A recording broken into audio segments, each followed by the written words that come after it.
it's after dark. Recommend and stay till the end. Let's turn up and have some fun. I'm Genesis and it's after dark. Can we talk about what's been on my heart and my mind? While we build this one brick at a time. While I'm sitting at the wall, I get to think, you know, this world can be a crazy place, and when there's nowhere to go, our health is right in our face. Can we talk about it? Can we chat about the Father, the Son, and the Holy Spirit? And blah, blah, love. Let's live it like, let's live it and find in the one. Let's do it. We are gonna pray the enemies away. Breakfast day, can I stay? No weapon and will never come our way. We can be in a talking point. We don't even have the curse to make a point. Break down your question, all thoughts and feelings. Listen to each other truly. I can't do this solo. I know I'm not alone. I got all of y'all and that means you. So support, you know what to do. Hit the cash app, Genesis I am 702. Put your thumbs up, and like if you do, drop your thumbs down. I won't be mad at you. Come in peace and let's chop it up. Hit my panel with intellect and respect. Drop wisdom and that we will never forget. So please, come, please, I wanna hear from you. And subscribe, like and subscribe, cause I'm a whole vibe. So are you. So hey, sugar, so may come in and subscribe. You're a whole vibe. Come in and subscribe. Whole vibe. Come in and subscribe. You're a whole vibe. Come in and subscribe.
Hey, sugars. Hey, sugars. It's your girl, me, Genesis. How does my mic sound? I can't tell. I have to go and check and see how it sounds. Let's get this going. Yeah. Thank you guys. Thank whoever is here. Thank whoever is coming. Thank y'all for coming. Thank you guys for hanging out with them. Little old me. There's 10,000 other places to be, and you stopped over here to see your girl. Thank you. But you know me. I got my clips and my videos, and you know me. I got something on the plate. I got my Modelo poured in my frosted glass, y'all. I'm about to get my little sparky spark going. We about to talk about this and review some of these this content. Just every time something's on my mind, I gotta bring it to my panel and bring it out here. I don't care who's watching, but I guess what? I know you watch later. So to you who's watching later, you go ahead and watch later for me, okay? I think you should do that, yeah. So today, ladies and gentlemen, we're doing a cute little couple hours just to get some watch hours in. And we're going to talk about dating, love, marriage after 40 and 50 now. Ladies, can we still make a man wait? I don't know. I got some questions, y'all. Can you make a man wait at 50 years old? Can you make a man wait at 40 years old? I don't know. And then like, do you really want a relationship right now, or do we want a plaything? Right? We don't know what that says. But hey, you know what? We're going to look into it because I got some advice and some good videos and some good clips. And I guess I'll talk to y'all about it. So I guess we'll now officially start the show. All right.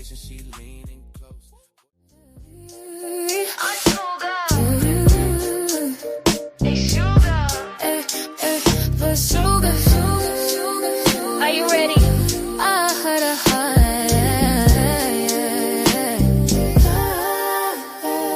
Are you ready for the show to start? Welcome to Genesis After Dark. Recommend and stay till the end. Let's turn up and have some fun.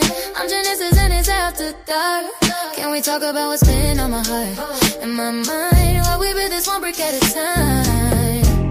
While I'm sitting at the wall, I get to thinking, this world can be a crazy place, and when there's nowhere to go, our health is right in our face. Can we talk about it? Can we chat about the Father, the Son, and the Holy Spirit? And about love, let's live it like, let's live it and finding the one. Let's do it. We are gonna pray the enemies away. With the stay, can I stay? No weapon and will never come our way. We can be in a talking point. We don't even have to curse to make a point. Break down your questionable thoughts and feelings. Listen to each other truly. I can't do this solo. I know I'm not alone. I got all of y'all and that means you. So support, you know what to do. Hit the cash app, Genesis I am, 702. Put your thumbs up, and like if you do, drop your thumbs down. I won't be mad at you. Come in peace and let's chop it up. Hit my panel with intellect and respect. Drop wisdom and that we will never forget. So please, come, please, I wanna hear from you. And subscribe, like and subscribe, cause I'm a whole vibe. So are you. So hey, sugar. So may come in and subscribe.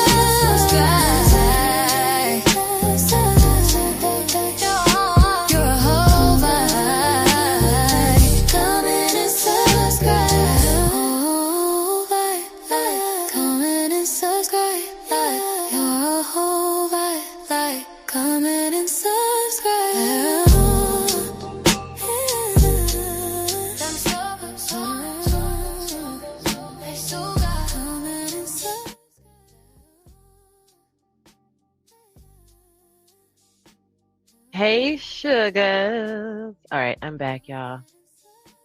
I had just taken me a bath, honeys, and oh my goodness, that bath was so good and warm.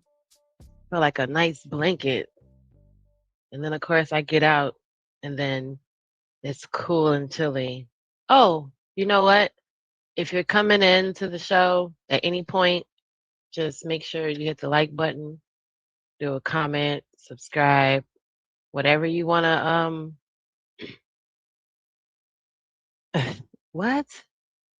What are you saying? See, you caught me off guard. Okay, said, I don't know what that means, sir. So, and if you have if you have something to actually say something, then you should probably send it to me on my IG, on my DM, and talk to me about it personally. All right, so let's go from here, y'all. Did y'all hear? Let me turn on. Yeah, let me turn on. Shout out to Nightish for the tunes. Thank you, Nightish. I'm loving that background music. All right, so y'all know I was perusing through my my clips and videos and just looking at stuff, right? So I'm looking like at all this age gap dating and people talking about you know, the age of consent. And it's just interesting to me because when some of these conversations, I said to someone the other day that or maybe it was today, that some of these conversations are not meant for individuals over 40 over 50. We're not talking about getting married in the same vein that a 20 or a 30-year-old is talking about getting married. So it's just very interesting to me. And there's biblical scripture that supports that, like, you deserve to be loved. You deserve to have someone care about you. You deserve that, right? Just for y'all's reference. I want to say is it John, First John, or Ephesians? It's Ephesians. Ephesians says that. Okay. Hey, Syntical. Hey, Sugar. Yeah, I don't know what Truth is talking about, but Truth, you're more than happy to hit the link and let me know but not on the live though. Have a little more. Let's just, you could talk to me about that later. So I think it was Ephesians that I was reading about, how just in general what the Bible says about being loved and how you're supposed to be in a fulfilling interaction with people that are around you that care about you, and specific to the person that you love that you want to be with. But now, I had a whole conversation with someone not too long ago that kind of sparked me to think about this. Like, okay, so now at this point in this age, at this point in my life, at the ripe old age of 50, 51, what am I waiting for? And am I still dating to get married? Because the men my age don't want to marry women my age. Right? So, I got a video from a dating coach, but it talks about how like the men and women fall in the same kind of age gap on both ends, right? We don't pay attention to it. We're not going to talk about it because, we just don't. And it's always something sinister when the man is doing it. But there's women who prey on young men too. There are women who prey on young men just like there are men who prey on young women. But we're going to talk about that too. So like I said, a couple questions out here, guys. Like when you're over 40 and over 50, are you courting anymore? Are you dating anymore? Are you dating with intentions to be married? Because also by the time some of us are 40 and 50, we've already been married and already did all that, right? But there's a video I have that gives a little interesting spin on why some men and some women aren't married at this age, at the point that they are now. If you're over 40, when is too soon? Is there a such thing as it being too soon if you're over 40? You meet someone, you're 40 years old, you're about to be 41 this year, 2026, and you meet someone and you like, I like them, I feel for them, I want to be with them. So when is it too soon? Because when you're younger, too soon is crazy, right? But if you're 51 years old and 45 years old, when is too soon? Too soon. When is it too soon? Or how fast is too fast? Right? How fast is too fast? They say, oh, you're moving fast. Am I? Am I moving fast? I'm 50 years old. Am I moving fast if I meet a guy today and he's like down with the program? Hola! You got my Colombian, good, was it dark roasted Colombian or your light roasted Colombian? Hey, sugars. Hey, sugar. So, thank you so much. Like, comment, share, subscribe. Thank you so much. So yeah, like, is it too fast? Like, what's too fast? If I'm 50 51 years old now. So what's too fast? If I meet someone now and they meet me now, we move in together by next month? Is that too fast? How much time do you think you need at this age, at this point in your life? I'm curious to see which man is going to hit the panel and tell me how he needs time. Okay. Story time, right? Y'all know I have my cleaning business. Speaking of cleaning business, I do have a show goal today. My goal is going to be $25 because I need $25. And my goal is so you can send a $5 cash app. 5 different people can do $5. That'd be awesome. The closer I get to the goal, the better for me because your girl needs $25. That's, when you're short, hey. And who better to ask but the people who support me and send me cash apps because they love my show, right? They love my content. So back to what I was asking. At this point, at this age, is what's too fast? What's too soon? You're 50 years old, too soon. Some people aren't waking up next week, right? Some people aren't waking up next month. Some people aren't, they have a diagnosis or they have 6 months to live. I mean, in that regard, of course, you're going to be pressed. But if you're over 40, there's a lot of things to consider if you're over 40, right? If you're over 40, you know a lot more about yourself. We're going to get into some of the video about it. Like there's a lot of things that you know at this age. And then by the time you get 50, you are very confirmed, honey. You are so confirmed in some things. It's not going to work, right? And it's to say, what do they say that is? They say, oh, that means you're so rigid. You're so stuck in your ways. No, it's just that I know a lot about myself and I've seen some of the same kind of person come past my past my life that I've starting to see some of the same personality, same characteristics, right? So what'd you say, Third? He said, I think 6 months to a year of consistent dating, going out, spending time with each other is plenty enough time to figure out if you want to share life together. He said, but you truly don't know fully a person until you live with them. Right. But that would make sense. Again, this is why I said earlier, this is why I just said that part of that conversation is a young person's conversation. It's not a conversation to have when you're over 40 and over 50.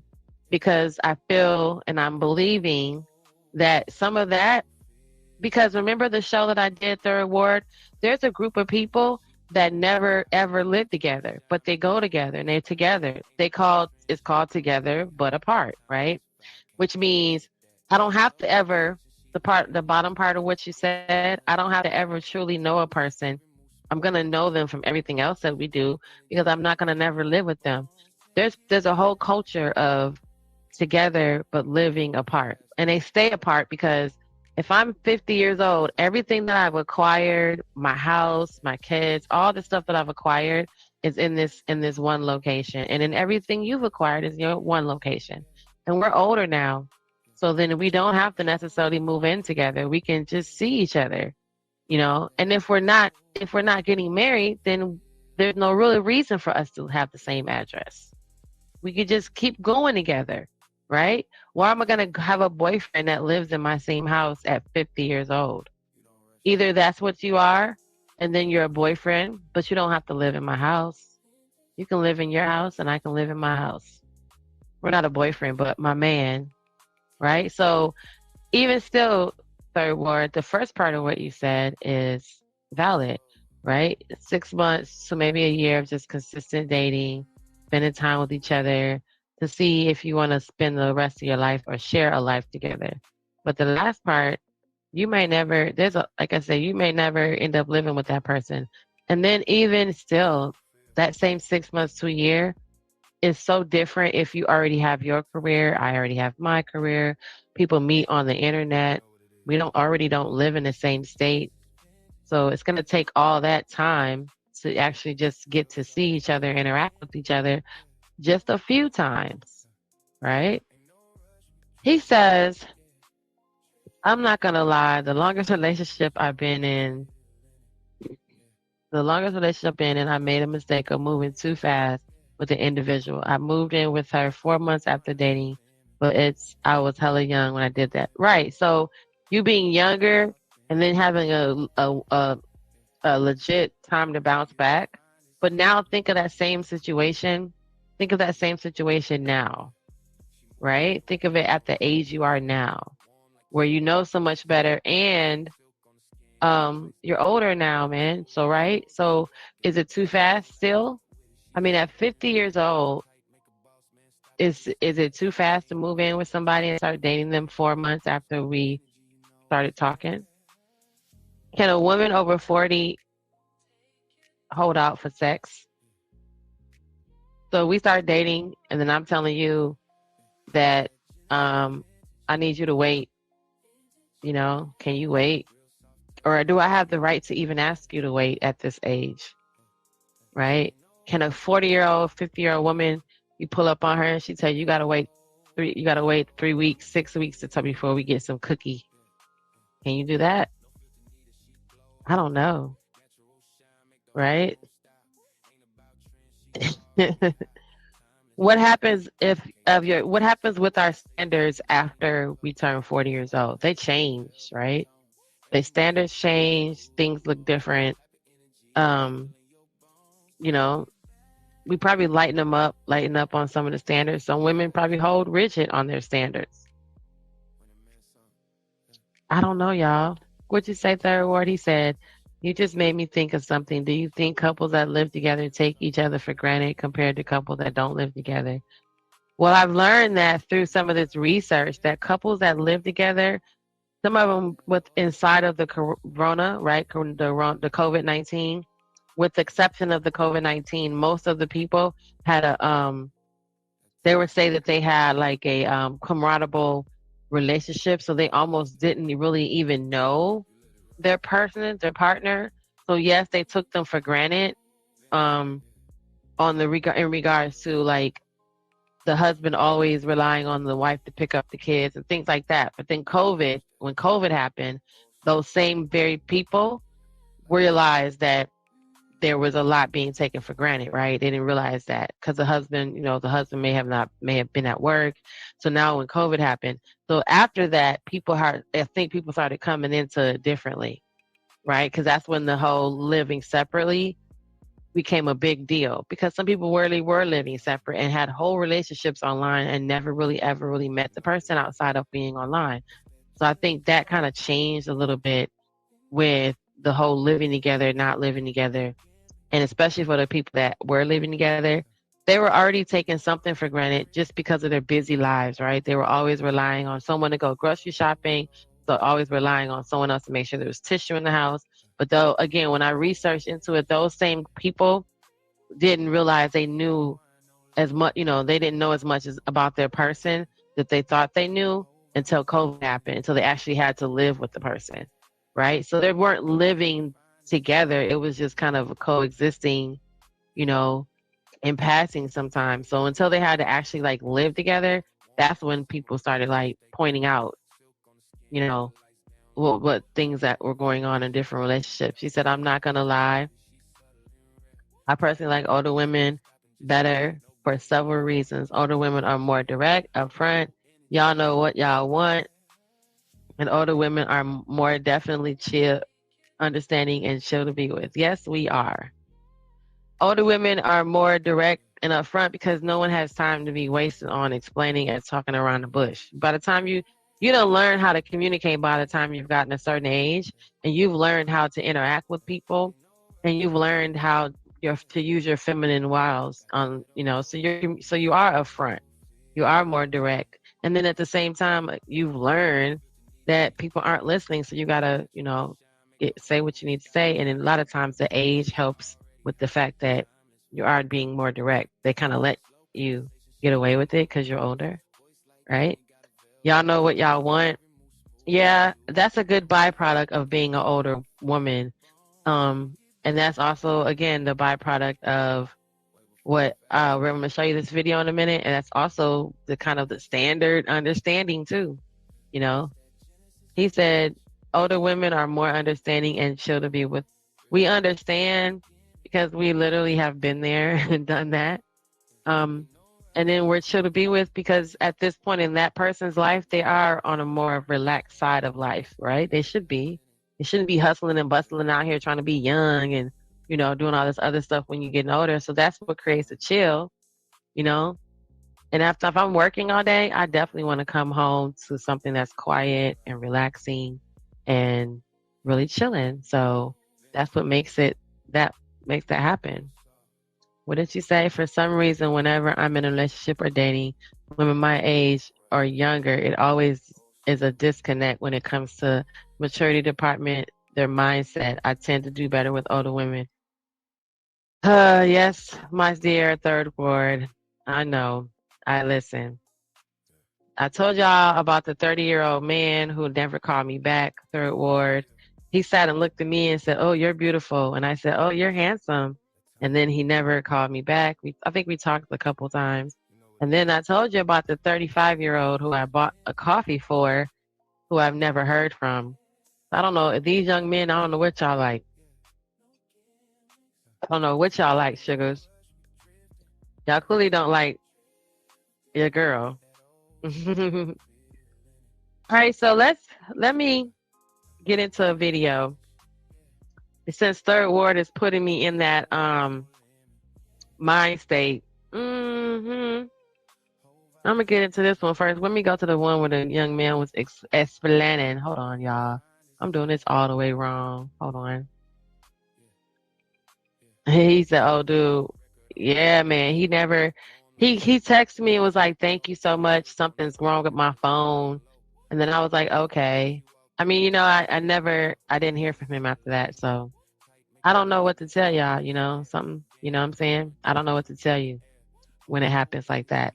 So since third ward is championing for the cougar chasers, we're gonna listen to this young man explain. I believe he has 5 reasons why younger men are choosing older women. And I need to know these 5 reasons because I need to know what you guys are talking about. Because you guys are, I don't know. I'm gonna see. Let's see what he says. He said, "Oh, dude, yeah, I don't know." Third word, yeah, he just didn't. I guess Drip said I'd be intimidating the men, so I don't know. All right, let's get into it. 5 reasons why younger men are choosing older women. Than ever. Older women, not all older women, are more secured and grounded. I mean, just think about it. It is more likely that an older woman will have her stuff together than the average young woman. Because when you're young, you're still trying to figure out life, trying to figure out your career, what you want to do. A lot of developing and building in that part of our lives, right? But when it comes to older women and older people in general, most of them been through that stage already. And that's why I said not all, because you still have older people who still trying to figure things out. But in a lot of cases, most cases, they're in a different stage in their lives. So it is more likely that these women, these older women, will be more secured and grounded at this point in their lives, whether it's financially, spiritually, mentally, emotionally, because you also got to remember that with age brings experience. And that is aligned with relationships, because the older you are, the higher chance that you've been in more relationships, which means you've learned more from relationships. So you know how to handle certain situations that a younger woman would not know how to. So a lot of men of today's generation want that security when it comes to women. They want a woman who's been through it and knows how to understand relationships and the politics of relationships, but in the same token, teach them something. That seems to be a trend in today's gentlemen. The next reason why. Where is Drip when you need him? I know you effing lying. What you talking about? They want me to teach them, baby. I'm not your mama. No, I know what he's saying. I know what he means. Some men do value the experience that you have, but let me tell y'all, what do you say? Also, if I'm being honest, older women aren't as prude or stiff in bed. My best sexual experience has been with the older women. I'm just being honest, future voice. Thank you. And hey, Zero. Here they are. Zero. And partner in effery. Y'all is funny. So yeah, I mean what he's saying is true though. When older women are more confident, they have more confirmed, they know what they want. And some younger men are looking for a little bit of that security that they're not gonna get in a younger woman. So I didn't watch the whole video, y'all. I was waiting to watch it with you guys. Okay. So I didn't watch the whole video. So I don't know what the rest of the reasons why younger men date older women is. I don't know, but we're going to find out, because when I tell you I do get hit on by more younger men, way more younger than men than I get on hit on by older men. All right, so number two.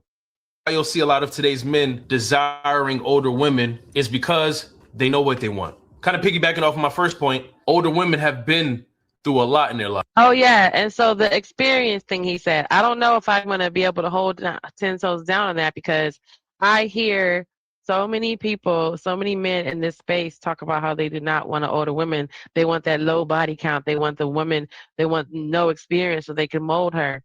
But he just said that's not true. You guys secretly do want the experience. I mean, really, what do you want in the bed? Do you want someone who knows what they're doing, who's someone who doesn't know what they're doing? I mean, if you barely know what you're doing because you're younger, both of us fumbling around down there is not going to make anything. It's not sexy. It's not sexy to be fumbling around like that. Okay, so yes, I do know. I can vouch for that. I do know what I want most of the time. Lives, relationships, careers, downfalls, accomplishments, knowing what to do, knowing what not to do. And because of all this experience, they are closer to knowing what they want in life more than a younger woman who has not gone through all those things and those experiences. If I touch fire enough, I'll know after a few mistakes that I do not want to touch that fire ever again. But if I've never touched that fire, then I do not know not to touch that. Let me bring up a more realistic example. As I'm older and I've been through certain experiences when it comes to my career and my job, I know that I do not want to have relationships or date people I work with because I did it and it was terrible. It was not worth it. But because I've been in my career so long, or I've worked so many jobs and just understanding people, I know that it is not a good idea to date people that you work with. That is because of experience. But if I'm younger and I'm just starting my career, probably in my first position or my first job, I would not know that because I haven't been there. Because of experience, I know what I want. And that is so true. That is so. Let me just spark this up, y'all. Y'all gonna make me start.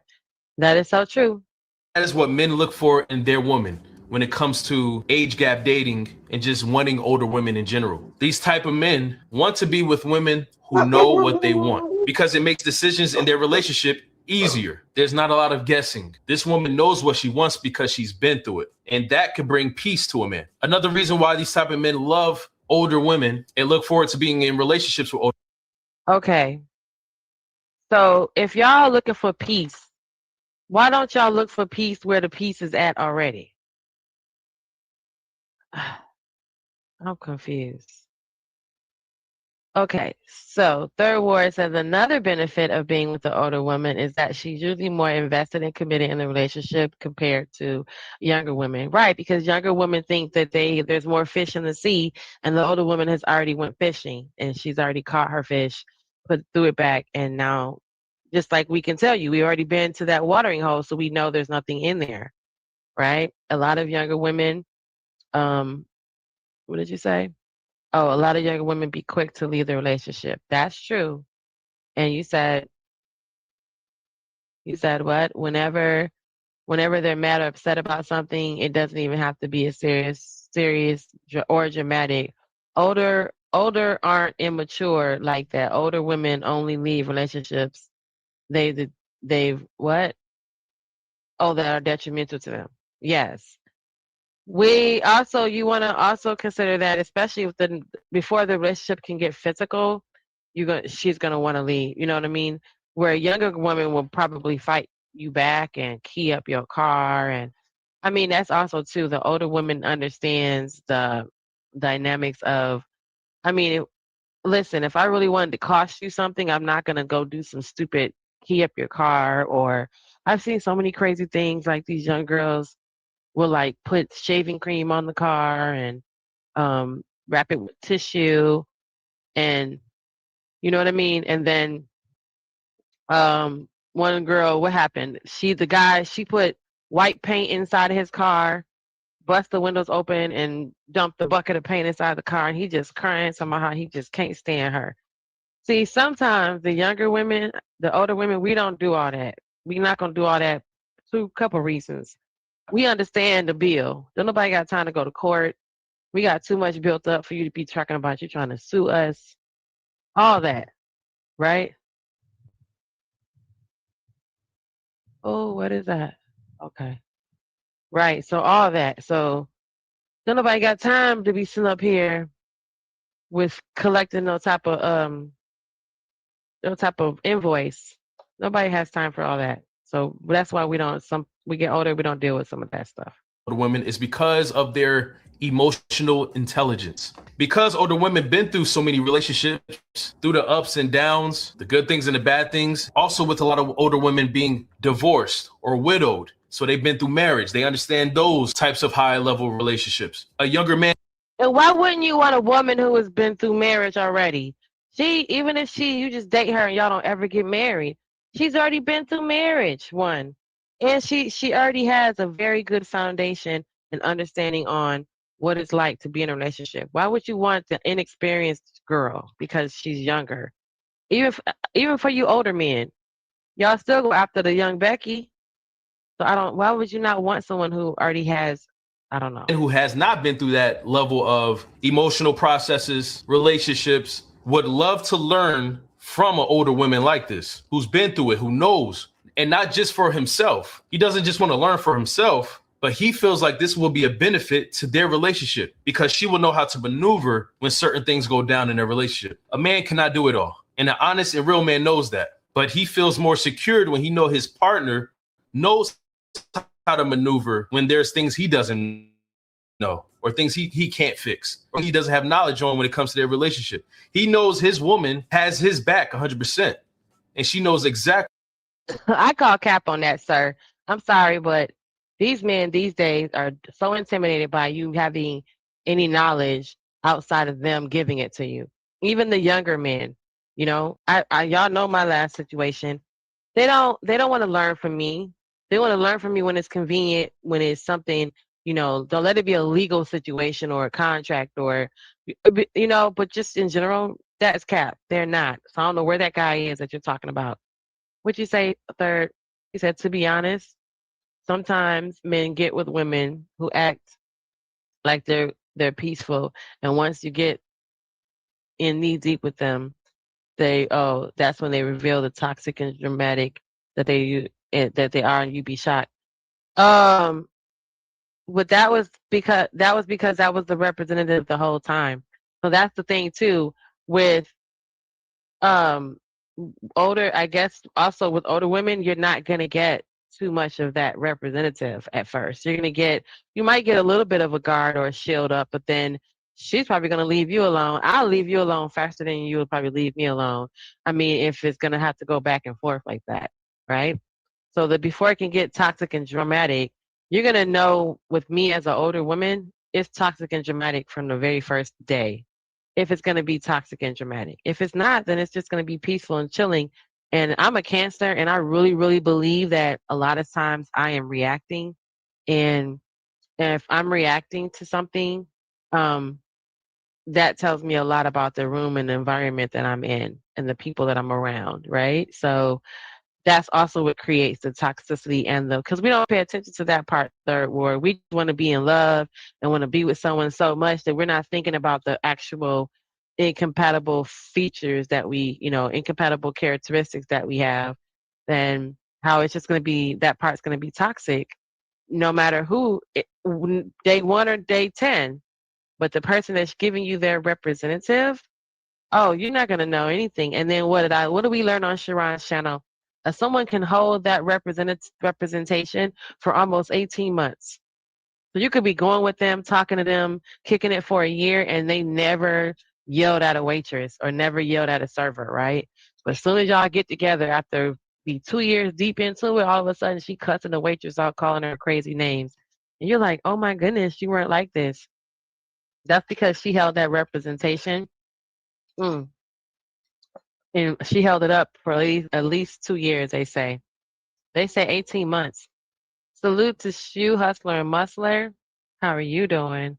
He said, I'm not conceited or chauvinistic to learn something from a woman. You're not too conceited or chauvinistic to learn something from a woman. Honestly, I personally believe men and women can both learn from each other, especially if in a relationship together. Yes, I agree, but I've been in situations with younger men that they don't want to learn anything from me. And so it's contradicting what this man just said. Right. But pride and ego will always get in the way or pretend of a potential good thing between two people. And at that point, because I'm a cancer, I'm gonna not want to do it anymore, right? Because a cancer will turn off. So I tried 2 times, now I can't, right? So that's my pride and my ego. My pride and my ego is not gonna let me try again. So if you didn't want to, if it, you didn't want to try to talk about it, work it out, whatever the case is, then that's what's gonna create the toxicity, right? Hey, sugar, what's up? Look, Hustler said, "Yup." Right, because once we like try to deal with you, and I think I don't even want to get into the astrological factor of it, but it's gonna always come up because that's what adds to the pride and ego. So yes, third word, yes, husband said, "Yup, yup."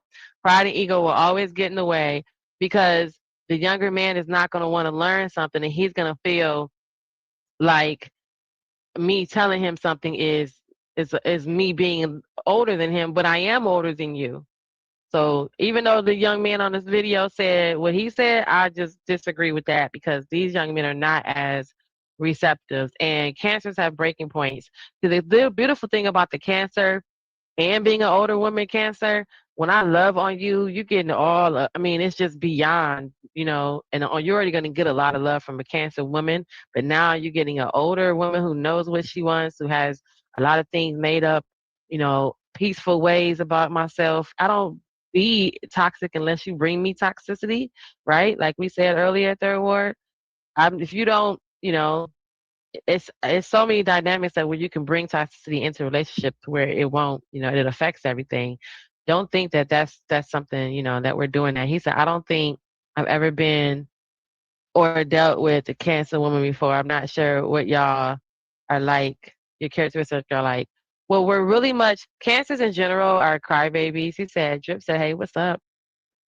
Cancers in general are very emotional. A lot of times we're empathic, right? So in real life, we can feel the room shift. I can walk into a room and feel like, okay, what's going on here? Something ain't right. I could come in and I can tell, like, if you're mad at me, if you're angry with me, or you're bothered by me.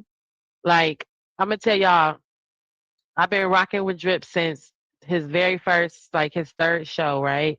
Been rocking with Drip. So I could tell in his voice when he'd be like, I could tell in his voice, I'm gonna tell y'all a secret, okay? Don't tell Drip, okay? Don't tell Drip. But I could tell in his voice when he'd be like, all right, Genesis, one mic. And then I could tell when he'd be like, all right, Genesis, one mic. Just because you can, we read the energy. So I could tell when sometimes he'd be like one mic, but then I can get my last 3 words out. I'd be like, no, but then I could tell sometimes when he'd be like one mic and I got to be quiet right then. Yep, just like that, like Debo power. But when I'm not on his show, I be talking again, and he don't got no control over here. But when I be on his show, I be quiet. I do be quiet.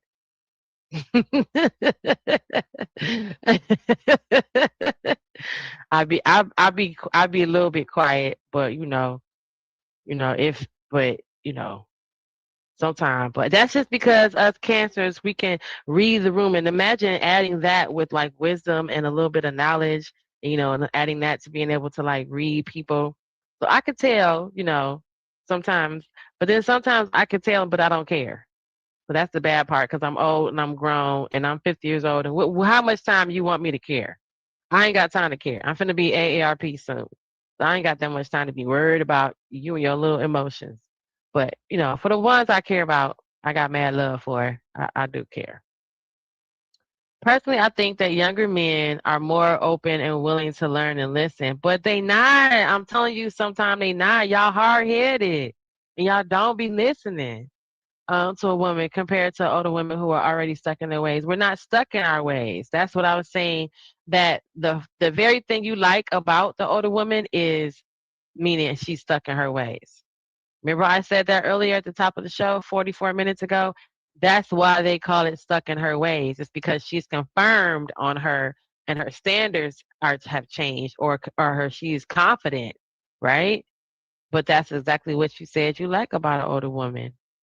Hey, Cancer Gang. He said, okay, hustler, birthday's next week. Turn up. Turn up. Let's turn up for the Cancers. He said, what? I didn't realize that June, July Cancers are different people until recently. Yes, we are very much different people. Yes, you said I'm a June Cancer, and you and H&M are June Cancers, and I'm a July Cancer. Oh no, he said. Okay, I don't know what he say. Tell me, I don't know. He said I'm a Taurus, and at times I'm stubborn. I'm low F, hardworking, mature, reliable, grounded, loving, and sensual. Don't play with me. Don't come with me. If the sun finna go down now, you know, sensual. Don't start with no sensual. The sun finna go down. Is it after dark yet? Is it after dark yet? He said you read that wrong. I said compared to older men who are stuck in it. Oh, okay. Oh my, I'm sorry, Pookie. I'm sorry, sugar. I'm sorry, sugar. Oh, okay. I was gonna say you the Gemini. I mean you the early the June Cancer. Uh-huh. Okay, he said no, next month. Right. I thought your birthday was in July too. He said I have some Cancer traits: loyal, willing to go to war for people that you love, and can be emotional. Yes, and read people energy. So I think that's what gives us the boost in real life. Like if that's part of your astrological characteristic, you're gonna add that to being older and having your wisdom. So the peace that I have around me is different. Like I'm cool. Like I told y'all, I could be in the same house with you as long as I'm in the same house with you. And if I call you and you over there, and I'd be like, cynical, and you'd be like, what? And I'd be like, that's all I wanted. I don't really want nothing. I just want to know you over there. I don't really want nothing. She said, I'm a June Cancer, and you and HM are July Cancers, and we're so alike. Yes, we are much alike. That's why he get on my nerves. So back to the video, because again, I think the younger men do not want to learn from us older women. So I don't agree with that. Point three. What to do because of her emotional intelligence. If this younger man feels some type of way because she did something or say something, she will be able to calm the storm and bring peace to the rocky waves because she has so much emotional intelligence. Yes, baby, I got emotional intelligence, and I have a bosom that's for you to put your face in, sugar, when you feel like I need to calm your storm. I agree with that. Intelligence. So now it goes from an argument and pettiness to peace and a solution. What I hear from a lot of today's men is that one thing they dislike about today's women is the pettiness, the arguing, and putting his business on blast on social media. It is hard to find a mature older woman who will do that because she's mature. And age, in most cases, and hopefully for your case, brings maturity. Another reason why today's men are looking for older women in their relationships is because she's more likely to be financially stable. As y'all know, there is an ongoing battle, an ongoing war with today's men and women when it comes to relationships, especially on social media, about who pays the bills. What percentage the man pays? What percentage the woman pays? Who pays for the first date? What gender should be the breadwinner? All these arguments and debates. But none of that matters when you get older. See? What do you say, cynical? Facts, Jen. Yep. See? I'm quiet and reserved. You would think I talk a lot, but I don't. Actually, that's one of the things that bother other people about me when they want to talk, when they want me to talk, and I don't be talking. I mean, I save all my talking. I guess I save all my talking for, those kind of, for conversations, I guess. I don't know, y'all. But I don't, generally in real life, and I may have like moments where I talk for like, 10, 15 minutes straight, about a bunch of different things, like equivalent to my show, right? I could be up here for a couple hours talking to y'all, and then we go through a bunch of different subjects, and then that'll be it. And then I'm good for a couple days. I might not have to talk to nobody for a minute. So I don't know. I'm really reserved and quiet too. Third word said, I'm not gonna lie, my biggest issue in relationships, whether intimate or friendships, is expecting people to care and show the same love and energy I show them. I learned the hard way. And you're a Taurus, so that's going to also play because Tauruses are very meek and mild and calm and peaceful people. So, like, my sister's a Taurus, so you do something to her and she'd be like, oh, okay. You know, she might be mad, but then she'd leave you alone. And then, you know, then her whole thing is that, yeah, you didn't reciprocate the way she gave it. You know what I mean? And I get that. I get that for me, too. Would you say my newest best friend and I have June cancers? Oh yeah, see, and cancers will go and slap everybody and their mama for you, and don't worry about and cry because we're trying to figure out how we cannot go to jail for slapping you and get away with it. Cancers definitely.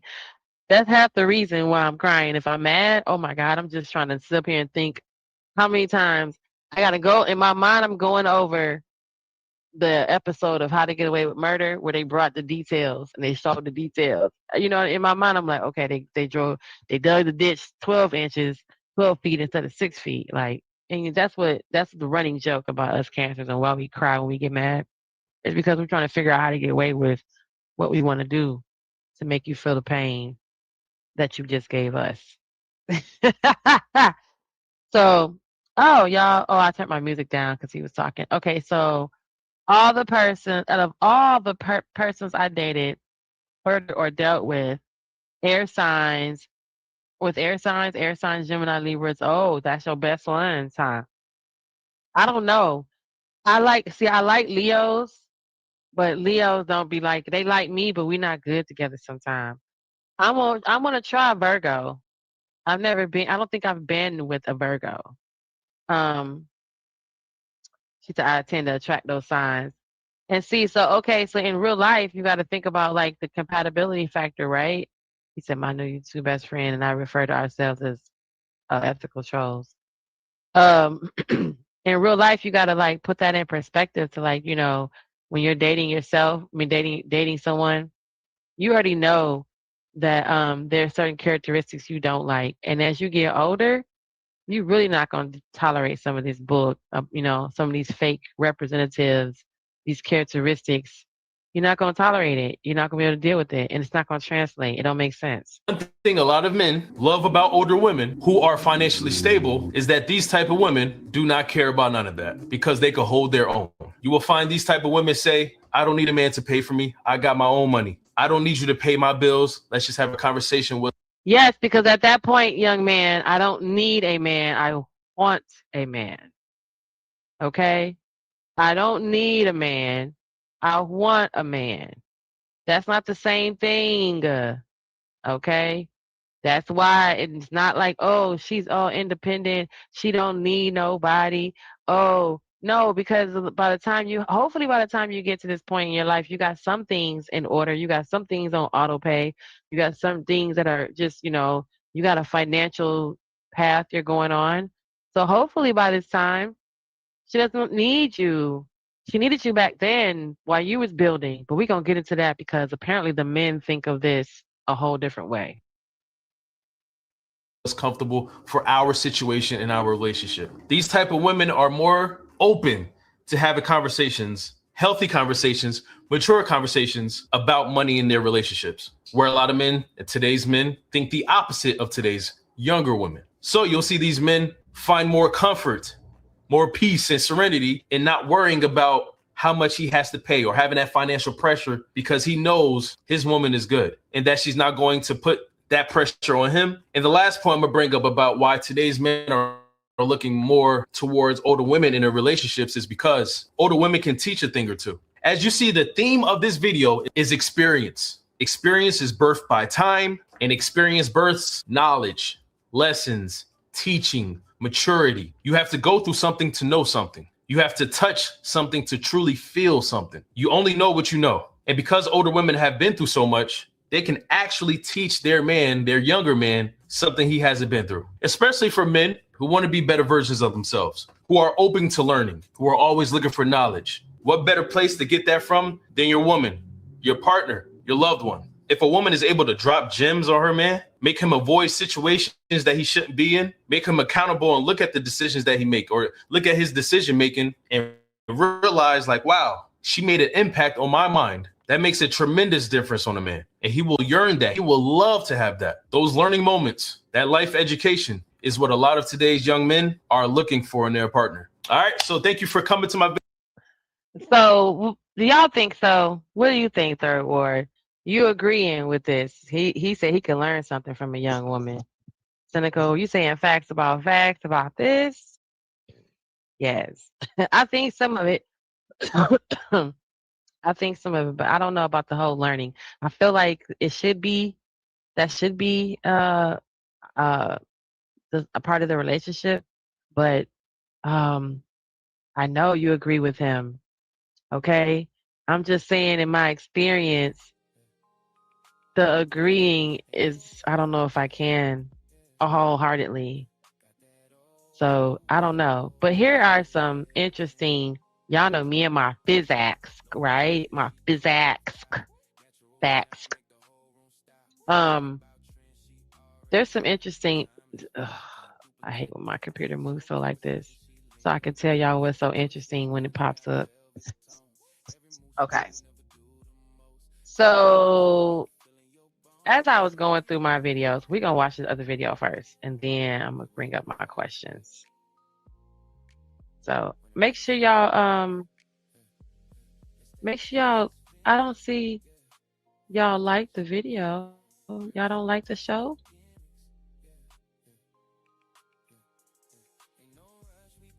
Okay. Am I backward? Oh, my thing is backwards. Okay. Is it backwards over here?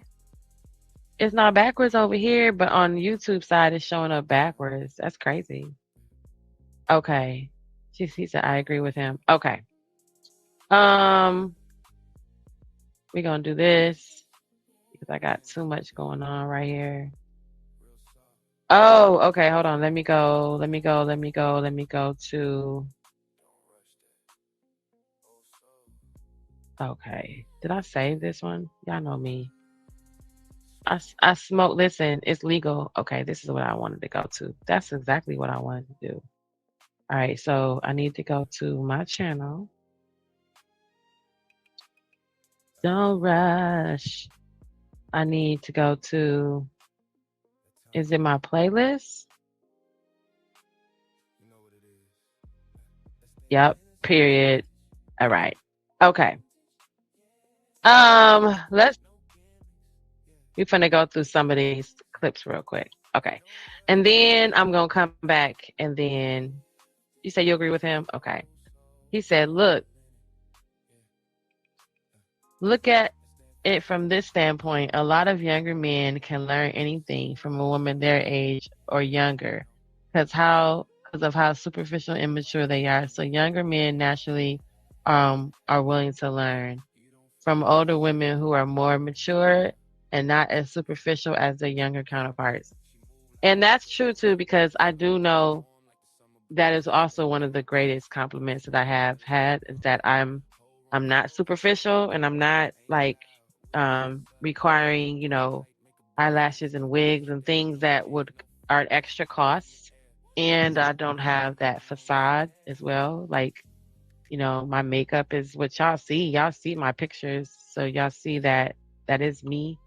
So then I've also been told, complimented in that regard. So I think that might be right, the superficial factor. And then the immature, I mean, I have some immature things about me, but I know that I'm probably a little more mature in certain situations. So let's get into some more, okay? Y'all know I love my fun facts. So right now, dating challenges for women over 40, and we're going to go ahead and say also over 50, because some things change at 50 that weren't there at 40. But let's let him tell us what had happened. Right? He finna tell us why. And and listen, some of this is very true. Challenges that women over 40 face. But one of the challenges is they face is you can't unsee what you've seen. You can't unhear what you've heard. And what happens is, and what do I mean by that? That means that they bring this ideology because, number one, other men have done this to me, and so I look at new relationships through the lens of those relationships. That's number one, because the only way you can see something new is you've got to change the lens and be willing to identify, to look at something new. Now, I'm not saying don't bring your experiences, don't bring the things that have helped shape you. But what I am saying is a lot of women over 40 will not look at the situation for what it is or who this person is. They view the person through the lens of someone else. How true is that? But at 50, hold on. it's the How true is that? How true is that? That is probably the downfall of dating an older woman, and it's probably the downfall of that woman herself, is how hard it is to not see the next guy for what the last guy did. You know, you're gonna make this next person. That's what y'all say when you make the next person. Don't bleed on the next person. They didn't cut you, right? Is that what you're saying? Where you're like, you know, you don't bring my issues. I'm not the one who hurt you. Hola. Yeah, hola. Hola, sugar. Thank you for coming over. Thank you so much for coming over. Thank you for like, comment, and subscribe. Yes. Thank you. So I guess that's what that is, when it's the whole like bleeding onto the other person who didn't cut you, right? Is that's what that means, when we're like, oh, you know,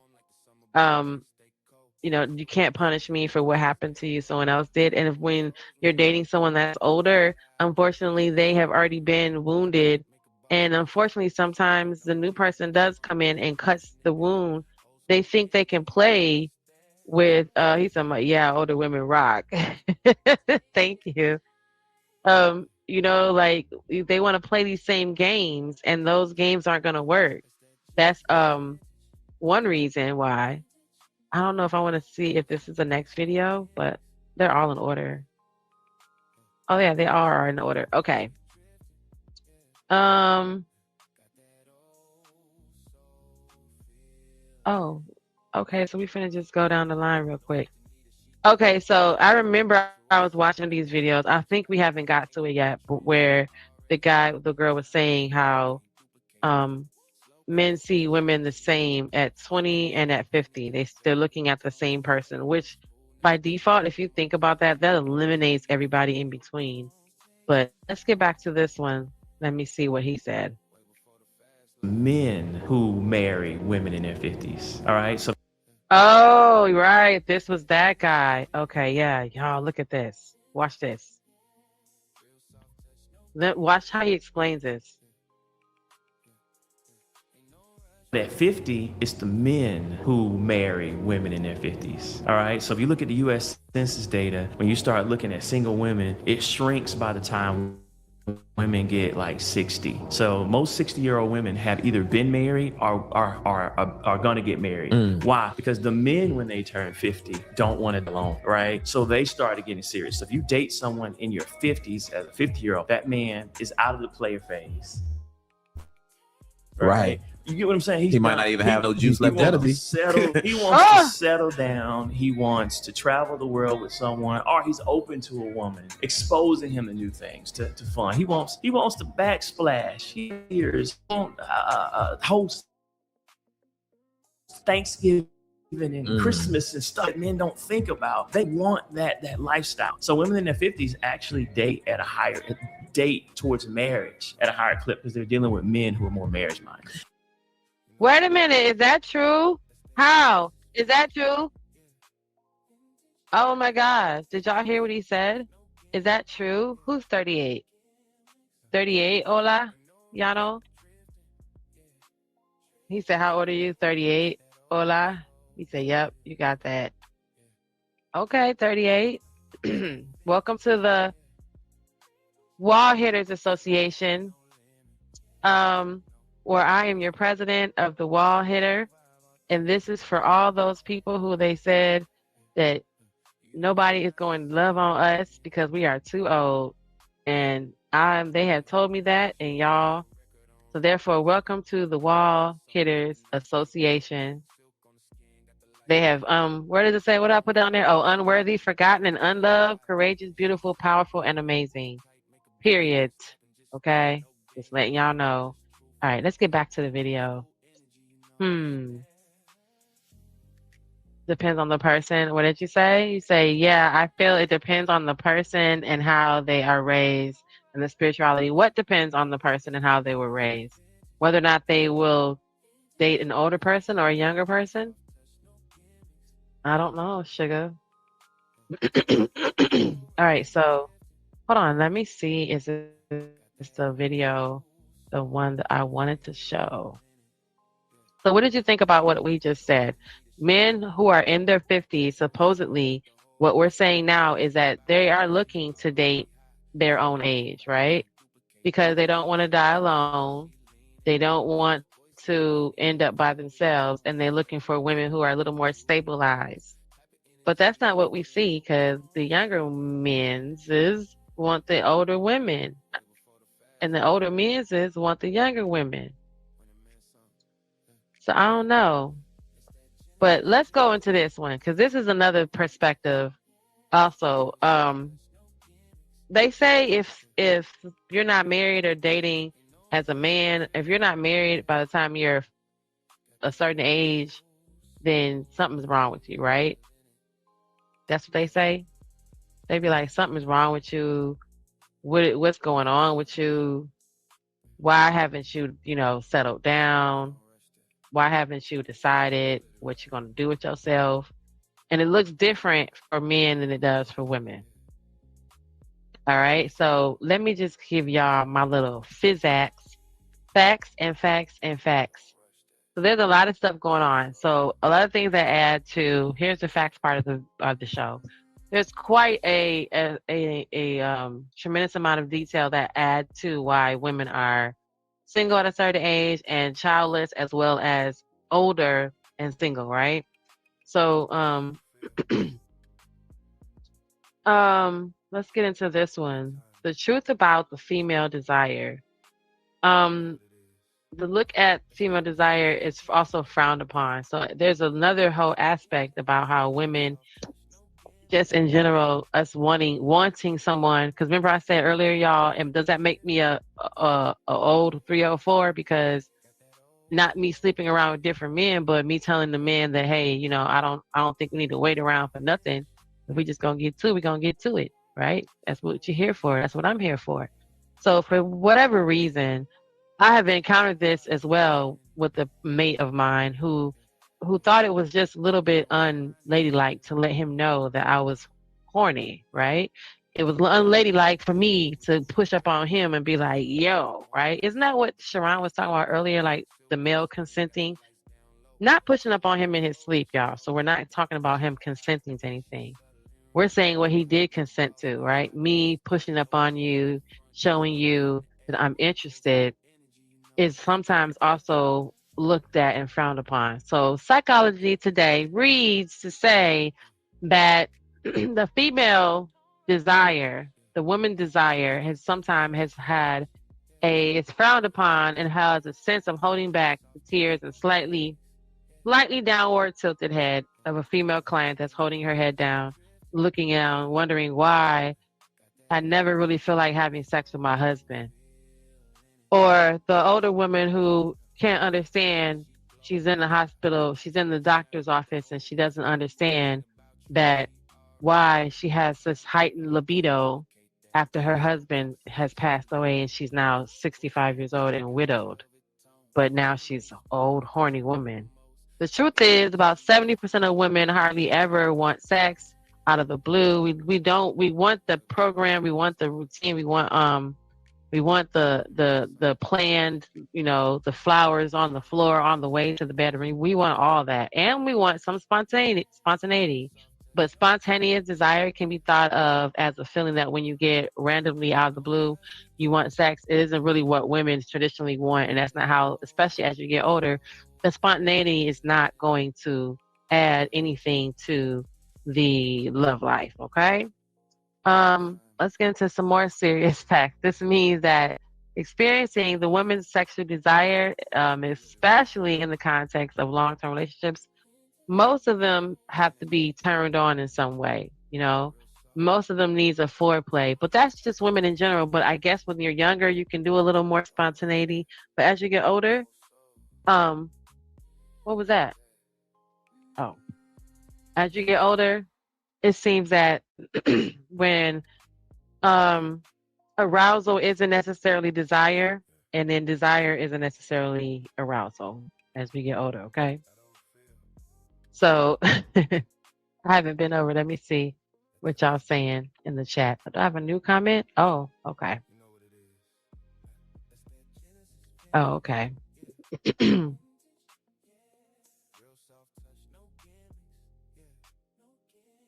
Okay. I don't know what that means, but let's get back to it. In real life, where'd it go?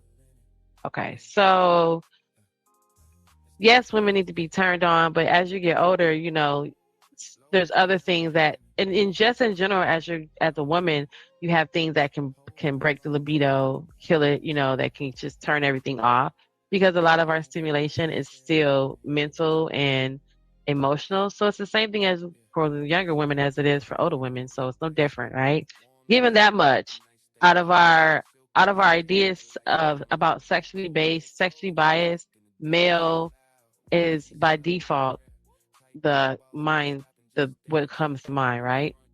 Otherwise, you have a bias against women and their sexuality, or women and their sexual desire. But it's still the same. It's like even on average to some men, right? Men who have a lower sexual desire, there's women who have the same level. Like sometimes you kind of like bottom out the same way, right? So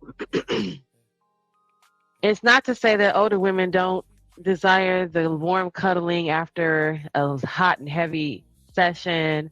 They want to lay in bed after a long day's work. They want to still experience a spontaneous desire to do things. But then at the same time, as you get, again, respect to being older and having more of a, what they said, emotional stability, financial stability, things do need to be a little more planned or structured or thought out, you know, which in my opinion just shows effort. So it's not just necessarily saying that, you know, it's unattractive if a woman is making advances towards her man, but for some reason, you know, as we get older, you know, there needs to be more conversation, just because people fall into their own little ways and they fall into what's comfortable for them. And again, that people mistakenly think that as women get older, their libido is not as high as it used to be, when it could be all based on how you live your life, right? And what you do what you do in your life, right? So let me help y'all out, okay? Because for some reason y'all think when women get older, they hoo-ha don't work. And the hoo-ha be working fine, actually, okay? The hoo-ha works. However, probably why older women are so peaceful is because stress is a libido killer. We don't want it. It's if you married and your husband only give you 52 pumps every 2 weeks, you're going to want every 52 pump that you get. So that's partly why stress is depleted and takes away, you know, the libido, and it depletes the energy. But that's partly why she's probably so peaceful, because for her to stay in the mood, it can't be no stress, right? So it makes sense. As if you constantly in a fight or flight. And then that goes into our relationship, sir, because if I'm afraid of you, if I'm intimidated by you because you want to lead with power and you want to lead with fear and what you think is called is strength, then that's definitely not going. I tell y'all all the time, that is a habitual vagina dryer, y'all. You might as well just go in there and get my blow dryer, plug it up, and point it to my vagina and just blow it dry. That's what every time you fight with me, you might as well just blow it dry, sugar. It's not gonna never. And I'm talking about dry like the sponge underneath your sink. Go underneath your sink right now and get that sponge. Sometimes it be blue with the little scrubby on the back. It's green and yellow. That dried up sponge. That's how that vagina be dried up. That dried up sponge underneath your sink with the yellow sponge and the green scrubby. Yeah, when you see that dried up sponge, it's gonna come to your mind. You're like, Genesis said, this is what the vagina is. This is what happens with the vagina when we pull these shenanigans and arguing and fighting cause stress. It dries it up, dries it up. Okay? I don't know what y'all think y'all finna do. I mean, unless we've communicated that I like to fight and that turns me on, all that extra don't do nothing but dry it up, baby. That okay? It dried it up when I was younger, and it still dried up right now as an older woman. So I'm just gonna let y'all know. And I don't know who else women agree with me, but I'm pretty sure if they could raise their hand in solidarity and you don't know about it, then baby, they dried up too with your little arguing and extras and all that, especially with these younger men. I can't do all that. You've been dried me up so bad. Ain't no lotion, ain't no Vaseline gonna work, none of that. Okay, because you done dried it up too much. I can't do it. I can't do it. So stress is one of the main things that make cause it a big, especially if it's the same. Y'all don't understand if it's the same person that's stressing you out and the same person's supposed to touch you in all the right places. How is that supposed to happen? My brain, I'm still mad at you. I'm mad at you for that, Are we still going at it? And you want me to let you touch me? No, ma'am. No ham, no turkey, no sir. So just y'all have to remember the things. Just like men, some things mess women up too. Okay? Some things mess women up too. And don't get it twisted. Let me go on to my next fun fact. Okay? So it's normal for a woman to need a little warming up before experiencing the desire for having sex, right? For example, she might be watching a movie, might be a steamy hot sex scene that turns me on. You might kiss me, hug me, rub me, something might happen. So it's normal for a woman to get a little warmed up. So it's okay if she's not turned on right away. There's so much other things on our mind, especially as you get older. But as we get older, what we tend to see what's happening now, sugars, is that y'all men aren't touching us older women. You're not touching us in the right spots. Them spots you thought that worked with Lil Kiki, them only work with Lil Kiki. You want to slap her on her behind out of nowhere, you can't do that to me, okay? Because you might give me a whole heart attack. You can't just walk up on me and just don't announce yourself. So you might do that with Kiki, but you can't do that with me. Okay, he said, I like to fight. I'm just saying I like to fight too, but if you're going to play around and fight, that's what he said, make it clear. Because that way, be like, you so mad, boo, I love you. Then I can fight back with you. But yeah, stress messes up everything. So they don't even realize that. And then they stress you out and then they want to do the hunching on you. How you going to hunch on the very same person you pissed off? My hunching is not even turned on. My hunching erogenous zone, my hunchings don't even get turned on. I can't turn my hunching on. So you need to understand what you're doing. But the younger men, y'all think just because y'all can touch and rub and beat and I don't know, beat on people. I don't know, sugar. All right, so let me go to my IG. Okay, so now we're going to get into, okay, we got this one over here. Now, hold on. Wait, hold up. I forgot I had to go all the way back to the beginning, y'all. I was reading it for myself. Okay, so, let me go ahead and share my page with y'all then. I'm going to show. Oh, wow, that's funny. Okay, so let's go over here. All right, I like this little cartoon video. 10 things. It says 10 things you should know about having sex in your 40s. All right, look at them. I love that we can just talk honestly about what we want now. Yeah, it feels easier than ever to be open with you. All right, so your 40 your 40s have a way of surprising you. I want to know what's the 10th thing. Let's get to it. How does sex change in your 40s? Well, it feels different. Sex in your 40s often feels different. Not better, not worse. Just fuller, more intentional, and more connected. Is that true? 10 things you should know about having sex in your 40s. You need to pay close attention to your heart health. Your heart health, y'all.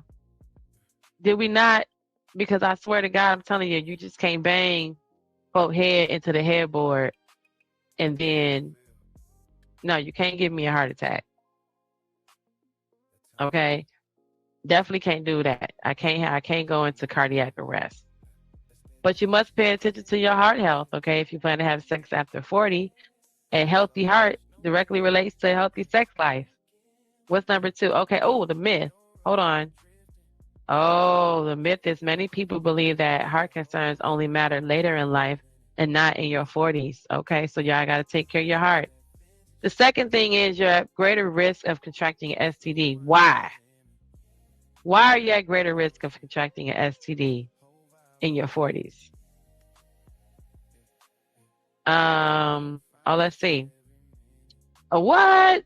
Smith and colleagues publishing in the International Journal of Environmental Research and Public Health studied STI knowledge among adults ages 65 to 94 and found that participants answering fewer than half of the knowledge questions correctly on average, highlighting a significant gap in awareness among older populations. So this research has shown that older people aren't aware of what STDs are out here. Y'all, speaking of the STD, let me make myself a note. Find the STD video. STD video. Okay, I make myself a note. Now I got to do it, okay? Because that is some freaky shit. What do you mean? Among those who are widowed and divorced, re-entering the dating pool awareness, the study concluded that remains are unmet. And what? Y'all need to know about these STDs and STIs. The myth is that STD is only a young person's disease, but infection risk remain real at any age. Okay, what do they say now? She said, I'm not in the mood every single night anymore. That's okay.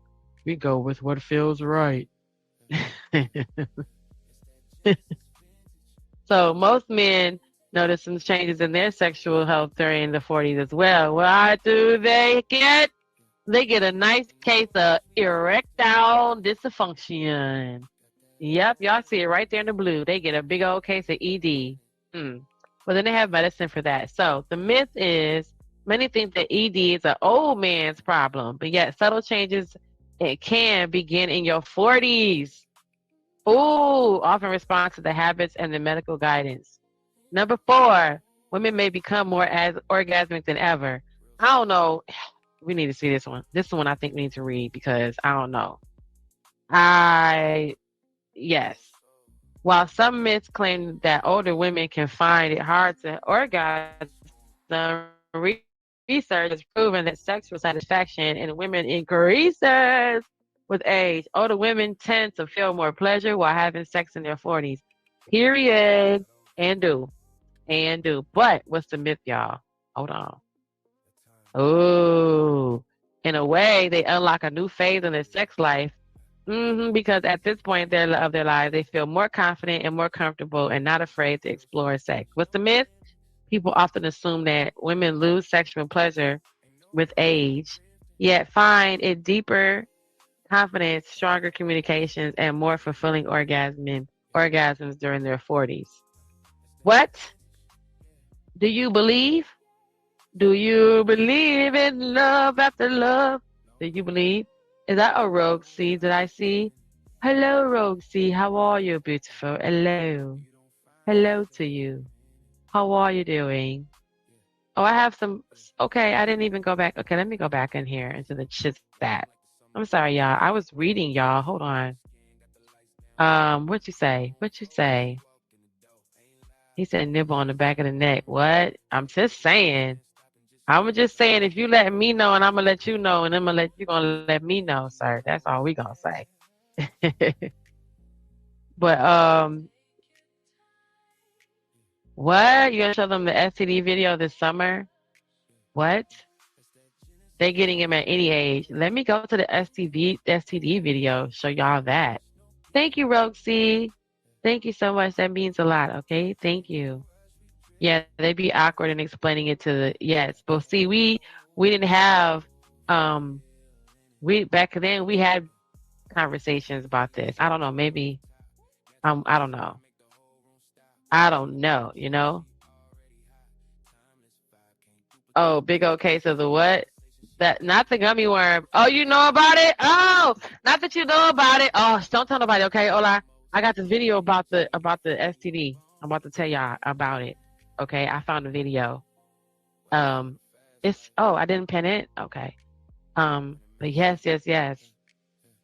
So let's go. All right, let's go here. Let me post here. I thought I did post it. I mean, I thought I pinned it. Let me go over here and pin it for y'all. I'm sorry.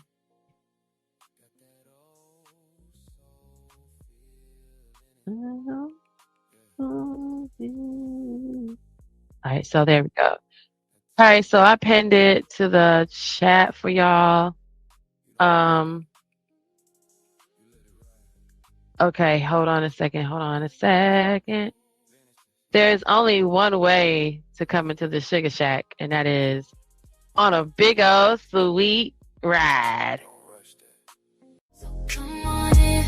Thank you for coming. I'm so glad you know that your presence is a gift. What you bring is powerful. Your words are valuable. So come on in, pull up a seat, join the conversation while great minds meet. Welcome to the show. I'm so glad you are here. Welcome to the show. All right, shout out to the Smitty, Smithodamus, Smithamu. I don't know. Smitty! Hey, y'all, what's up? Everybody say hello. Hey, so what are you laughing at me? Yeah, I'm always laughing at you because you just silly as shit. But Jen, how are you, beloved? How are you, beloved? I'm okay, just doing my little show. My goal is to get 5 cash apps or $5 because I need $25. So I don't only have a show goal, but I do today, y'all. So make sure y'all You look need at my 25. You cash app at said the bottom, and y'all how look at my how cash app close to here. you to the did you get anything towards the goal? No, hold on, let me see. Let me put that up for y'all, and I'm gonna say, oh, hold on, and let me go get my phone because I have not looked at my phone. It's been over there charging, but I appreciate you. So y'all check this out. For supporting my little Oh wait, show. don't check it out. Thank you Okay, for the there you go. money. Thank you for the guap. Thank you for the cheddar, cash, coin, and dough. Are you cold? Every penny goes so far. I can never say enough kind words. Thank you from my heart to yours. Thank you for the coin, cash, guap, Fetty, cheddar, dough, cha-ching, cha-ching, cha-ching, cha-ching. Like, comment, share, subscribe.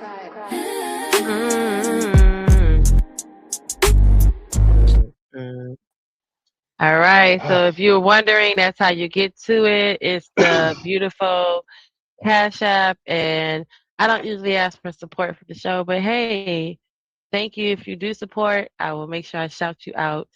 And let me get back to my 5 other things. So, Smitty, were you listening? Have you been listening? I just got here because I saw your message. So I was like, oh shoot, she's up. So, you know me, I'm gonna come through for you, fam. Okay, so let me get through my 5 facts because you guys know that I always have to bring the knowledge. So we are here that the other fun fact about older what's the topic? What's the thing? I'm sorry, y'all. I gotta go back up to the topic of this one. Oh, 10 things you Mm. should know about having sex in your 40s. That's what this article was about. All right, so we're on number 5. I wanted to get to number 5. Number 5 is that men can usually last longer than usual. Well, the decline in hormones doesn't only have its own disadvantages, but also has advantages because the hormone levels men are reduced and they have to find it hard to ejaculate faster. which is okay. But the myth is some people reduce hormones always harms men's sexual experience, but it doesn't. It's slower than usual and it can create more connection, gentler pacing, and a surprisingly satisfying intimacy. So since you can't bust out to the 62 pumps like you used to, you can give her 46 pumps, but now it's 46 good, love, slow, good pumps, right? All right, so number 6, lube should be used during sex. If you in your 40s, they always say that because they say, why? The woman's libido is gone by the time she's 40 and 50. So that means what? She got to dry it up. And she's not feeling anything. She don't get moist down there. That's wrong. But it's usually advisable to have lube during sex at any age. But if you need it during sex, then while you're in your 40s, then use it. But it's not like, it's because she is experiencing dryness and it's because, because she's older. That has nothing to do with it. Okay. All right. My bad. So I had a number. phone call coming. My bad about that. Oh no, you're good.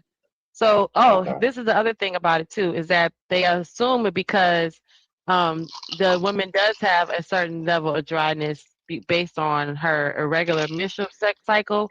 So because she might be 50 years old and still having her cycle, she's gonna have some normal experiences that always come with having a cycle. What's the myth, you guys? Many think that lube is only for problems, yet it simply supports comfort and pleasure, especially if it's a natural lubrication that changes during your 40s. Okay, so if something happens, then you just need help. Then you just need a little help. But you need help at any age. It's not because you're older. Number What 7. are we talking about? I just came back. Okay, sounds like we're talking about dry vaginals. Keep going. No, we're not. But I'm sorry, my bad. We're talking about 10 things you should know about having sex in your 40s. Since the name of the show is what? Okay. So, where we meet? Okay. Let me stop being slow. You made me go back too far. Okay. Wait, I was on number 7. All right. So, number 7, you start looking for other ways to find pleasure. Some say that's true, right? You start getting more experimental, i.e., why you find, what was that, the auntie and the uncle on Friday, and they was in there doing a kinky, and he had on the BDSM, and he had on the leather with the ball in his mouth, and she was whipping him. So, shit like that, right? Stuff like that, where you start to get a little more creative, and you start exploring different things, right? It may not get tiring for you, but it depends solely on the sex and to feel pleasure in your 40s. It just depends, I guess, right? And if you and your partner should explore into new ways of achieving intimacy, that's great. The myth is that some people believe that you must come only from penetration, yet sex and intimacy. Yet that's not always true. That's what the other, like the little Tantra and the Kama Sutra. And if you really are doing it right, you really can reach a point where you can get full, you have a full orgasm. So number 8, sex may get a little boring and if you're looking to conceive. I don't know about this at 40 because I'm past 40 and I don't know, but it says for women over 40, the quality is versus over quantity with the deal with her whole eggs and her having it more often than and having it not having it if you're trying to make a baby. I don't know. But what's the myth? That people say assume the baby making is natural, strengthens intimacy, but too much can focus on the conception can add pressure, which now you stressed out, which now you're not. It's completely contradicting the whole baby making process. Number 9, you may need to put in a little work. Just a little work. Right? Both men and women face hormonal changes in their 40s. I know I did when I was 40. Now I'm 50 and I'm like, okay, what's happening? Right? You don't have to, you do have to, so you have to put in a little more extra effort. So that's why we were saying earlier that the younger men was working better with the older women because the younger men want to put the effort in, right? We saw that earlier on with the other video. Before intercourse, you're gonna get a little sexual stimulation going on, a little foreplay, a little smack on the booty, a little something. Sometimes it's all day long, but you may need to do a little something extra. Both y'all, the man and the woman. If you're dating an older man, dating an older woman, what's the many believe that the desire should stay effortless forever, but it's not. It's changing. Changing hormones often means slowing down, communicating more, and embracing foreplay and meaningful parts of intimacy. And number 10, do something other than the usual. Now, if you're just gonna climb up on me every night and you're gonna hunch 14 times to the left, 14 times to the right, I guess after a while, I guess it can seem like it's like sex is no longer no good. Now you're gonna blame it on me, us being older, because we tired, but you keep giving me the same 14 pumps to the left and 14 pumps to the right. So I guess at this point we need to start doing something different, right? So change it up, be somebody else different, put on a wig, have an accent. Hello, how are you doing, Senor Smithy? Is there something I can get for you? I'm Right? gonna tell you What's right it? now. I'm gonna tell you, come in there, come in a room with a who needs a quickie mart accent, and you're gonna get gummy bear all night. You better know how to switch that thing up to some kind of, I don't know, something. But I'm gonna tell Why'd you you right say now. Quickie Mart? Hello, how can I help you? The Yeah, bananas are who 3.99. needs Like, a quickie mart? That bud is quickie smart. No, you no, come in no, there with the no, feminine version of that accent. I'm not getting no, up. Because first of all, when you come in the room, I'm gonna think it's a scam. I'm gonna be like, "Hold on, where's my wallet? Where's my wallet? Hold on, I know she didn't take nothing. I hear East Indian in the building. I'm sorry. No, no, no. That's just no. yeah. She needs to I'm have a going cute straight like little that. I'm going French straight like that. accent. All right, so the myth on that one is switch it up, change it up, try something new, right? Trust yourself in a relationship, and especially if your partners are 40 and above, there's been together for a considerable amount of time. Sometimes it can get boring. Sometimes you you think you're doing something and you're doing the same old left and the same old right and the same old front, same old back. Switch it up sometimes. So the myth about that is that some think that routine keeps you stable. So you think you keeping her there. You think you keeping him there by doing that same old left to the left and same old sexual cha-cha slide, right? But in Slide to the long-term right. in One hop, long-term one hop. relationships, you want your partner to be a little still stay curious, right? Have a little curiosity. So try new ideas, Mhm. bring fresh energy into the conversation, bring in new role playing, wear a costume, put on a wig, act like you don't know who he is, and be like, oh, I'm gonna call my boyfriend, you know. But those are my fun facts of the day, you guys. Y'all know I Can come I for the give you a bullshit. disturbing true story of that real quick? What? You have a Can disturbing I give? story? Yeah, I have a disturbing true story of what you just told people to do. That's right, ladies and gentlemen. Go To play ahead. it up. Okay, well Yeah, let me. yeah. I'm gonna. You can tell your story in just 2.2 seconds. As soon as I get through and say to anybody who to what he said yes. Oh, no, I'm not gonna read that. He said get all the pills and give it to the folks who have high blood pressure. Hold on. Let me make sure I just address the chat, and I do see comments. So I just want to say, I did see something here. Uh-oh, hold on. He said, what did you say? He said, I'm in trouble. I can't see that. Oh, he said, I'm in trouble then because I'm boring. Oh, now, yeah. Now, if you need a younger man, what? Then what? Adelante? I can't read that. An old fart. I can't work like that. I used to. Well, that's why they're saying we know that he said 4 times. That's why we're saying that to do a little switch it up, do a little make it fun. Like I said, don't be like the auntie and uncle that's on Friday with the leather and the whips and the chains and all that. You ain't got to go that far. I mean, if you like that kind of stuff, then go as far as you want. So, yeah. All right, go ahead. What was your story? I just want to make sure I didn't miss the chat. Nah, you good. Okay, so oh, I You am said you got a coming through disturbing for it. story. Go ahead. You got a Yeah, yeah, disturbing yeah, story. yeah, yeah. No, no, it is to me. It's disturbing. To you guys, it may be kinky, but to me, it's very, very disturbing. So this is a true story. So I was dating this one chick. This is back, I think maybe 2019.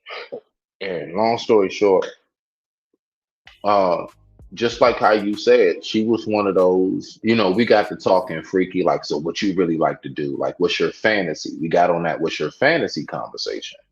So I Mm-hmm. told her what my fantasy was, which I will not divulge on this platform, right? And then she told me what she was into, which I don't mind divulging because y'all don't even know who she is, and I'm not gonna say her name. But anyway, so let's just say Cheryl was like, I said, so all right, that's mine. So what's your fantasy? She said, I said, what was wrong? She said, I don't want you to Oh, judge me. I know. I think I know this one. Go ahead. She said, I don't want you to judge me. I'm like, I'm not gonna judge you, girl. Just what is it? Come on, spit it out. Say it with your chest. She said, I'm not gonna lie. I don't know why, but my fantasy is I'm in the house, I'm making something to eat, and I'm gonna put like a ladder on the side. 'Cause she's in an apartment building. She's like on the second floor.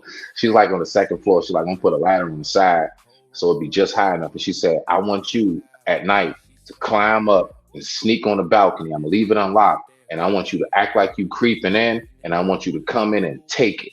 And I'm gonna be like, oh my God, no. And I'm like, when she was done, I'm like, oh my God, no. Like, no, I'm not doing that. Like, oh my God, no. Like, that's your fantasy? She said, I told you not to judge me.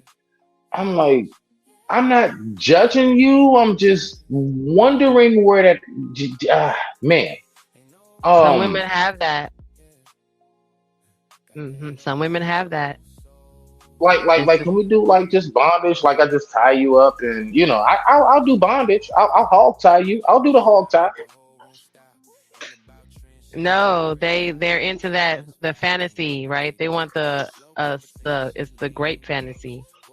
Yep, they want it. Yes, Some women want she that. actually, yes, They and want you to and she come was in and big do on, that.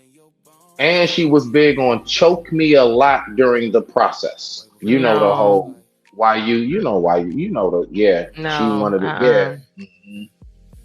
She liked to be choked. Right? I'm like I'm gonna be real with you. I'm like, I'm uncomfortable. She's like, you're not judging me, are you? I'm like, no, I'm not judging you. I'm Yep, just I telling am you. judging you. No, I wasn't judging her. I'm telling her I'm uncomfortable. I was honestly uncomfortable because I'm like, no, do you know my strength? Like, you don't want me to choke you. Like, no, I'm not doing that. I'm not even taking that chance. Like, no.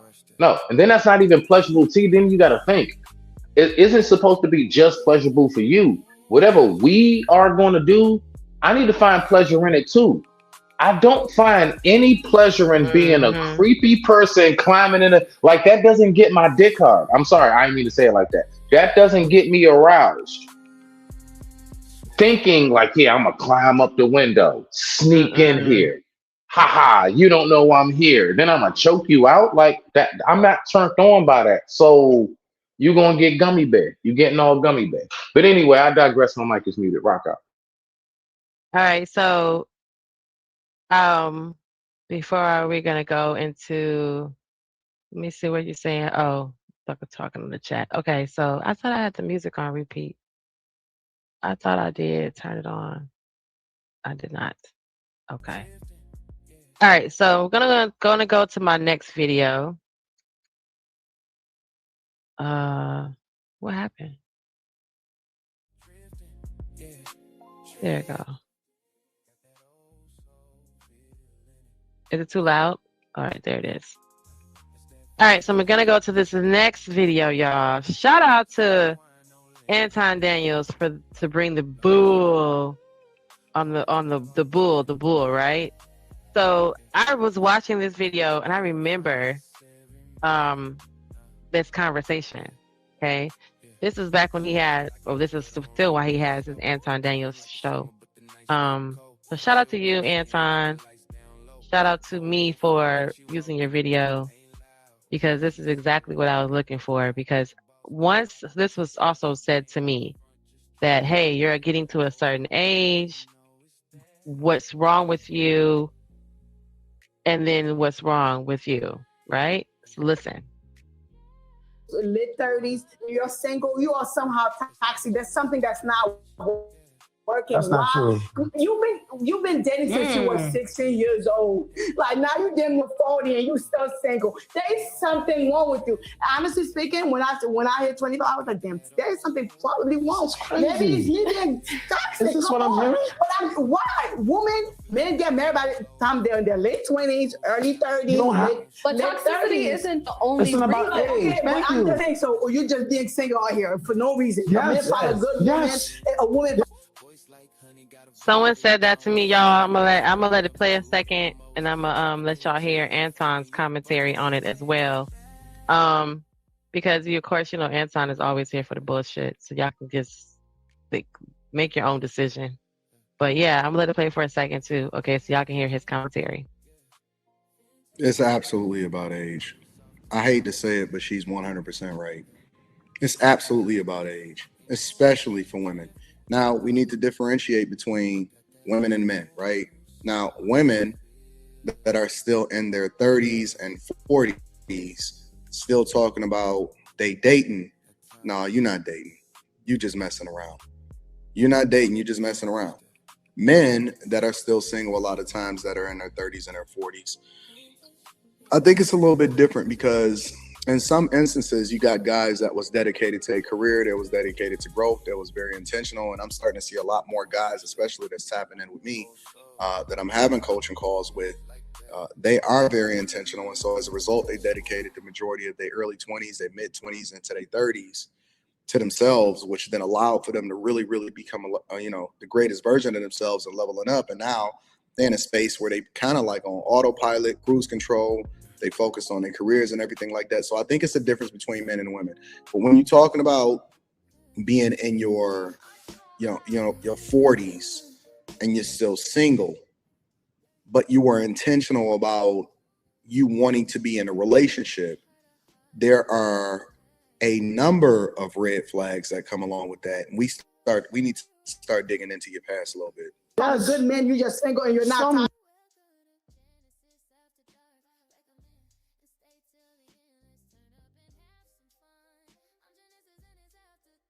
Women Okay, don't Danny, want there's men. not really- Some women don't want marriage. Most women that I know that are in the late 20s, early 30s. And are they successful and happy They in a are relationship? successful in certain areas, but the relationship thing, I know why they're not successful because Okay. there's 'Cause they're something your wrong with friends. them. No, I don't know. 'Cause they're your friends. No, I don't know men that I know. Okay, but when you see a 40-year-old man that's not married, that never been married, never been in a serious relationship, you don't think there's something wrong Why with them? can't he just choose to want to be single? Okay, but Like I said, I think it's a difference.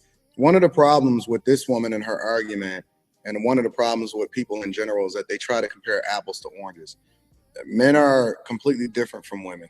And so the reason why a man is single and not in a relationship is completely different from why a woman is single and is not in a relationship, especially in their 40s.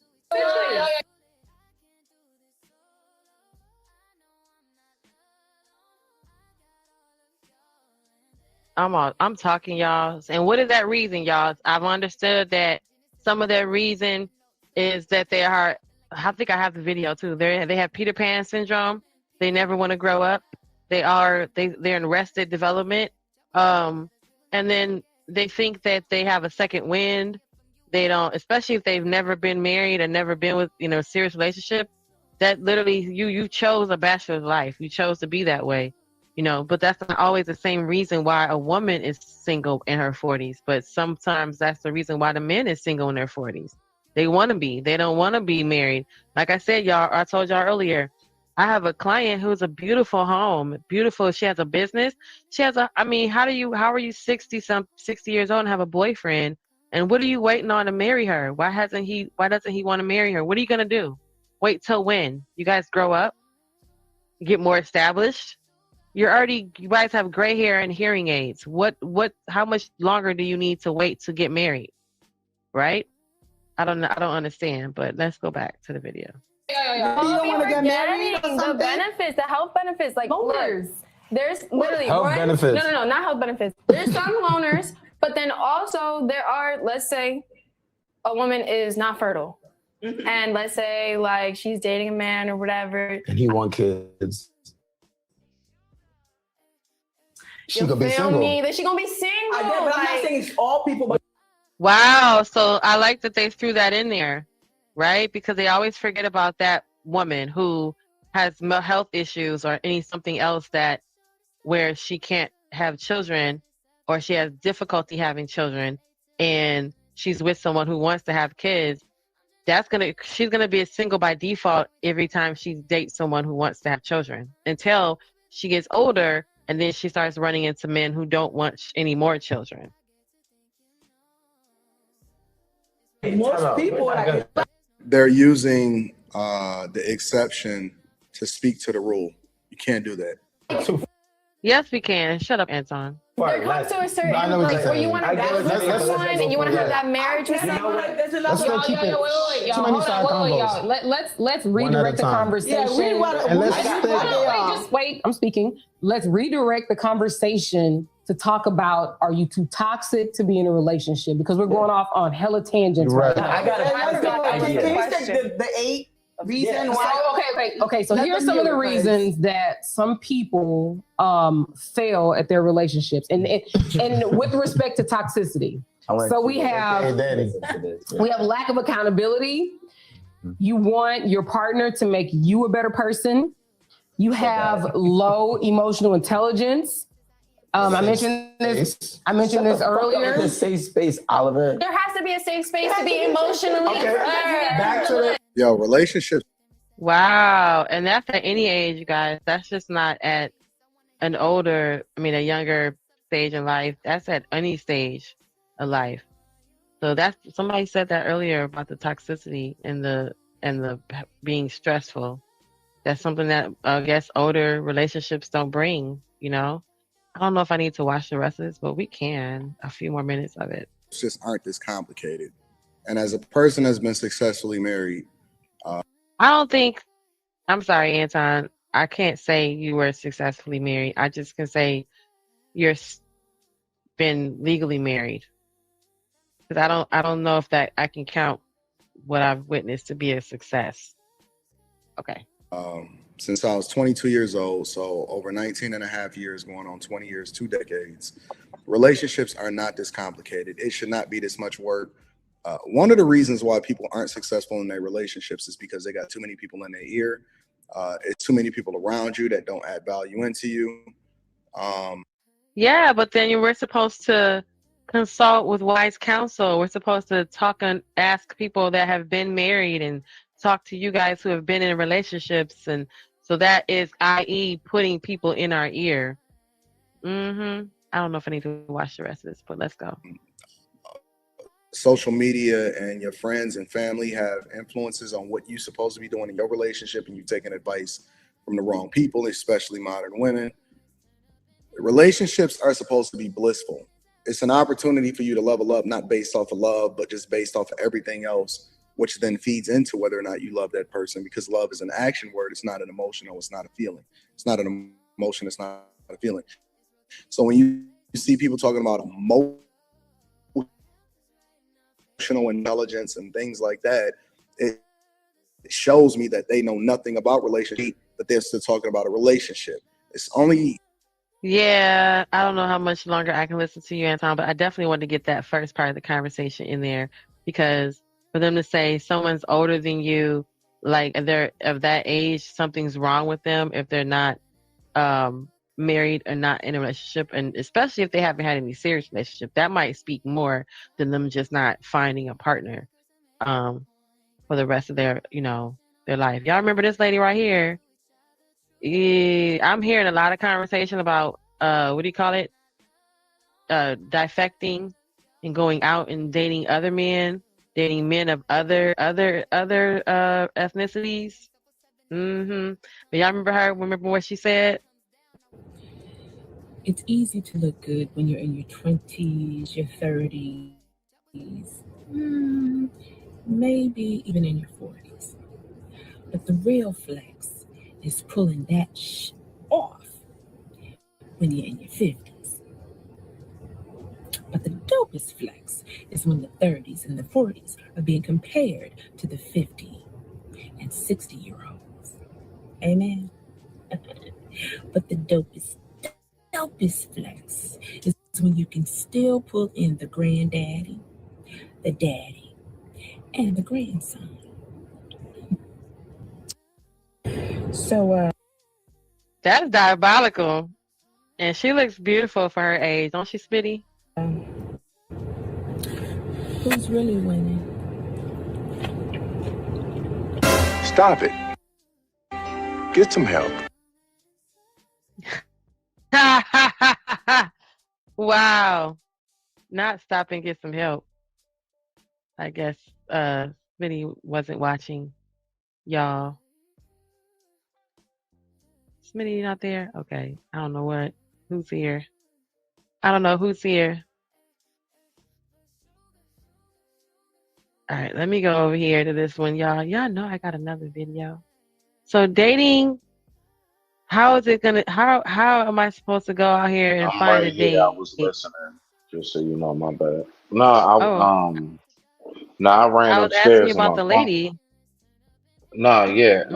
I got my Bluetooth in, and so I ran upstairs, and my phone was on mute. So when I heard you, I had to come run back downstairs just to be like, I'm right here. No, I'm right here.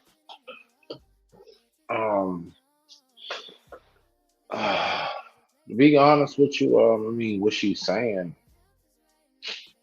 I think that's She said she anecdotal. can date the father, the daddy, the son, and the grandson because she looks better than some of the other 30-year-olds now. I was talking about that a little bit ago on the phone, and I was speaking about how,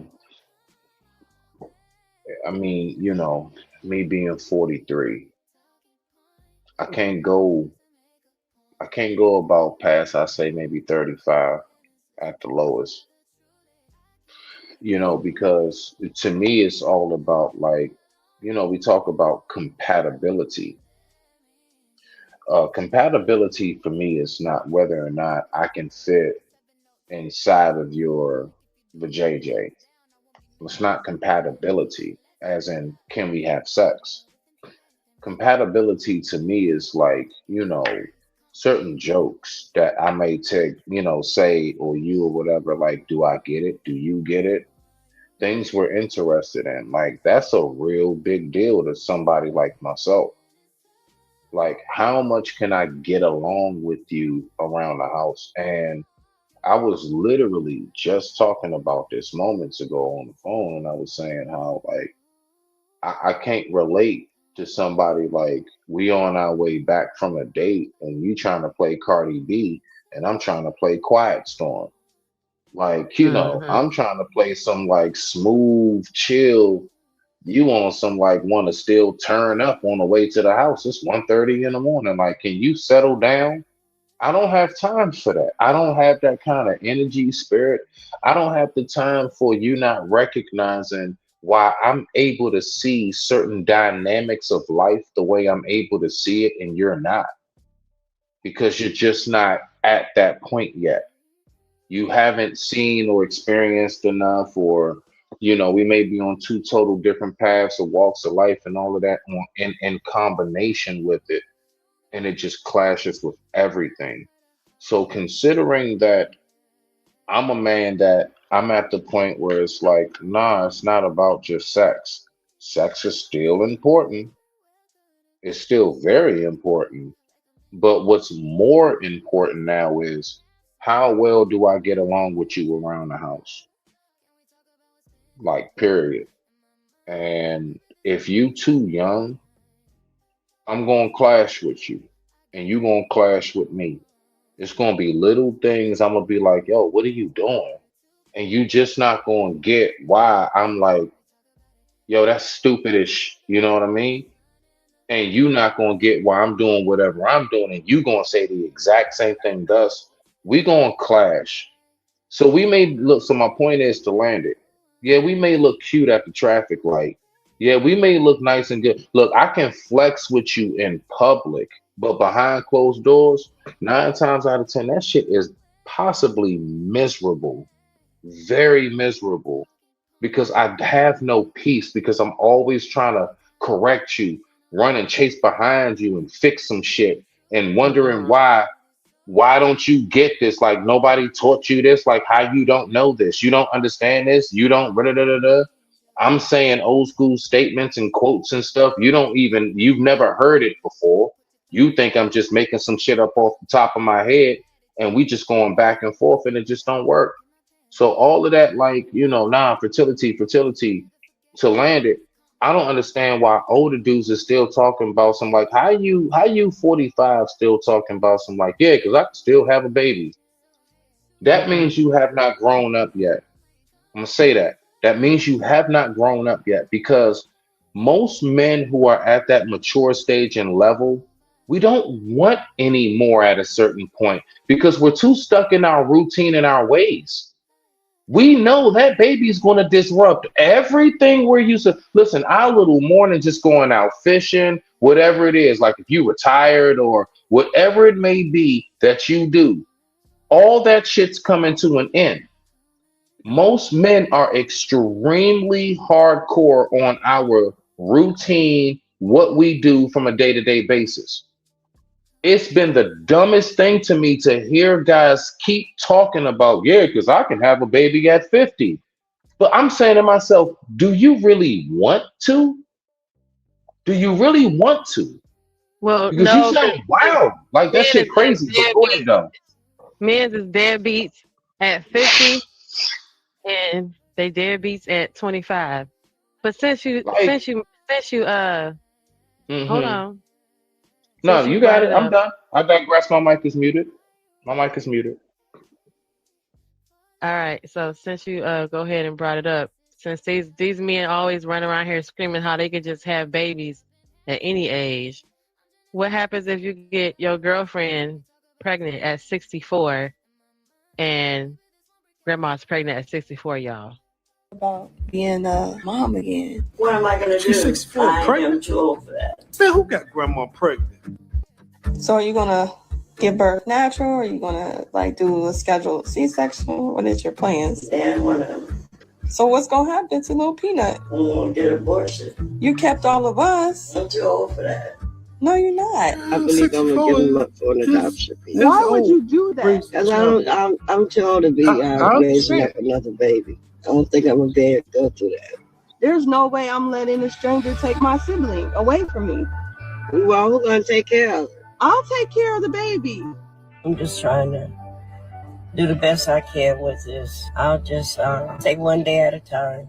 Just because you have a baby by a man or whatever, that don't mean y'all have to be together. And some of these men out here, they try to take an advantage of you. And for all the single women and stuff, don't let no man slow you down.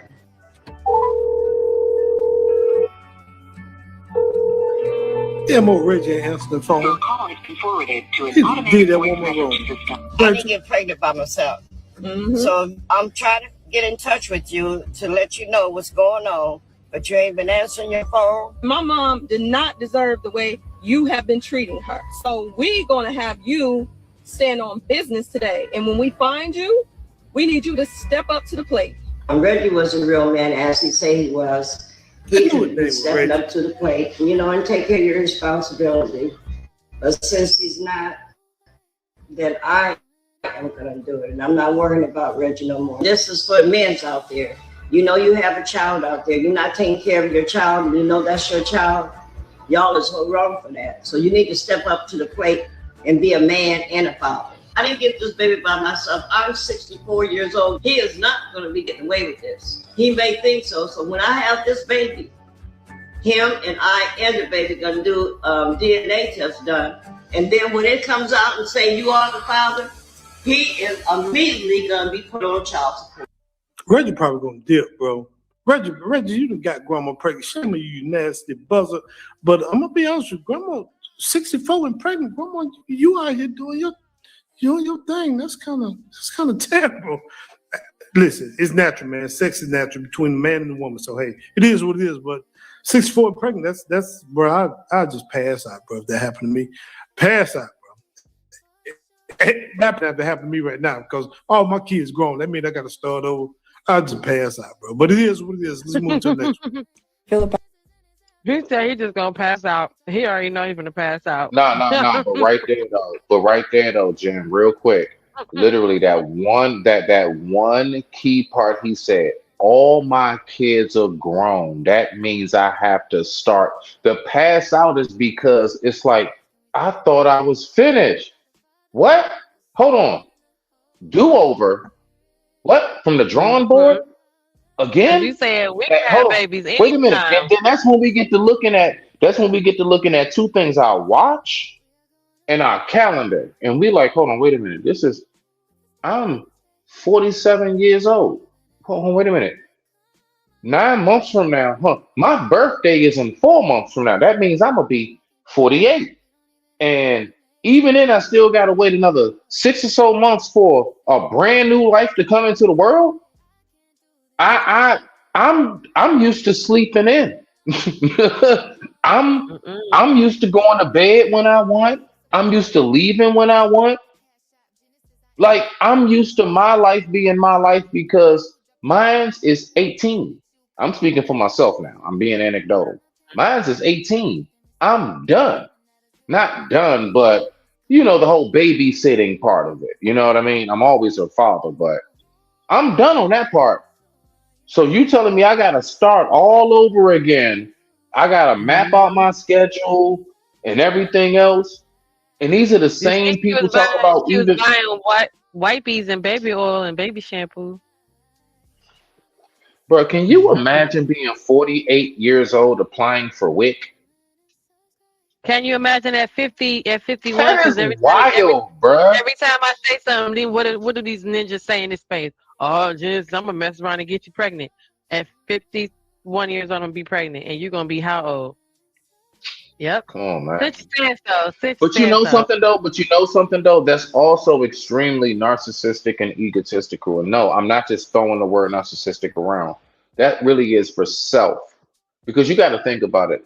That man has, and I'm only speaking to men because I speak to men. Jen, you can talk to the ladies because you're the woman up here. Speaking to the fellas, that is very narcissistic and selfish. Oh, I can have a baby at like 60. Did you ever think to yourself, how long am I, say you can, you skeet, all skeet is still great. How long are you going to be around? You're willing to bring a life into this world just to say, I can still do it?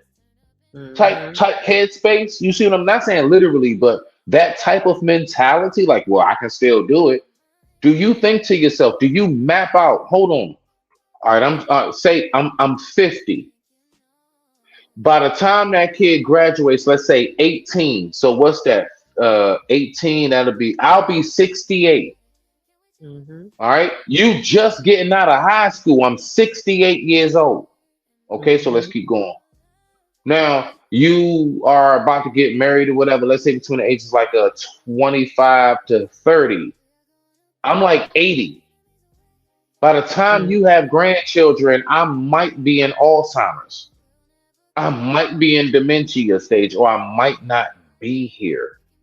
My point is that, like, the one thing now I know now to land it, Jen, I'm not giving young girls an excuse, and I'm not saying this is the reason why it's okay. But one thing I damn sure know about women, I've always heard when it comes to children, they want them younger because they always talk about being youthful, being able to play with them. I don't want to have a baby all old and I can't do nothing with. I always hear women say that. I honestly only hear, for the most part, men say, I could be 60 and still skeet one out. I honestly don't really hear women say that. Usually women, like, it's not that I'm trying to be fast with it, but my clock is ticking while I'm youthful, while I'm still vibrant, while I can still roll around, play with them, and be there for graduations, grandkids, and all of that. I need to do this within a certain amount of time. But, I digress. My mic is muted. But that's just something that hit my mind just now. Rock out. I saw older couples today walking their baby in the neighborhood I was in, cleaning up and cleaning the house. Saw a nice older couple. It was definitely an older man. He was definitely older than her. He said women risk their lives. Ola said women risk their lives to have babies. You better appreciate that shit. We do, absolutely. So, so in that regards, this is why I kind of We do get to the too. point We do of too. There have been many men who have what? passed away. Yeah, passed away mid orgasm. That's right. That's right. Mid skeet. Mid skeet. It's dangerous for us too. If the coup d'etat is that great, we just might lose our lives. That's right. All right. So That's as I right. was saying, as I was saying, as I was saying, before I was interrupted. All right. So, which brought me to the final part of my dating relationships and being married conversation, right? At this age. Why can a women at 40 years old afford to make their potential person wait? Or is that really more of a young woman's kind of game? Because if you're at 50, like I said earlier, what am I waiting for? Because we went over earlier in the show, I showed the video of the benefits of dating an older woman, and part of it is because we know what we want. So how am I, if I know what I want, why would I wait on anything? And then if we're in this whole culture, am I a hoe if I don't make the man wait for anything? Because that's it. We also have up against us is that men are not trying to marry 50-year-old women. So I'm not waiting to have sex with you because I'm waiting for marriage, because you're already not going to marry me, right? Because like we said, what was the video I had? Did I show the video what the guy said on why they date older women?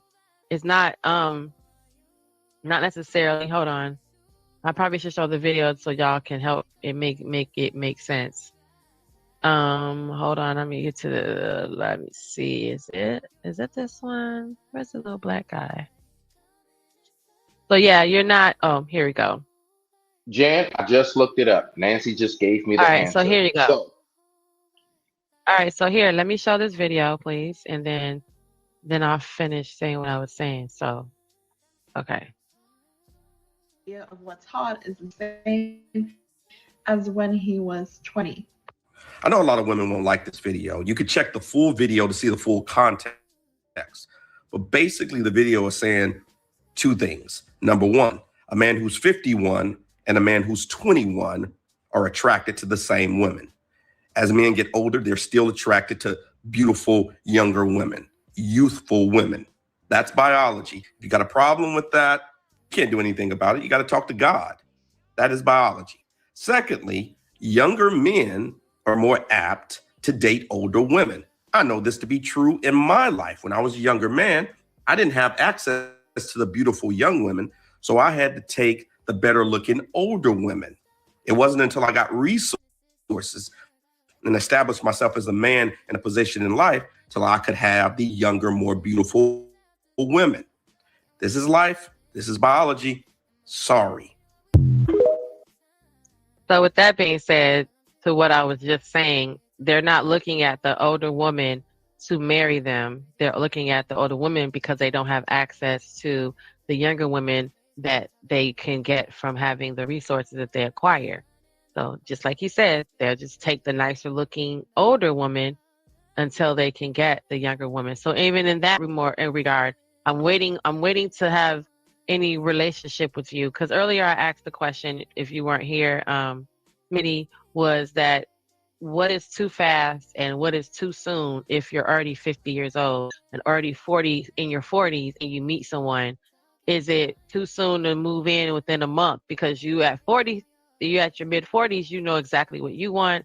She's in her mid 40s, she knows exactly what she wants. What is too fast? If you were 22 and you weren't sure about yourself, then maybe that makes sense. But I'm 51 years old, so at 51, what's going to be too soon or too fast? Is there such a thing when you're past 40? The other question was also, how have your standards changed after 40 years old in regards to what you will accept? And that's what makes the peaceful relationship happen. It's like, oh, the older women are so peaceful. That's because the standards, some things have changed. She's not tolerating, or she's either relaxing on some standards, or she's, tightening up some standards. So given that, all that I just said, including his video, the younger men that are dating the older women are not dating them to marry them, because they're just getting themselves ready to marry, to get in position to be with the younger woman that they want to marry, because that's what they see marriage is, a younger person to live longer with, not an older woman. But earlier I played the video that talked about older women getting married with the older men because the older men don't want to die alone. But who wants to be your island case? Who wants to be that? I'm with you. Not that's gonna forever gonna put a bad taste in my mouth to say that, because you're older, Genesis. I'm not really with you because I really like you. I'm with you because I don't want to die alone. Okay, well, that's a roommate. Just let's pay the bills and live in a nice environment, and we just be roommates, and you just live your life and I just live my life, and let's keep the expenses low, and let's stack our money. That's not a relationship. Because you're not here because you are interested in the person, but Jen, unfortunately, older men are doing that. So, yeah. okay. So, Jen, What I'm only happened? laughing. Nah, I'm only laughing. Mm-hmm. Hello? We talked about it. Yeah, can you hear me? You can hear me, right? Yeah, you just went out for a second. Are you hot? Oh, okay. Nah. I'm just laughing because, we talked about it. All right. So, Jen, what is the first question alone again? And then let's move to the second question. Just the first question so I can answer that. Well, answering it will be objective, right? Because you're not for that position. You're not dating. So if you were No, but dating, just I know, but I can still do I can still go back to before, all of that. Like, yes, I am talking this, and yes, I am seeing someone. But I'm just saying, so as far then as like, it at your age. Well, see, y'all could have been together before you turned 40. So I don't know. what was the first question? You said it was two questions. What was the No, first question? I there was was a ready few. to answer. When you're over 40 years old, dating over 40, do you want a relationship, or you do want something like a There we go. companion, There we go. or you want a plaything? That was the first question. Okay. Are you in it more Okay. for long term, or you just in it because you don't want to be alone? Okay, so answering for myself first, I am in it for something definitely long term and long lasting. Giving you the elaborated brief on that, I believe that that is contingent upon that particular man's maturity level. Any man that's at my age, anywhere around it, 4 years younger, 4 years older, whatever. Any man around my age that still is on some like I'm just with a woman for fun, honestly, is not grown up. I'm gonna be real with you. That's like you haven't like that's when I say so you ain't got that out your system yet. 9 times out of 10, that's also the dudes that probably is just coming into some new money. They're probably finally at that point in their life where their career done boosted and they're settled is financially because they've talked about this in these spaces as far as men usually hit their prime financially and all of that around 40. They say that. So if you're a man who had to wait until you hit your financial and career prime to get it and you never had it before, then you're just now stepping into the realm. So it's fresh to you. So you have the same mentality that I had when I was broke as a college student and was still having that same fun. I got that out my system. All of that, like, oh, she bad, she did I got that out my system. At this point, because I was able to actually, thank God, have these experiences, yes, I'm saying it, of having awesome sex with gorgeous women in beautiful places multiple times in my life. I have been afforded the luxury of having the mentality now today to say, I want more than just sex and someone to look good next to me when we pull up at the traffic light. I want somebody that's actually compatible, that actually gets like, hey, I'm not feeling good today. I want somebody that gets, hey, do you recognize when I'm kind of going through shit in my head or whatever? But you know, I ain't violent, I ain't mad, I ain't angry or like that. I'm just kind of going through it. I'm a little depressed. Will you look at me like I'm weak, or will you be like, baby, what's wrong? How can I make it be better? You see, I'm looking for that type of, you know, as you get older, you recognize you're going to come across certain health issues. Bruh, I'm telling you, going through certain health issues alone is way different when you got somebody who's right there by your hospital bed or right there while you like, all right, you know, I got my appointment tomorrow. We're going to go see these test results. And she right there. She done took off work, whatever's necessary. It's a whole different field. That ain't got shit to do with sex. It's a whole different mentality. You see where I'm at? So, I mean, it's like, that's just where I'm at when you ask that question to land it, right? To land it, give the floor back to the lovely hostess. The men who think that way have not grown up yet. And my personal opinion is they finally got new money, and now they're finally living out what they never were able to do back when they were in their prime to do it. And they're trying to damn this. It's like the old guy who never could afford the Corvette and got it at 80. Same thing, same mentality. You bought a Corvette just to drive it 30 miles per hour on the Beltway. Great job, Grandpa. I digress. My mic is muted. Respect to the family. All right. So then, the next part of the questions was when is too soon, and what's too fast? If you're 40 and 50, if you're mid 40s, if you're mid 40s and you're dating a lot of I got another video about, you know, people are just saying, hey, you know what you want. It's kind of like when you go into the store and you know you want to buy a fresh pair of, you know, all white Air Force Ones. You're not really looking at anything else, and you're going in there and you're going to spend less time shopping, and you're going to be more, you know, it's going to be probably more pleasurable to you because you're going to be able to go in every store and get what you want. So I guess the more you know what you want, it should make it more concrete to say, hey, so what if you're 45 or 50 years old and you meet somebody and in 4 months you guys move in together? How much time you really got to waste to see? All right, so again, this is something I've actually, all of these things I've actually been speaking about. I'm talking about my real life behind, you know, privately. I make it very clear. Hey, I'm 43. You're such and such. I'm not rushing anything, but at this point, we don't have near one day to waste. We don't. Neither one of us, I don't believe, have another dollar, another date, another minute, another moment to waste. We need to really like have that discernment and go and be gun ho about what it is that we want to aim for. And I'm only going to be gun ho about that if I know somehow, some way that you are on the same page with me. How would you know that, Smitty? She could just say anything. Well, the one thing I learned about women, fellas, is I don't listen to what they say. I do, but I actually look at what you do.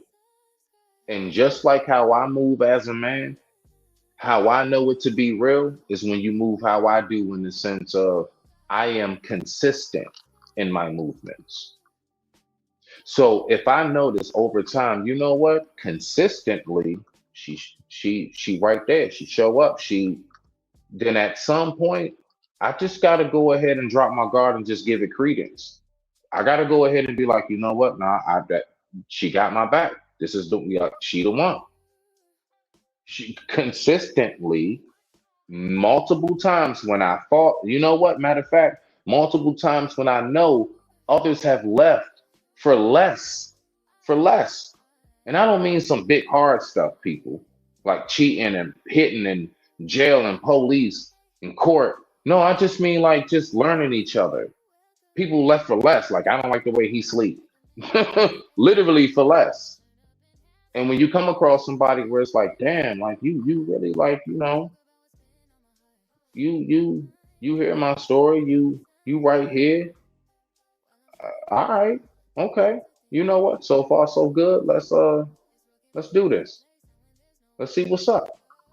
And that's when everything starts to switch and mode. And that's when that man genuinely at that point says, yeah, let's go ahead and make something official.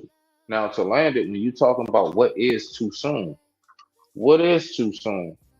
Too soon is contingent upon whatever it is that you deem to be outside of what it is that you want when you want it. Like, as far as if all I want to do is just kind of like learn, like get to know somebody, all I want to do is just date and have fun. All I want to do is just kind of like we just vibing. You know how they say we just vibing. Then honestly, 9 times out of 10, I'm probably not going to have no real trajectory on a date and the time and the set on how long I feel it is. I want to go ahead and make something settle. Thus, you know what happens? That's when we get to the point where now we're just shacking up and we're just dating and we're just, that whole dynamic. When you're intentional, when you actually know, like, this is what I want, this is when I want it. When you actually are comfortable enough to tell that woman what you want, how, like, and everything else, it's totally different. It's a total different mode, Jen. When that man actually says, you know what, like, for example, building a house. Any carpenter that knows how to build a house know how long it's about to take to build that house, depending on where they are, what materials they're using, what tools they have at their disposal, everything. I'm landing it. So because that carpenter knows how long it's going to take to build that house, he knows all the details that it's going to take that's going to be involved in the process of building that house. Same thing with the relationship with the man pursuing a woman. All of the little nuance and detail intricacies of getting to know that woman, we know that's going to be a process just like building that house. So once you know about how long on average it takes to build a house, that's when a man like myself gets to the point where I say, hey, once I meet a woman and me and that woman are solidified and we like, okay, I'm with you, you with me, back. From that moment, the clock is ticking. I give it at max 2 years. And the reason why I give it 2 years is because the whole first year, I don't care what nobody say. I don't care how much you're around them. The whole first year and even maybe some change, you're still just learning that person. I would say now after that, nice beyond that, give it a whole another year after that. Yeah, I mean, considering things are still floating good and everything selling accordingly, I'm getting on my knee. Might be about 18 months, 16, 18 months. Who knows? But I said max. The max would be 2 years.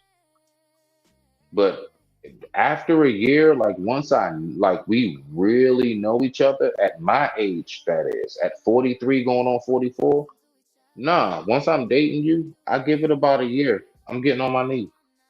Yeah, that's right, people. I said it, my knee.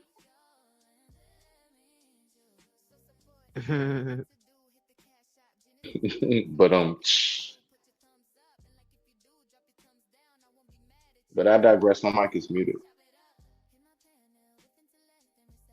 Oh, what are they saying in the chat? Okay. Oh, DJ Music, Mr. Music, thank you for showing up. Hey, I'm in the clouds, just finishing up my show for the evening. Thank you for stopping by. What do you say? At the end of the day, use discernment, common sense, and list. Okay. Keep it simple. Yes. Okay. He said, "Hey, what's up to everybody?" Hold on, wait. Pull that last one back up. This one. At the end of the day. Yeah. Read that again. I can't see it. It's too small on mine. At the end of the day, use discernment, common sense, and lessen folks' burdens. You know something? Common sense and discernment has nothing to do with what the other party chooses to out of nowhere decide to do one day. The fact is that you can do everything right. You can have all the discernment in the world and everything, and you can still get effed over. I'm not saying that to scare people off. I don't, because I don't like to do like the whole fear mongering. But I do get where you are with that. I'm just saying, like, we got to remember, like, life don't work like that. You literally, there are so many people who have the story. I did everything exactly how they said I should. I did it by the book, and it didn't work for whatever reason. I digress. My mic is muted. Rock out, Jim.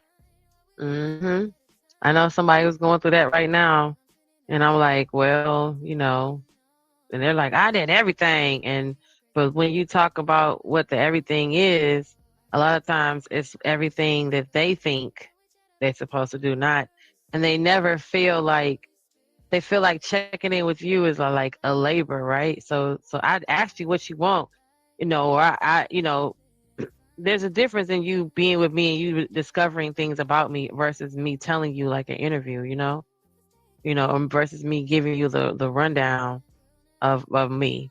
So it just seems like when I hear that part of the conversation, they would say, I did everything, you know, and they go, well, if you ask the other person, to them, you didn't do everything. You couldn't have, because y'all, you know, they're going through that right now. They don't even understand. Well, I don't understand. I think I did everything right. Well, you might have done everything according to what you think everything is, you know, and sometimes y'all don't check in to see if the person, everything is okay with the person that you're doing it for. One day my pastor told me, he said, hold on, he said we was working on the church, and people would come up to him and ask him, be like, Pastor, you know, they want to get in good, so they want the pastor, you know, to remember them. So they would be like, is there anything I could do for you? So and just sometimes, you know how sometimes you'd be standing there talking, waiting to talk to the pastor, and while you're waiting, other people talking to him, and in that conversation that he's having on the side with someone else, that person is gathering information, right? So he said it would be so many times that someone would like hear him say that he needed something, but he doesn't need that right now, and they would go get it because he's in conversation saying, you know, man, I got to get on out of here by 4 o'clock so I can pick up my dry cleaning. He said he look up and somebody done picked up the dry cleaning, and he would be like, thank you, but that's not, you know, that's not what I need right now.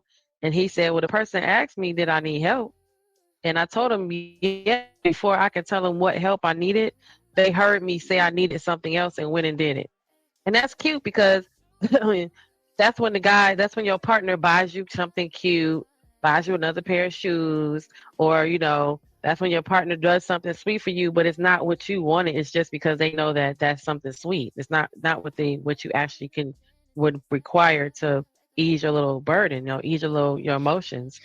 And he would tell us that story all the time and tell us, like, in regards to like just people just, you know, they could sit back and hear you say, you know, it would be nice to get, you know, one day to have some gas in my car and not have to put gas in my car when I wake up. So they go do that, but not realizing I need an oil change. That's more important. I can get gas in my car, but I need an oil change. You know what I mean? But they had asked me, they would have found out that I needed an oil change versus gas in my car. You know what I mean? Jen, we need to make some progress. Now, what happened? I hear what you're saying. We need to make progress. I hear what you're saying. It's us as people, all right? So just take that for yourself. Now, Jen, I hear what you're saying.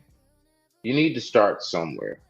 And I think where we need to start is this whole background you got going on. Wall hitter, double exclamation points. Okay. Genesis, I am. I'm just saying, why do you keep calling yourself the wall hitter, but yet you keep having men hit on you? Did you hear that? You so-called I don't keep keep calling having men yourself hit the on wall me. hitter. Get out of it.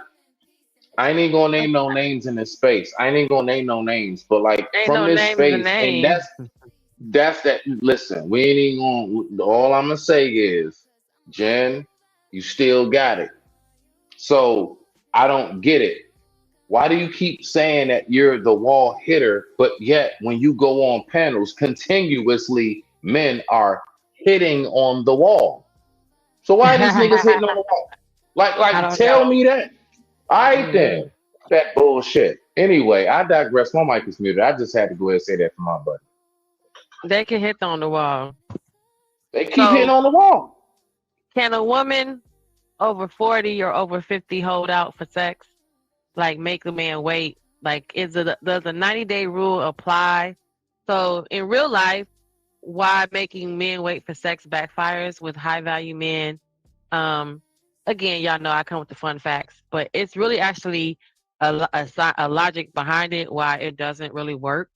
Especially, it doesn't work with high value men. It doesn't work with low value men. It doesn't work with medium value men. It doesn't work with a man who can exercise any option.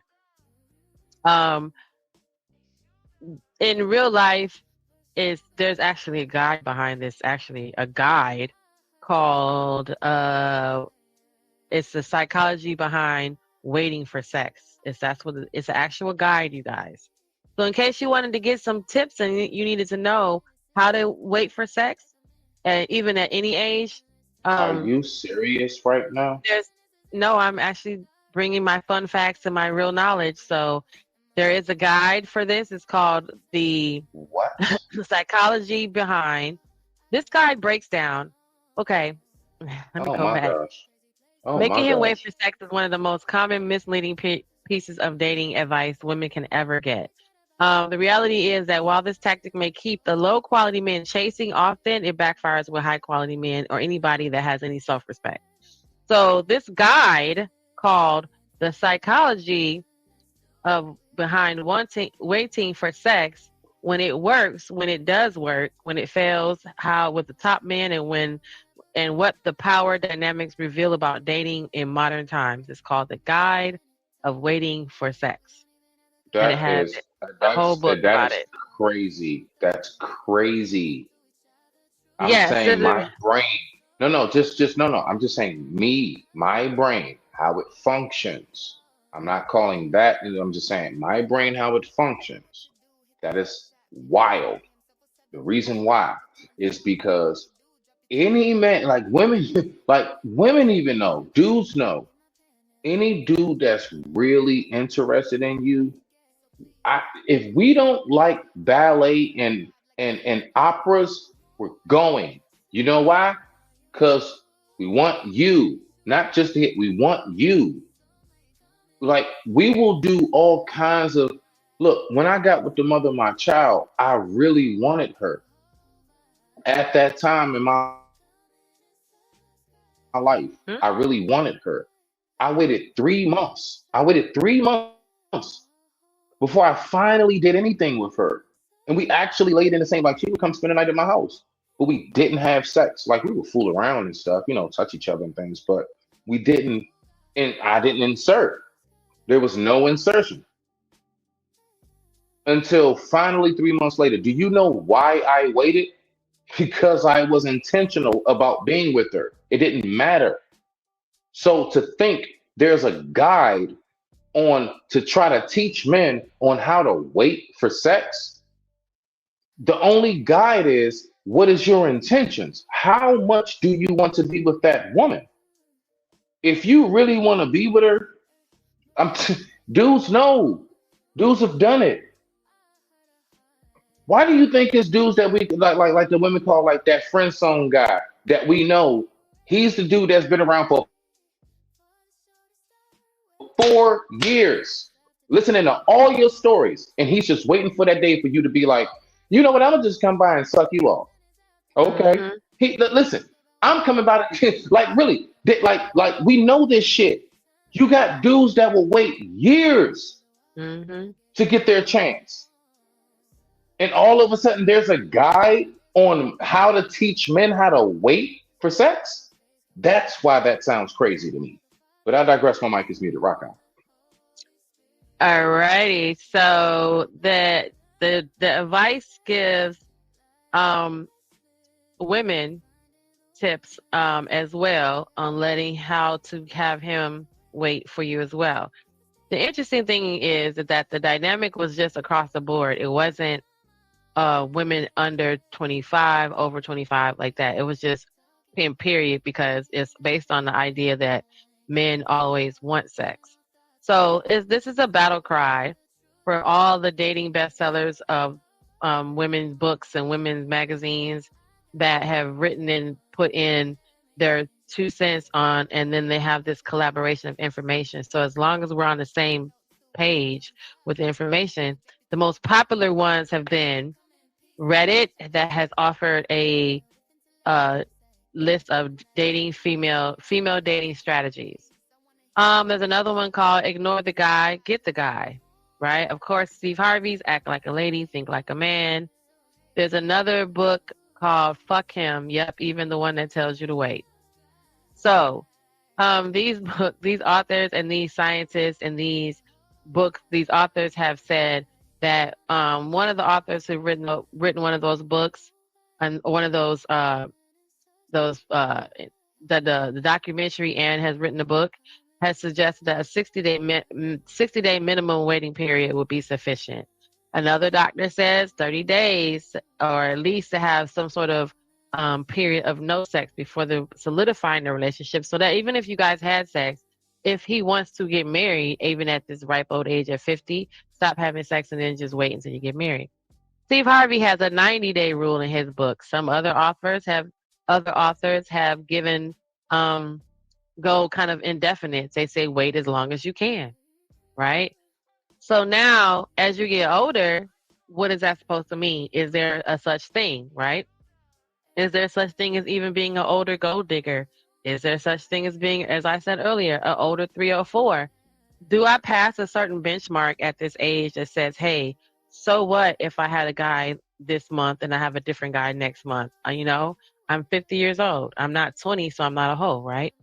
So the advantages from making a man wait is just basically based on largely on assumption and just people putting in their chiming in on their thoughts and how and what they think men want. Men want quick sex and women want relationships. That's kind of the synopsis, right?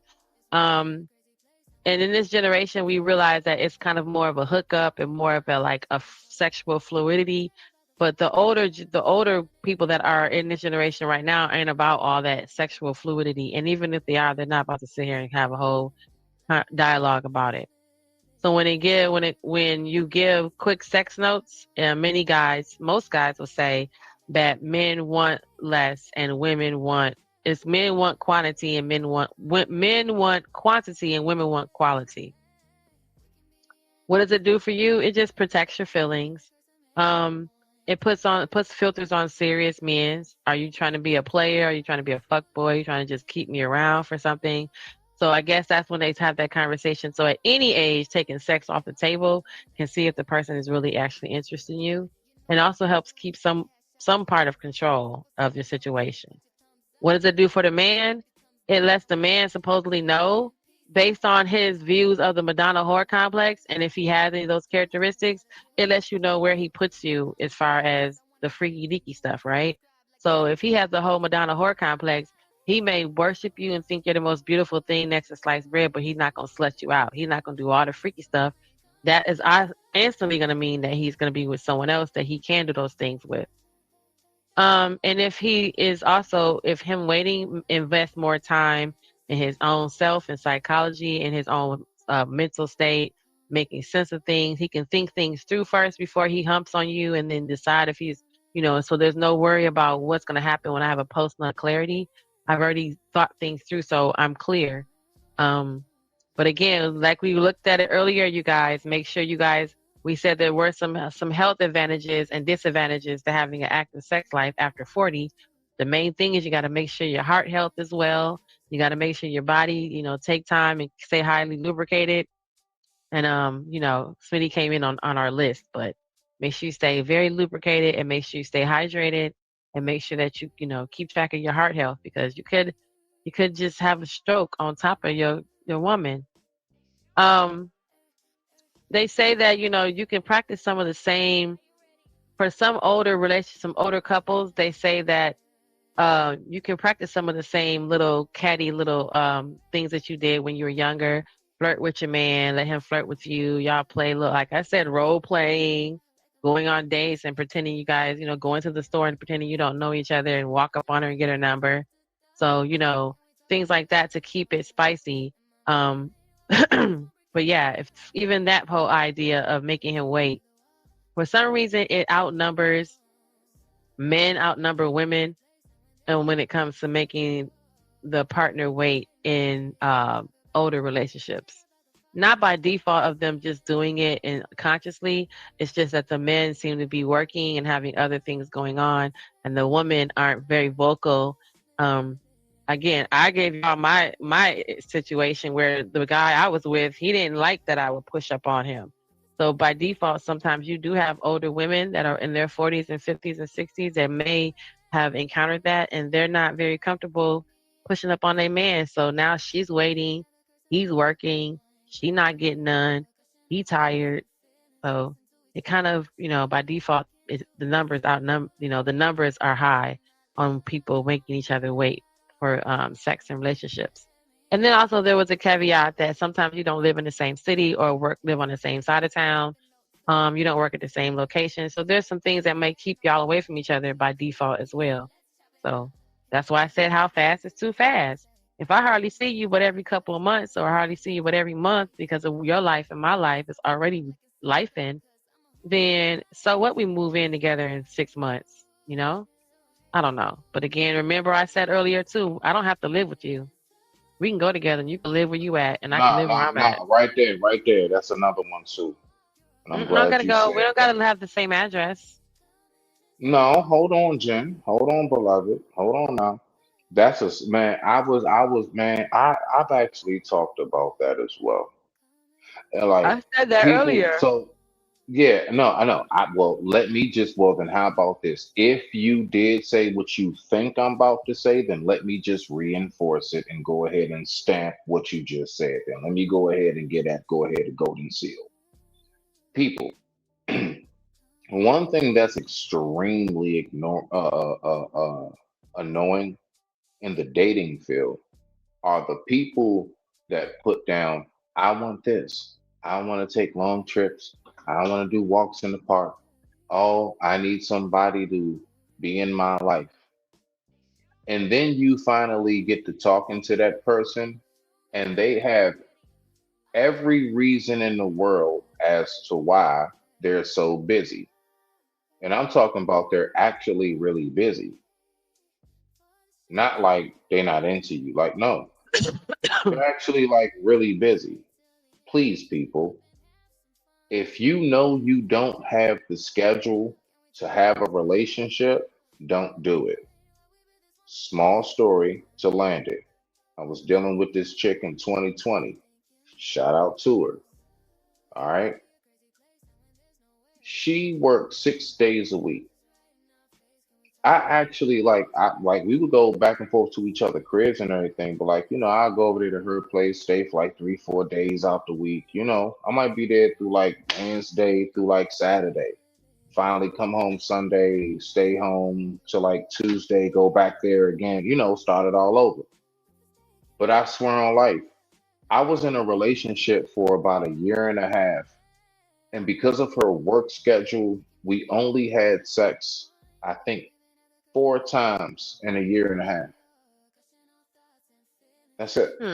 I actually, and of course, yes, it did not work. I'm not with that woman no more. That was back in 2021. I remember when it was. That was 2021. 4 times. Come on, stop capping. 4.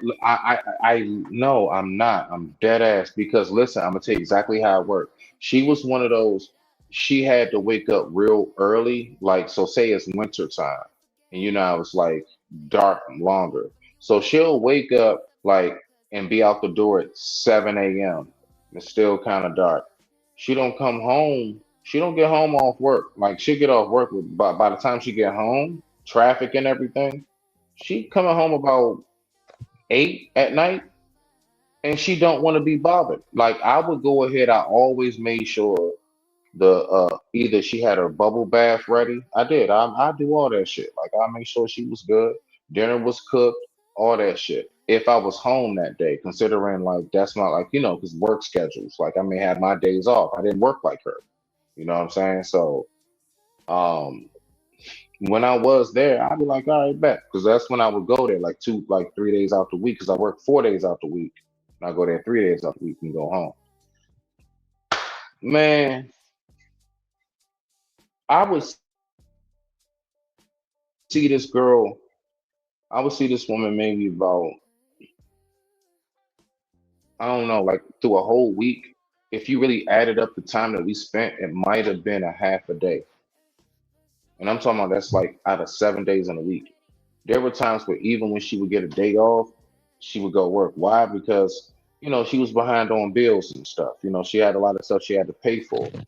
So my point is, like, she was dope as shit. Like, we got along. We was cool. We ain't argue or nothing. But the relationship didn't work out because she just never had time. I always had more time to spend than her. And I know it was work because like she literally was like at work all the time. Like she would call me from work, all of that shit. You know what I'm saying? So I knew what it was. It wasn't no other stuff. No, she literally had to work all the time because she was trying to keep up with her bills and her lifestyle that she was trying to keep up with. She wanted a little more of a luxurious lifestyle. And living out here in the DMV is expensive. She's out there in Moco, Montgomery County. If anybody knows anything about this area, Montgomery County is it's very expensive to live out there. Very expensive. And then next to that, you got like, Potomac and Annapolis, blah, blah, blah, Columbia, Howard, all that shit. But she out there in Moco. So she trying to keep up with this lifestyle. She says on the dating app that she wants to date. We sitting up here talking, we dating, but she don't never have no time to spend. One day I just said, you know what, I can't do this shit no more. I can't do it no more. I never see you. I never see you. Like, how the hell I come to your crib like 3 days a week and I never see you? You know what I'm saying? Like, that's not cool. That's not cool. I can't do that. But yeah, that's my little story. Mm-hmm. What are you growling at, puppy? You over here growling in the air. What are you talking to? Hold on. What's the date? What's the date? What's today's date? Today is June the 9th, y'all. It is 11:44. I was gonna say maybe it was the moon, but it's not. It's only the 9th. No, it ain't the moon.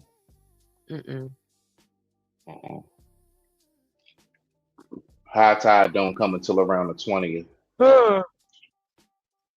Yeah, that's high tide. High tide? Yeah, because the moon. Right. What do you think about? What do you think about this? This is what the coach Ken says on the reasons why it's hard for women to date at their 40s. Is that women over 40 face. But one of the challenges is they face is you can't unsee what you've seen. You can't unhear what you've heard. And what happens is, and what do I mean by that? That means that they bring this ideology because, number one, other men have done this to me. And so I look at new relationships through the lens of those relationships. That's number one, because the only way you can see something new is you've got to change the lens and be willing to identify, to look at something new. Now, I'm not saying don't bring your experiences, don't bring the things that have helped shape you. But what I am saying is a lot of women over 40 will not look at the situation for what it is or who this person is. They view the person through the lens of someone else. But at 50, it's the Oh yeah, here's this one. No. You didn't see this one earlier, so here. Can I say something briefly to that one? Just briefly. So Dr. At least Ken. from my experience, like no, I've actually noticed that, believe it or not, I don't care what they say online in real life. Not necessarily like I don't know. Do you want to use the word settle? But let's just say they're not as picky. No, they're not. Not as picky. That's like all of that. Looking at the lens of this, you be surprised when women get to a certain point what they are like. Nah, that's fine. And I'm only saying that from No, that's experience. not what he's saying. He's saying he's looking. We're bringing the past into this present relationship to where you're not able to even Exactly. see And that's who my the point. person Like is. most older women are to the point where they don't give a shit about I'm being real. No, Like we're not. at That's that not true. That's not what's happening. No, All that's right, not well, like that's not my experience. right. But you're I'm not just saying, dating okay, well, most maybe older it's women, personal. right? So Yeah, it's that's true. But I mean, I'm just saying, like, you know, I have had experiences speaking with older women, and I right. And have, the thing that you're talking about is not the I don't care anymore, because after you start to get to a certain age, you start to not care about a lot of things anymore. But one of the that's things all that I was saying. There you go. right. That's So it. one That's of the all I was things, saying. but what he's saying is that once you're one of the bad things that don't work to your benefit is that you can't unsee what you've already seen in life. I can't unsee a man hitting me in my face. I'm not gonna never be able to get that out of my mind, and it's just gonna be what he's saying is it's hard to go into the next relationship and not think that this man could do that to me, All right, and so then right there, right apply there, right that to there, that man. right Because there. Okay, right, so but on that's the that, downside of older women is that they've experienced things, good and bad. no, Jen. On that Right. note, the only thing that no, I'm saying it. The only thing that messes my head up on that, no, because honestly, like, let me tell you something. When I met the mother of my child, I've heard stories. When I met multiple women throughout my days in my 20s, I've heard stories. So my point is to say women in their 40s, oh yeah, once they no, I think that's anybody who's been damaged enough in their life. If you've gone through something traumatic enough, it's gonna F your head up to land it. A soldier goes out to war and he sees his best friend get his face blown off in front of him. They just sitting there laughing and talking. Some sniper hits his best friend, and half of his face is now in his lap. The same thing happens to a 40-year-old. Do you think in that same scenario it's going to be different? No, both of them went through some traumatic and you know what? It damaged them. So now their outlook on life is going to be real different. Anybody who goes through something traumatic, no matter what age range, and matter of fact, the younger, I would say, the younger because the more impressionable. You know, the older we get, the more we just kind of realize, the more it sinks in, it is what it is. Life, like what life is what it is. When you're at a younger state and you're still developing, I'm talking about as far as like growing within yourself, not the frontal lobe, just the spiritual and mental maturity, just growing within yourself, still learning new things every day.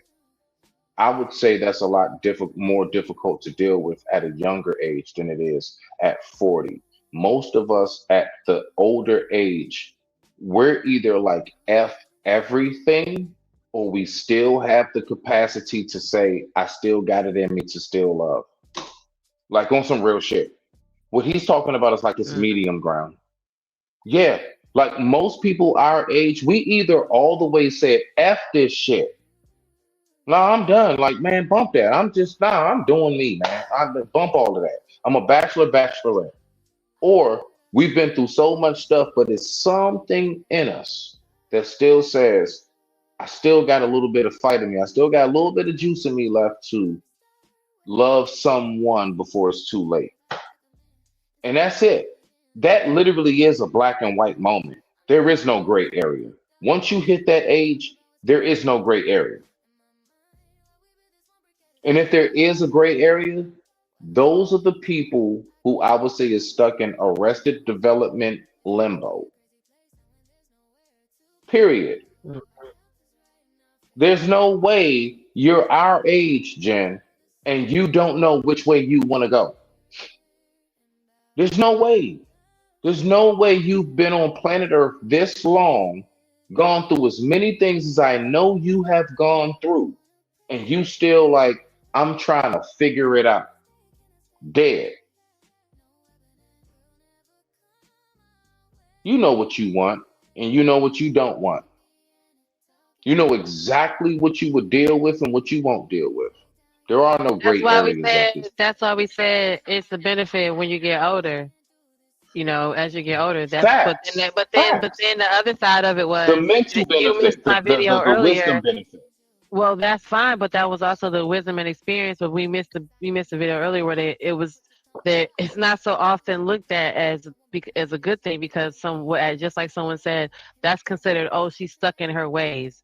She's so rigid. No, it's just that now she knows what she wants. I.e., before when I was younger, this is why I give them all example. When I was younger, you used to be able to call me up and be like, yo, Jen, let's go to the mall. And we could walk around for hours and not even know what we want to do or buy or eat or nothing. But now I know I want a certain shoe. I know what store has it. I know where the parks by that park by that area where the store is closer. I know what I want to eat. It's on the way to that store. I could get how long it's gonna take me. You know, now I know more of what I want. So the shopping is different. I'm not meandering around the mall just seeing.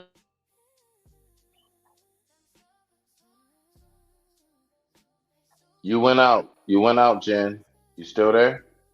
Mic check 1 2 1 2. Can y'all hear me? If anybody's out there in the chat, go ahead. Jen, where you at? Type of one if you can hear me. Somebody, please, just so I can go ahead and know where we at with the sound check. It's not for me. It's for Jen. Mic check 1 2 1 2. Mic check 1 2 1 2. Shoot. All right, so I'm gonna go back to what I was talking about. I guess while Jen, if you can hear me, there we go. Yeah, she dropped off. She'll be right back. She just probably gonna reset. Yeah, but what I was saying basically in a nutshell, briefly, is that the way I look at all of this is you get to a point in your life. You know exactly what it is of what you want. Generally, most men, because we're so prone on being routine, that's just something I do believe that's natural within us to be very routine. And through that routine, there's no way to have a routine and not know what you want. You see what I'm saying? So to land it,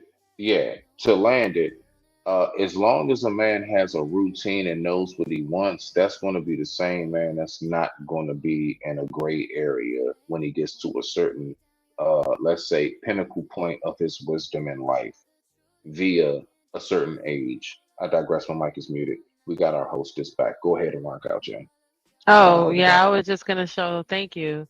I was just going to show this one clip of the couple that was saying just what's different about dating in their 40s, but they also had a unique situation. So this is also what's happening too.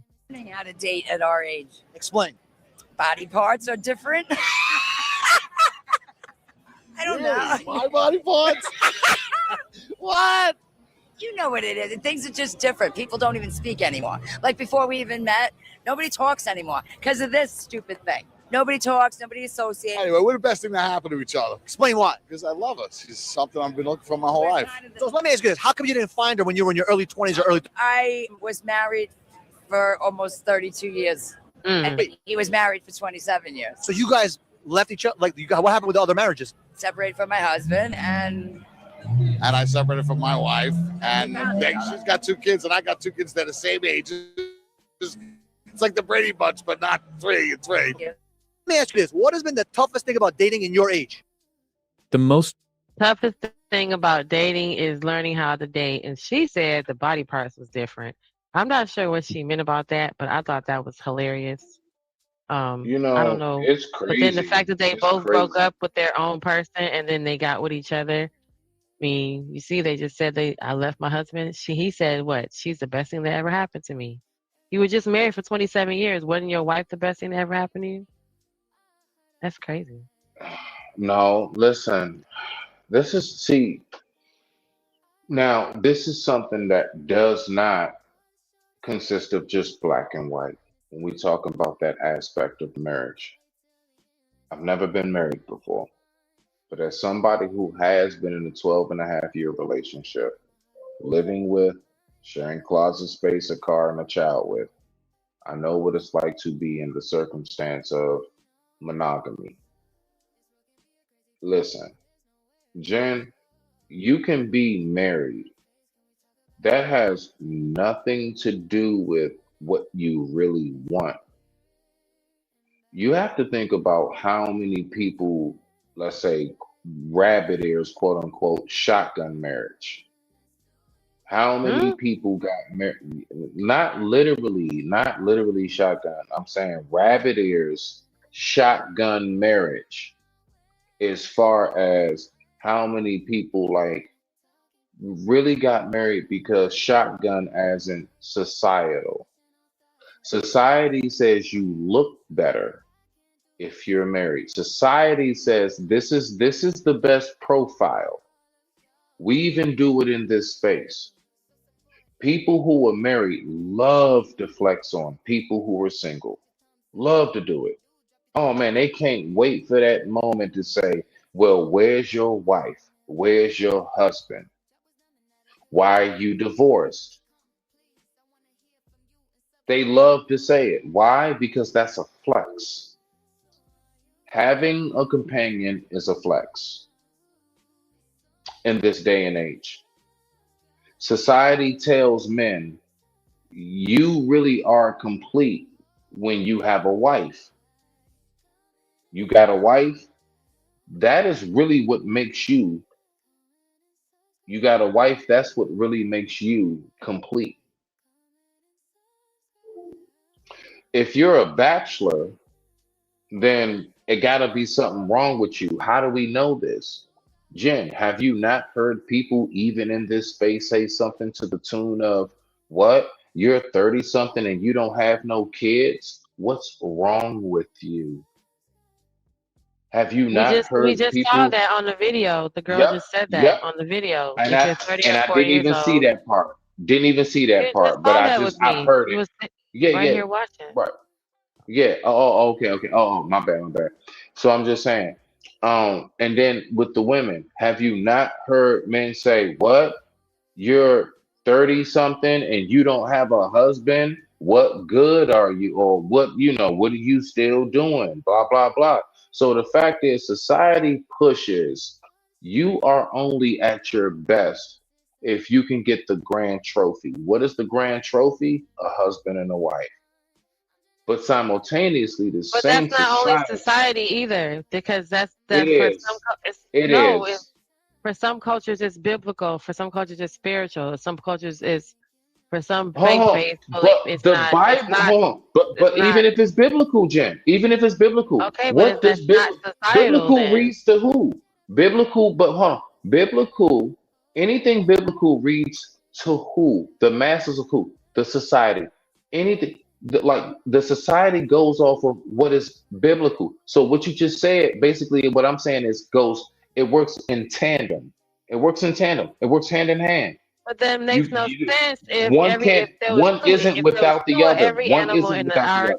if God created Eve because Adam was alone, all those Mhm. stories that have been repeated over our span of our lifetime about how there wouldn't have been the only person in the whole history of mankind that that wasn't required to have a earthly partner or a earthly a person was Mary. Everybody else had a I person, a see. partner.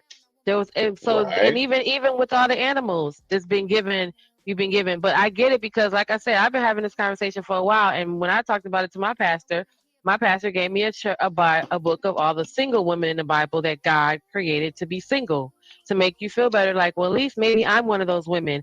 But that can't be if you're looking around and you're seeing pairs of everything. It took Jen, two people to make you be here, but God did not make your mama give birth to you for you to be in this world by yourself. that You is a live and die fact. Now, alone. Jen.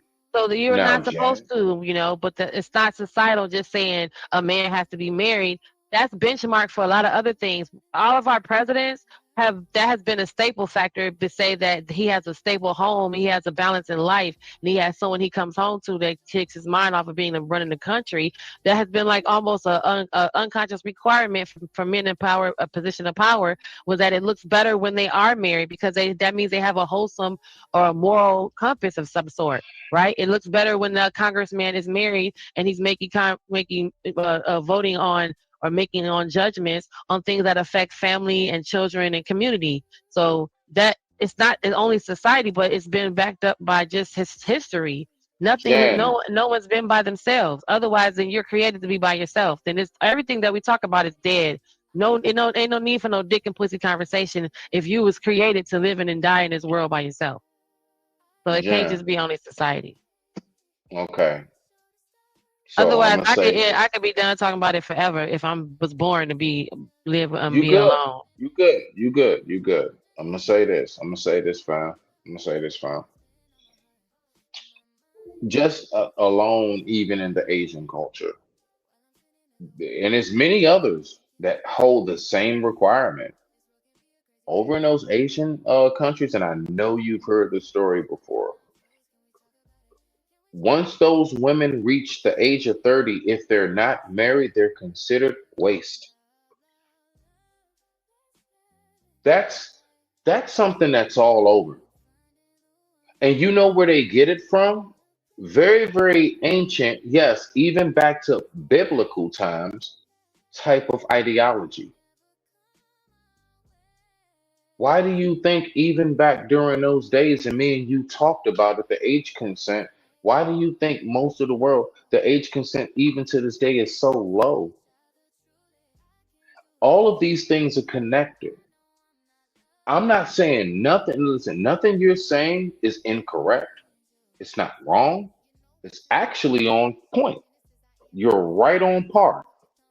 I'm just giving you the intricacies, the little fine details that most people don't read. And when they miss that part in the contract, that's the fine detail that most people don't see that I'm mentioning to add into what you're saying. But I digress. My mic is muted. Respect. Mm. Wow. Okay. I can't watch this at a time. Oh, let me share this last. Check out what she said. I don't know, but yeah, here goes it. Don't want older women. I have a hard time believing that older men genuinely see younger women and think, this is my romantic equal. Yeah. Like, I don't think you think that about a 22-year-old, sir. Winston, Charles. I agree. Think back if you can. Don't say anything out loud. Just think about what you were doing at 21. Don't say nothing. See, look at your face. Look at your face. You see what I'm talking about? You don't know yourself enough. You're naive. You're immature. You have no business dating somebody who can buy houses and such. Is women that are Okay. So what do we think about that? Damn. I would say that goes back to what it was that I was speaking about earlier, as far as like me myself. in my early going on mid 40s. Um, I couldn't relate to any woman relationship wise, that is. Uh, anything beyond past, anything past 35. 35 is my limit. I'm 43, 35, that's fine, right? And honestly, again, that's the lowest I'll go. That doesn't mean that's my preference. It's not my preference. That's how low I'll go. Right? That's my bare minimum. Like, okay, all right, you just made the cut. And even then, I'm going to be like, when's your birthday? You know what I'm saying? Like, you turn 36 like soon. Hopefully, it's before I turn 44, right? But my point is that it's all about what we have in common. People talk all the time about compatibility in relationships, Jim. Would you agree? Okay. Compatibility. It's not just about compatibility. Now, listen, all right, let me put it like this. Boom. I'm going to just make it simplified. The man who has things in common with the woman who is 15 years and beyond younger than him is a man who is still trying to relive a certain point in his life. That's really what it's about. They're trying to relive something that they didn't have before. Like I said, that's a real thing. To be with that woman and her being her age, her energy, how she moves, her silly, immature part of her, that's the side of him he always wanted to be at that age that she's at, but he didn't qualify. Finally, you qualify now that you're in your 40s because of your finances, or your late 30s because of your finances, your career. You got that bonus, you got that raise, you finally set, you got that fly fresh foreign car, all of that. So you got all of the things to go ahead and draw them in. But you lack the one thing that actually would keep a real woman, and that is your mental, that is your headspace. How you think, how you really operate outside of the club, outside of the social function places, and everything else. When you finally get to yourself and she's around you and she's been laying up at your house for a week and you wondering why y'all start arguing over stupid, dumb shit, it's because you really weren't ready. That's why. That's where all of that comes from, Jen. So if you get with a woman like that, that shit's not going to work. It's not going to work. Why is it not going to work? Because at some point, you two are going to clash. It's inevitable. It's just a ticking time bomb waiting to happen. You're going to clash on what it is that you all's age differences are going to force you to clash on. There are going to be certain things at your age is going to force you to clash with what it is that's happening at that moment. And the same thing for her and or him, like as in the young dude dating the older woman. Like Jen, if you 51 dating a 30 or 25-year-old, it's going to clash. It will start off sweet. It could look real nice, and it's going to turn worse than some of the most abusive relationships that you've ever seen.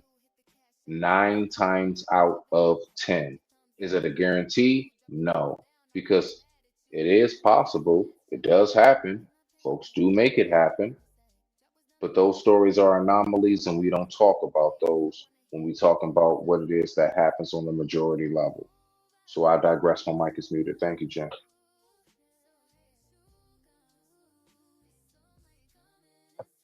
All right.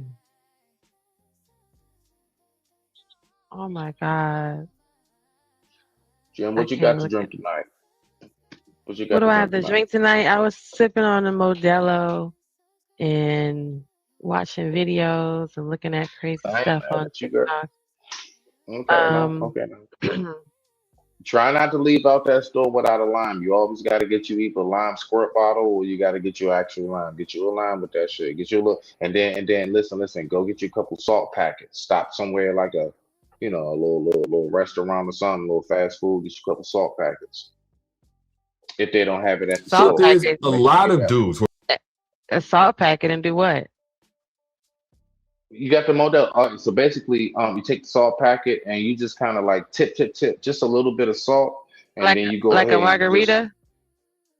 and you just go ahead, add a little bit of lime juice, and it just kind of like it really brings, it just really helps with the flavor of that beer, and also make sure that it's ice cold. Don't drink it off some like kind of cold. Like get them Jones nice and chiseled. Get them nice and chiseled.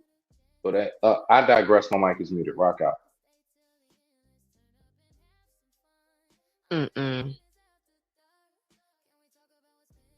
I guess. I just want I you was to thinking have. putting a salt on the rim, like a I margarita. just want you to have the best. I just want you to have the best experiences possible. You know what I'm saying? I just want you to have the best experiences. You know what I mean? Okay. Yeah. What do you think that's about it. that You know what I'm saying? 63-year-old grandma who was pregnant? 63-year-old grandma who pregnant? The 64-year-old grandmother who was pregnant. I mean, it was You in the didn't Bible. see that? No, What's the wrong woman with in real life. Yeah, what's wrong with that? It was in the Bible.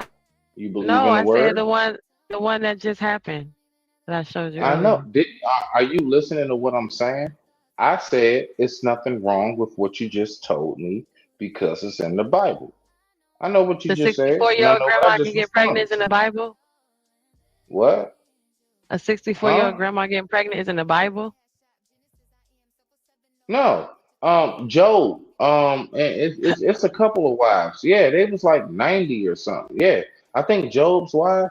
Oh, that's why y'all like I didn't show you nothing that was in Yeah, the Bible. she was like in her 90s or something when she got But what do you pregnant or think something. about her deadbeat baby daddy that won't answer the phone?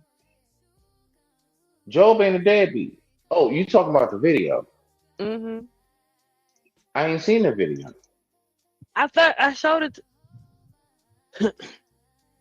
Play it again. I might have been in the bathroom. Mom again. What am I gonna do? She's 64, I am pregnant? too Look at her pregnancy test. Okay. old for that. Man, who got grandma pregnant?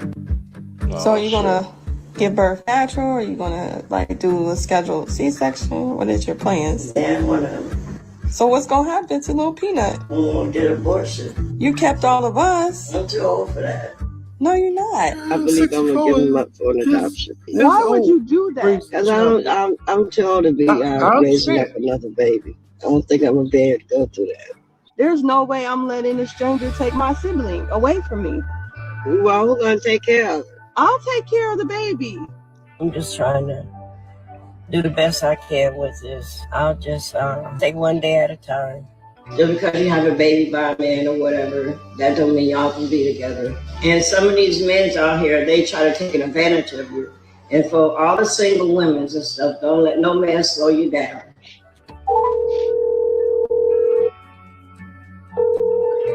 M.O. Reggie answered the phone. Did that woman wrong. I didn't get pregnant by myself. So I'm trying to get in touch with you to let you know what's going on, but you ain't been answering your phone. My mom did not deserve the way you have been treating her. So we're gonna have you stand on business today. And when we find you, we need you to step up to the plate. Reggie was a real man, as he say he was. He should be stepping up to the plate, and take care of your responsibility. Can you pause it? But since he's not. Reggie. What? Reggie is not being a good baby daddy. He ain't answering the phone and calling her back. What? So look at grandma. Then I am gonna do it, and I'm not worrying about Reggie no more. This is for the men's out there. You know you have a child out there. You're not taking care of your child, and you know that's your child. Y'all is so wrong for that. So you need to step up to the plate and be a man and a father. I didn't get this baby by myself. I'm 6. You're 63? She's 64. 64. Considering Lord knows, and I'm talking about Lord forbid, I'm not wishing nothing on that woman or anything. I'm just saying, once you get to a certain age in life, it's a real thing. Anything can fall on you at any moment. All kinds of stuff. So my point is, That's void. I mean, the whole Because we've been telling you that and proving to you that over and over again that even Jen, no, Jen. I'm not gonna let you say that because we have shown you that having kids at a young age can be detrimental. Oh my God, Women die all the time, and you can't be like, okay, just because I'm not saying just because she's 64. You talking about that dude? Yeah, how you talking about that dude not being there? But yet you 64 just had you shaking a baby. That's the whole like them Jones ain't even got teeth yet. Anytime you see somebody shaking while holding the baby, they still teething. We know that move. What are you talking And the about? baby's that young. When she was holding the baby, god dang it, I'm talking about when she came on talking about she I saw her, she was holding the baby, she's kind of shaking the baby, you know how, like when women like not the violent shake, I'm talking about like that kind of like kind of like shake them up and down, like kind of comforting shake, you know what I'm saying, like hold them like that means it's still like an infant.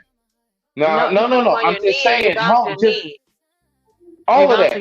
We saw it on the Cosby Show. We already know. Yeah, exactly. All of that. My point is, you're 64.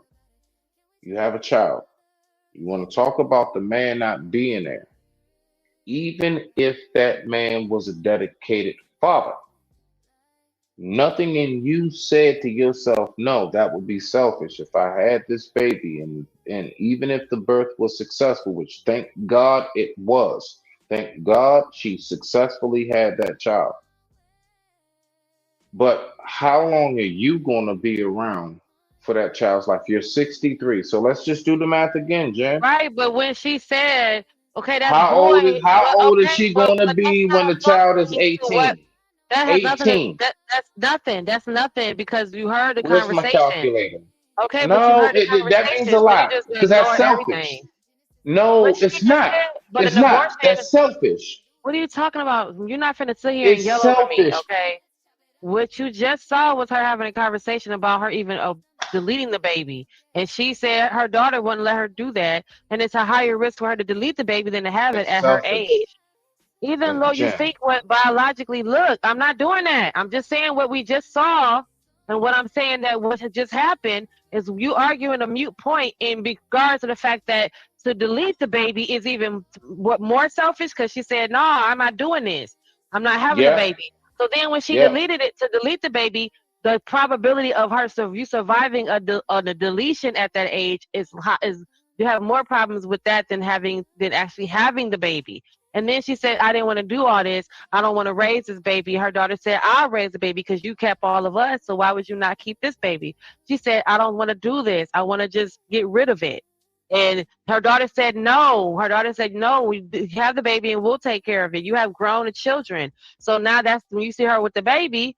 I mean, she obviously had a baby. The whole point is the other side of the coin was it didn't matter how old you are if you're going to be a deadbeat baby daddy, because why is she calling this nigga 1,000 times? And where he at? He already old. He can't run nowhere. Where you going?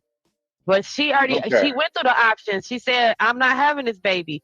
But then in real life, when I look into it, it's more, at the older you get, it's more dangerous having a baby deletion than to actually have a child.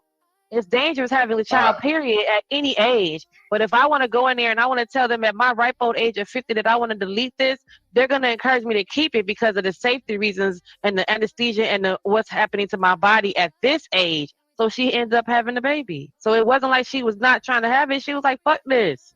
I'm 64. Genesis. Thank you. So that's what happened. That. Don't do that because that's not. No, I'm you know not, what I mean? I'm not going to do not anything. Like people sit up here don't have options. She tried to do it. Her daughter wouldn't let her. Jen. Oh, okay, fam. All I'm gonna And then the say baby, what is you gonna do if the nigga don't show up on any age? If the nigga don't show up at 26 or 16 or at 24 or Jen, 34 or 44, he don't show up at 54. What you supposed to fam, do then? What you supposed to do then? I'm No, y'all don't never want to telling talk you, about that part of it. What you supposed to do then? He ain't showing up. What you supposed to do Jen, then? If she was 24, Jen, we gonna be it's okay. If she's 64, it's okay. Jen, With it, is it not Jen. okay because she's 64 and it's Everything okay when you she's said, 24? everything you said is a valid perspective with a lot of people. It's selfish either way. Jen, I'm just saying, I stand on what I said. It's selfish as shit. It's selfish Period. either way. It's selfish to have a It's baby knowing you selfish. ain't got no help and got nobody to help take care of that baby and just you. All right. It's Well, selfish you to put said a child everything through you that. said, But it's still and my selfish. only It's response so is you it's can't say it's selfish. not all selfish. It all is selfish to have a child for a check. It's all selfish to But we're choose not women. talking about that. But we're not We talking about that. are. We're talking about No, we're talking specifically about her having having a a baby at baby, 64. having a No, baby no, no, at no. any age is Stick at selfish. Having a baby stay at with 16 is having a selfish as baby at fuck. 64. Having a Jen, baby at 25 is selfish. You should be out here Jen, doing other stuff. Having a baby at 16 is selfish as hell because you are a Genesis. kid. So no, don't do Say that. the All I'm saying. Genesis. No, don't do Ha- that. We're not do that. All of it's Jen, selfish because that's what that is. So we're not gonna do that. specifically It's not having a specifically, baby Miss at Minnie. I 64. can mute you. I could turn it. That's crazy. We're not gonna keep going round and round with that. I'm saying it's all selfish. So that mutes your 64. It's all selfish. It's when you're a teenager and you up here fucking and you But having a that's baby the and your only body's thing a that I baby. ain't talking No, about. so that's all we're saying. It's all selfish, which overrides and mutes that it's all the 64. So it's no need to keep reiterating and keep going back and forth. And it's like it's like frustrating because it's like, okay, No, I I'm get not what going you're to saying. reiterate. I'm just Okay, well letting then you that's know it. that's where It's I'm good. at. You don't gotta let me know nothing. I already said it's Okay. all selfish. It's selfish to do it at I'm just 16. letting you It's know. selfish to do Okay, it well, at I'll just say that's 13. where It's I'm at. selfish to do it at 24. It's selfish to do it at 50. It's all Stingy selfish as at the end shit. of the day. That's It some is stingy. stingy It's shit. stingy. It's stingy to Yeah. fuck a 16-year-old and get her pregnant because her body is younger. It's all selfish to fuck a 25-year-old at the prime of their life and make them be a mom Facts. instead of go living their life.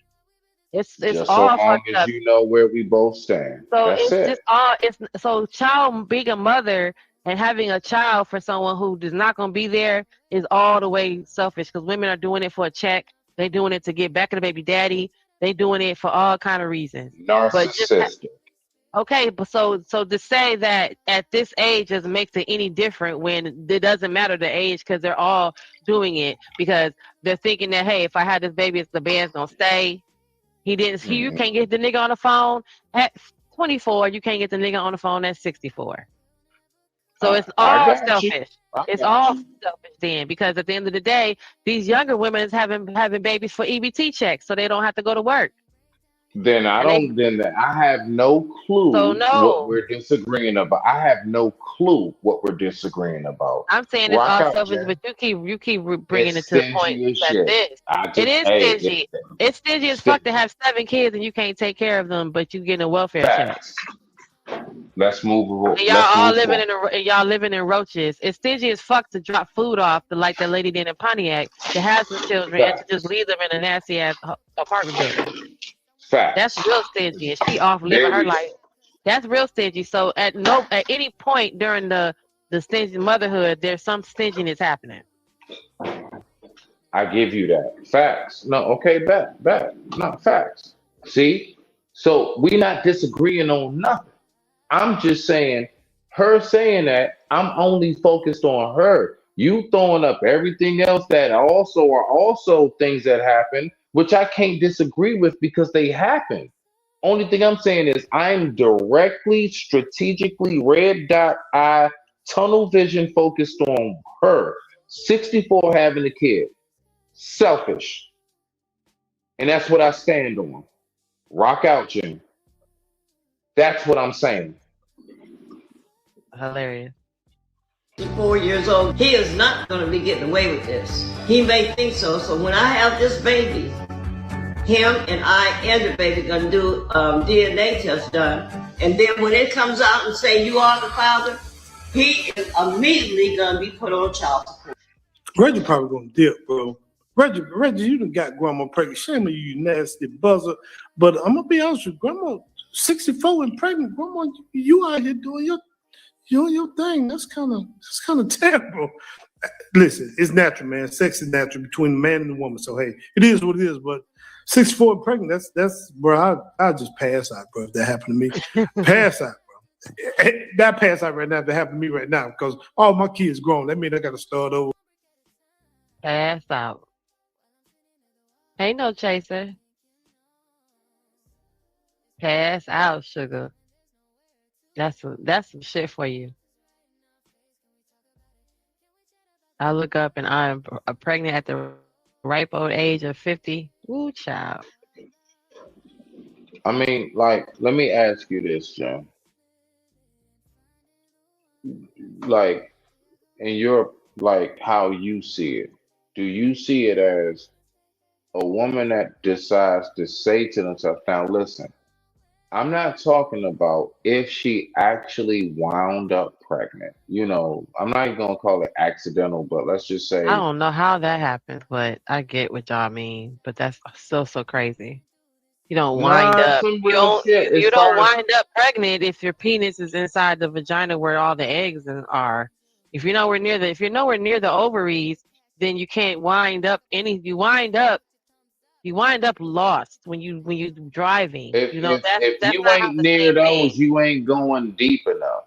But Jen, But still, I'm saying you don't wind let's up just pregnant. That's really crazy. Y'all men like to say that shit. Like but it's like let's just accidental. really talk about this You shit the fell on way a it dick and is. then you got pregnant. Yeah, I hear you. Let's Words talk mean about it the something. way it is. You can't be a lyricist and then play with words like they don't mean anything. No, I'm not. No, You I'm don't with wind you. up. I'm with you, fam. You was I'm with you, walking down the fam. street Like, and you made a wrong turn and now you're pregnant, like with some nigga's baby. It's crazy. all right, so Jen, I'm gonna need you to stop thinking that I'm against what you're saying. Damn it. I'm not. I'm just Okay. saying words mean All something. You right, can't then. be a champion for that, and then when you talking, it does. It's ambiguous. Okay. So what I'm saying specifically, Jen, is this. All right. What I want you to do is I want you to really all right, so first of all, how can you even begin to rationalize that first part of what you just said? That you don't wind Everything up you pregnant. just said. Yes. How do you rationalize that? First, That's what you said. You said, so say if she wound up pregnant. I said, well, how do you don't wind up pregnant because you wound up lost when you make a wrong turn. It's because you don't know where you're going and you get even further lost. You know that you do know that you're going inside of a woman's vagina and you do know that you're putting your penis, which has sperm in it. So then how do you wind up pregnant? There's only one, and the crazy thing is like, there's like only one surefire way for it to happen, and you're excluding that way because every other way has to factor in if you wound up like that. And that means do you anyone know can what wind also up like that, which is do crazy. you know what also considers to be an accidental baby? It's This two is people who also didn't mean to have a child, but they were fucking. They no. didn't accidentally Listen, mean to fuck. okay. I said okay. Yes, that's one. There's also a second one that no one ever talks about. Let me help you because I Pre-cum actually child. no. This one right here.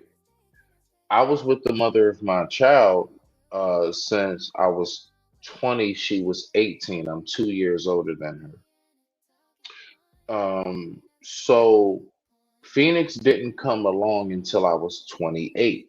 I was 28 years old when my daughter was born. So that's 8 years later. I think we were like on protection, like, I don't know, maybe like the first week. We gave that up quick. Like, bump that, right? It was like, So my point is that for 7 and some change of years, I was being intimate with this woman and nothing was coming about. What's also an accidental baby because when Phoenix finally came, we didn't know she was going to finally pop up. I really want you to think about what I just said. Like I mean, not even think about it, but just like, do you really like get it? So like, although we knew we wanted a kid together, but the whole like planning, okay, I'm ovulating and all of that, it just for like 7 years, it just didn't happen. So that's why even down to like JP, like people like JP or whoever, like, oh, you're weak, you're this, and that. Like, no, like you don't know the timing of things and all. There's so many different intricacies that go into playing it. Phoenix finally came along 8 years later. When she finally came along, we had to scramble to get together because we did not know she was going to come along when she did. Because when we were planning for her, that was like 5 years prior. We was planning for her 5 years prior. And nothing was working. Nothing was happening. We was going to doctors and everything. Nothing was happening. Finally, she came through. So, I mean, do you call that an accidental baby? No. You guys were trying to have a... I do. It's not by the definition of an accident in itself, and it's not by the definition of our colloquialism, how we use it. That's not by that either way. So For you can call her to it come that. along when we didn't, both have the same end result. We did not know it was going to show but he you or she said was going to you come just when they asked did. me. It's the Right. same end result. No, that's not what that means, though, by definition of how we use it as a community and by definition of what an accident is. Well, It's no, not you're an right. As a accident if community, you no, as right a as a community, we community don't. You're right. we You're don't right. use it You're right like on that. that. We're not gonna say You're y'all was right. trying and finally y'all had one. Oops, accidental. No, y'all was really not trying to have no kids. Y'all niggas wasn't together. Y'all just was fucking around, and then somebody got Right. pregnant. But that's a whole accident because the literal relationship was an accident on itself. You know, that's why they say it was an oops baby. The oops, that's why they add the oops baby to people who are married or in a relationship but have been trying, and when they decided to stop, oops, there's the baby. So all the energy shifted from them not putting so much effort in trying so much, and then now they end up pregnant. They always say you get pregnant when you don't try. So Hold on. So right there. So what is the difference? Listen, all I'm talking about is the result, like how it wound up, as opposed to those who planned, went to the doctor. Oh yeah, ovulating. Oh my gosh, yes, I'm pregnant. Yeah, they got the plus sign. They got the plus sign in the bathroom and shit. You see what I'm saying? Like, what's the difference between what we call in our community an accidental baby, as in, oh shit, you just popped up, and me and the mother of my child being together? We know we do want a kid together, but all of a sudden she just comes along years after we even, like, we almost was like, I don't know, maybe something wrong with me. Did you just hear what I just said? Did you just not hear what I just? Okay, so what I literally just said is what you're answering. Your question. I just said that. I said there are couples. It's not a oops baby. It's not an accidental. It's not an accidental baby. Let me clear that. There's an accidental and then there's a oops.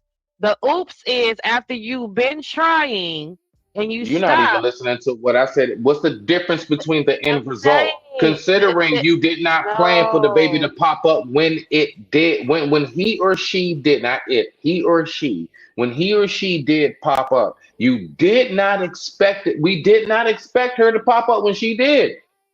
Right. That's my point. But the accidental baby. Even though we planned for her. Okay, that's the difference. The difference is you were people who were not necessarily mean that they were married, but couples who were trying to have a baby, and then they were doing whatever they were doing to have a baby, putting all this energy into having a child, and then they just stopped. They said, okay, let's take a break. And then, oops, they got pregnant. That's a difference than we not together. We just fucked every time, and we just fucked on occasion. And one of these times that we fucked, I got pregnant. Accident.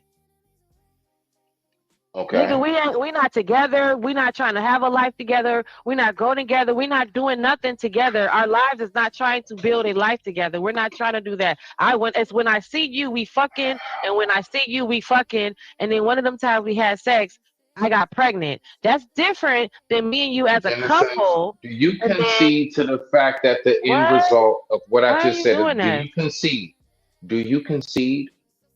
Do you concede that what I'm saying? I don't know what you're talking about. I don't know. Why would you ask me something and then somebody just interrupt me to tell you what the answer? Go ahead, Jen. Go ahead. No, that's not. It's okay. It's all right. I've been up here for 3 and 4 hours. No, man, because you just 4 hours doesn't change. What? No. I'm asking specifically. I'm answering, but you stopped me from You're talking about the pre. I'm talking about post. Okay, whatever you're talking about, then whatever you're talking about. Let it be that. Amen. Won't he do it? Next subject. No point in answering the question if you're asking me something and then you don't let me answer. Whatever I'm gonna say. It's not you stopping me from saying, okay, well then fine. You don't want to hear what I say. Don't ask the question. It's rhetorical. Ask everybody in the audience, what do y'all think? But don't ask me shit. Jen, please give me your answer, Jen. I'm listening to you. I'm good on that. I'm going to get back to my topic, which was how we got on this woman. Because she was 64 years old and pregnant, because you was mentioning being pregnant and women having children. Yeah. And a woman having a child and not having a child, how society values you differently, and how especially our black community looks at you differently. I was speaking specifically about my own personal ideology. My own personal ideology is she is a narcissistic, selfish heifer. Period. Period. You 64 having a kid. You should be ashamed of yourself. That is my thoughts. Period. Why would you do that to the kid? Can you breastfeed? Can you do any of that? I'm like, for real. I'm pretty sure I don't know. But let's hear what Kevin Samuels told to break this woman down and make her feel bad because she went on the show. You know, he likes to do shit like this. Why didn't you get married before you decided to have kids? Me personally? Mm-hmm. The question was never asked. But then why would you give a man the greatest blessing a woman can give a man without him even having to make you his wife and give you his last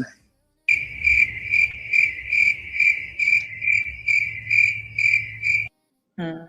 You cannot ask a man to come along after you've done that and pay a higher price. So now that you've been with him, you can't ask him to come back and be like, "Oh, we should get married." But then it's a two-lane thing, because remember I talked about this on tradition as far as women have forever been taught to wait on the man to ask her. So if he never asks her, and now that things are so fluid that people are having relationships, people want to have relationships and not have anything locked in, because nobody wants to lock anything in. I just told y'all about one of my clients. That woman is she's got to be a little older, and they're a couple, but they won't they won't get married. Well, he won't marry her. But how? I don't want to have gray hair. Wait a minute, Jen. Is that their agreement? Like, no, have they made? She wants to get married. She wants to be married. Okay, so she wants to be married. But at the point that we have been gay instead of being gay in the nightstand drawer instead of lube, and to the point where we have your earphones. I mean your hearing aids are charging, to the point where we have Abisol because both our knees hurt and we got eye doctor's appointments. What are you waiting on to get married? If you are already 50 and 60 years old, what could you be waiting on to marry the woman you're with? That's even more proof that the men do not want to even get married. They want to, what they do, they want to marry a younger woman, but they'll be with the older woman. And even the younger woman will be with the older woman for the sake, like the gentleman said earlier. Did you see what the guy said earlier? Why he was with the older woman? Because he didn't have the Right. resources to be with a younger woman yet. And so he got his game together. So that's just kind of a crazy eyes. That's crazy, a crazy dynamic. Okay. All right. Crazy But anyway. dynamic. But Okay. no. Okay. My mic is muted. Jen, even though it's a crazy dynamic, the fact is that we need to look at how common is it possibly, right? So it's For a what? crazy dynamic. Exactly what you just said, Mike. Is this the new, and I'm talking about today, like, is this considered, like, I guess the new the new majority? Is this something that actually is happening? Yes, the older men, they don't want. Some of them don't. There's a percentage. So it's a phenomenon.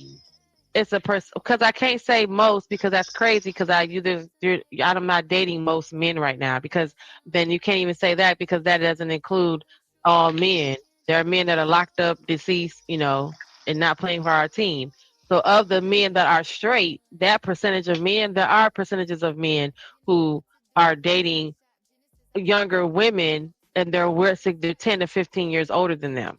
And they're doing that because they don't see a lifelong companionship until they get to that point in their life where they're like, oh shit, okay, I now I want to calm down.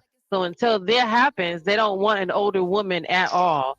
And then the younger men, they're saying that the curve is that the younger men, they want older women because the older women is what they can get right now because they don't have the resources to get that younger woman yet. They don't have what it takes to get her yet. Jen, She's not interested in you.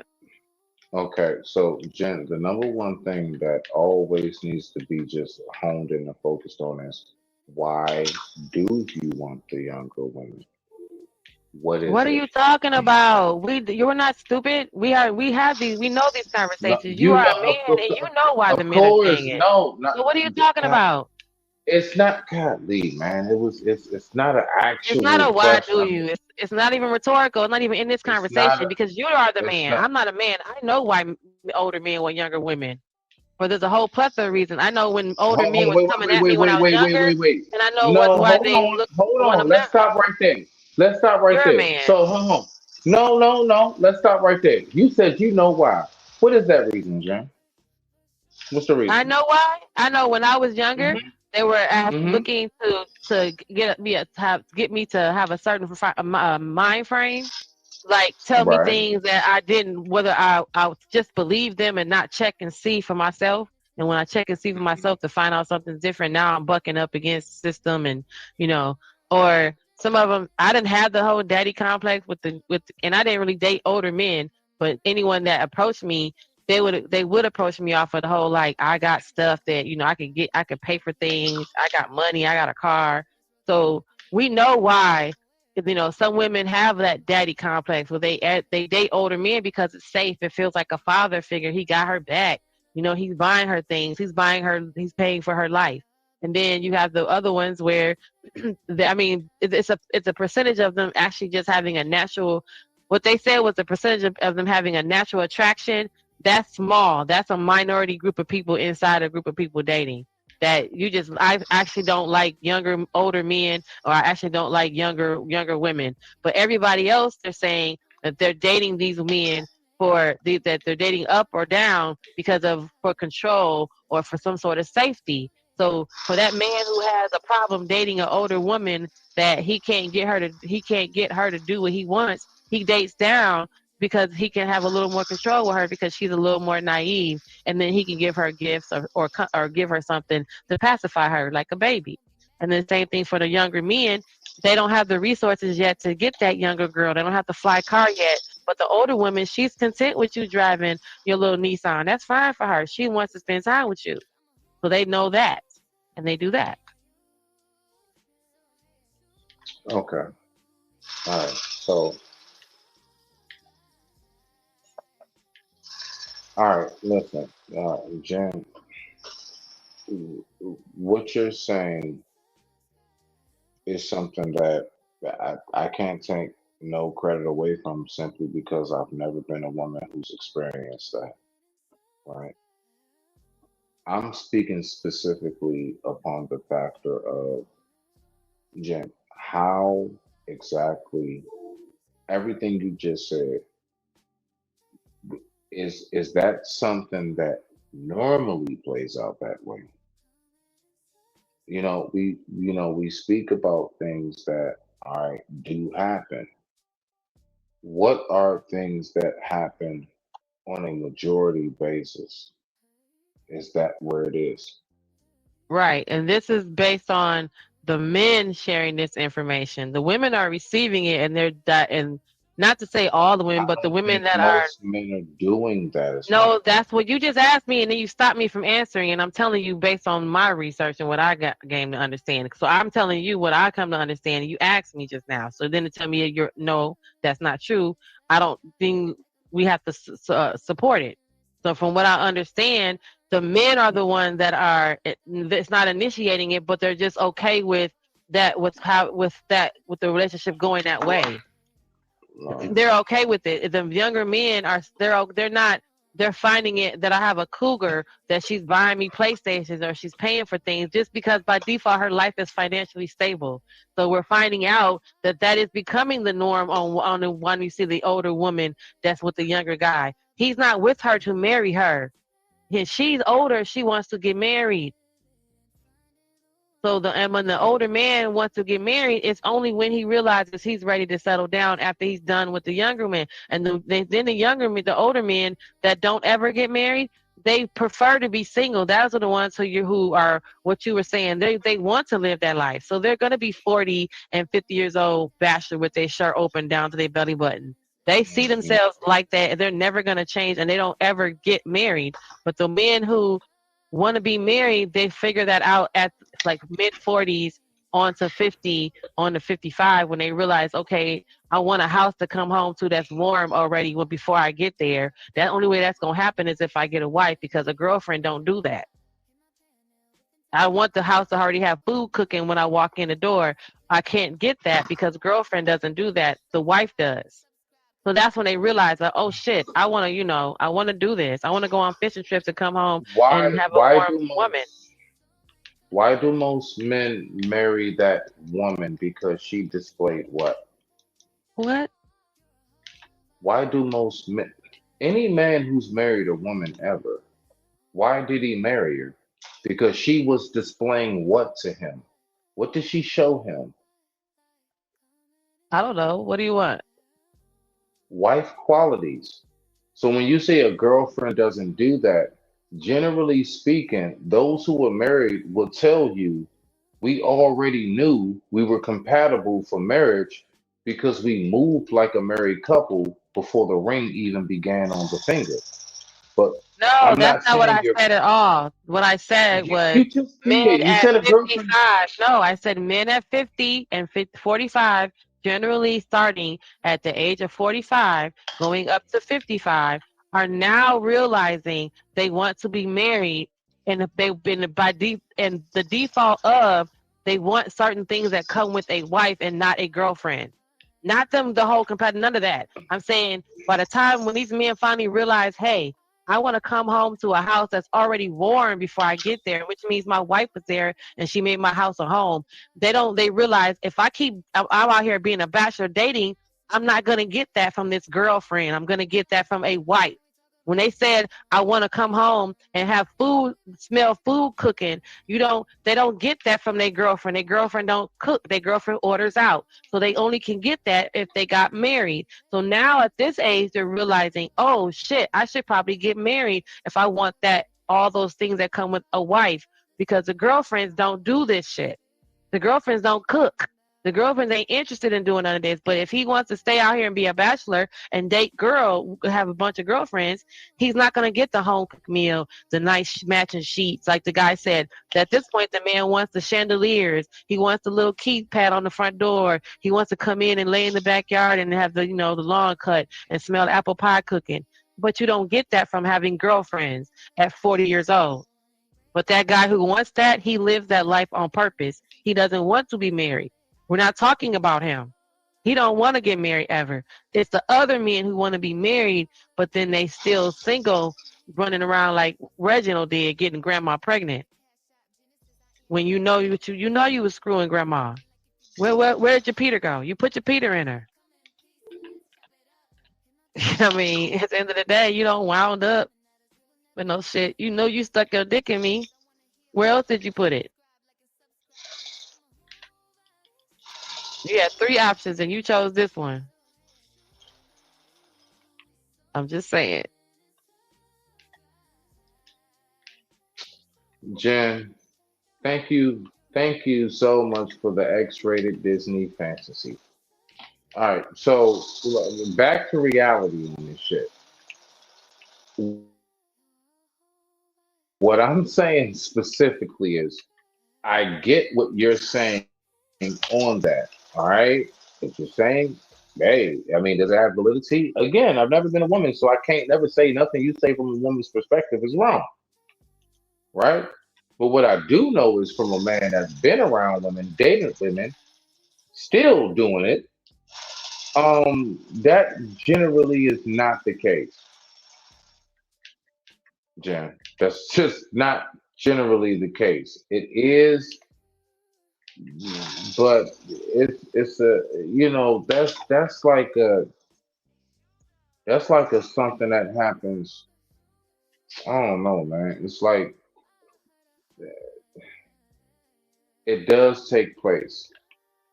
I can't take away from the fact. I can't What? take Having away from the what? Go ahead. I said, what takes place? Having a baby at 64? What are you talking about?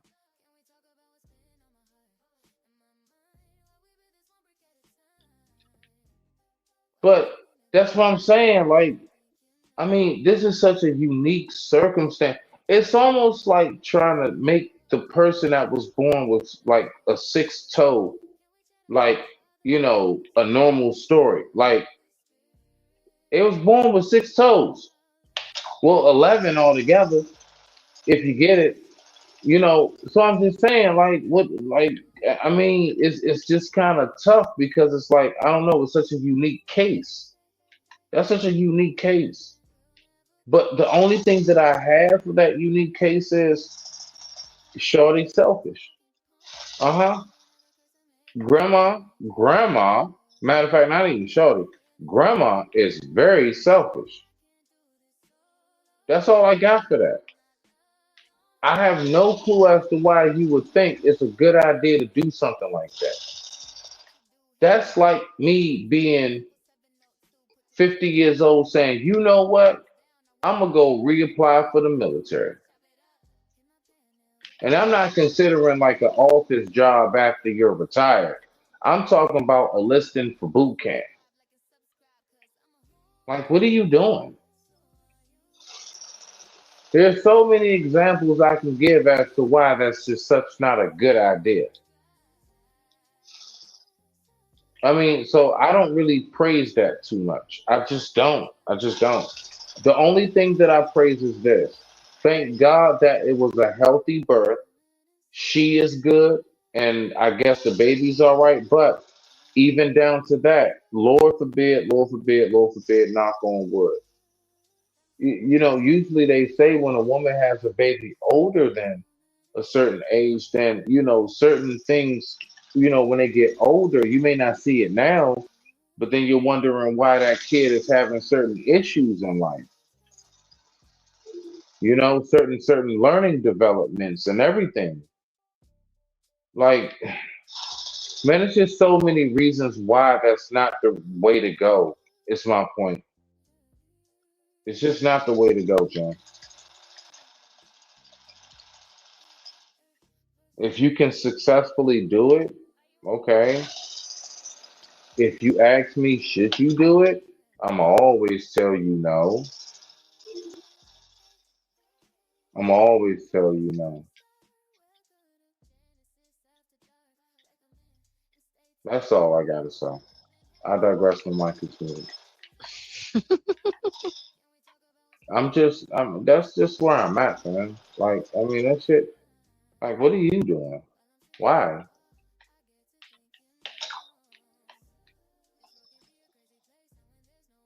All right. Well, I had some dating tips. Listen to this Uh, lady talk about how her age difference with her husband is affecting them. Wait, still have it. Husband is almost 10 years older than me. And I have more energy than he does. And here's the thing with many of my women over 40. They're like, I don't want an older man. I want to go. I want to do. You know what? When my daughter and I travel, one time we were in Singapore. I travel all over the world. We did like 12 or 13 miles in one, like from one side of town to another. And I was like exhausted. She said, come on, Mom. Come on, you're young. I said, yeah, but I'm 20 years older than you. If he's at least 10 years older than you, he can't do what you do. He can't hang with you, especially if you're fit. Now, if you're not fit, that's a different story. I'm fit. My husband can't hang with me. And it took me a little while to understand, like, okay, it's okay that he wants to rest. And if I don't want to do what he's doing, I find something else to do. So he's in the hotel, he's sleeping, and I'm just making good use of my time. And that's what I'm doing. And I'm talking to y'all because that's what I want to do.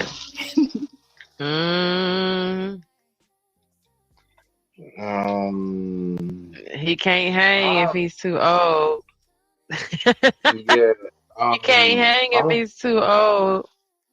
That was horrible advice. He was like, listen, go find you some business. Yeah, that's horrible advice. The fact is, it has nothing. I mean, I'm not gonna say it has nothing to do with age. No, I'm not gonna say that. I'm not gonna say that. More so than whatever it has to do with age. Like, so let's just say, all right, me being 43. Let's just say if my lady was 30, I would be able to keep up with her just fine. And I got her by a decade and 3/4. I mean, by a decade and 3 pennies. I got her by a decade and 3 pennies. And I can still keep up. I can keep up with a 30-year-old. Like, you talking about going on a hike or whatever. My Yeah, guy running was back and forth. 12 years, 12, 13 years younger than me. I could keep up just fine. Bedroom wise, everything. Like, none of that was an issue. Not at all. So I think it all depends on that, like, who she's with in particular.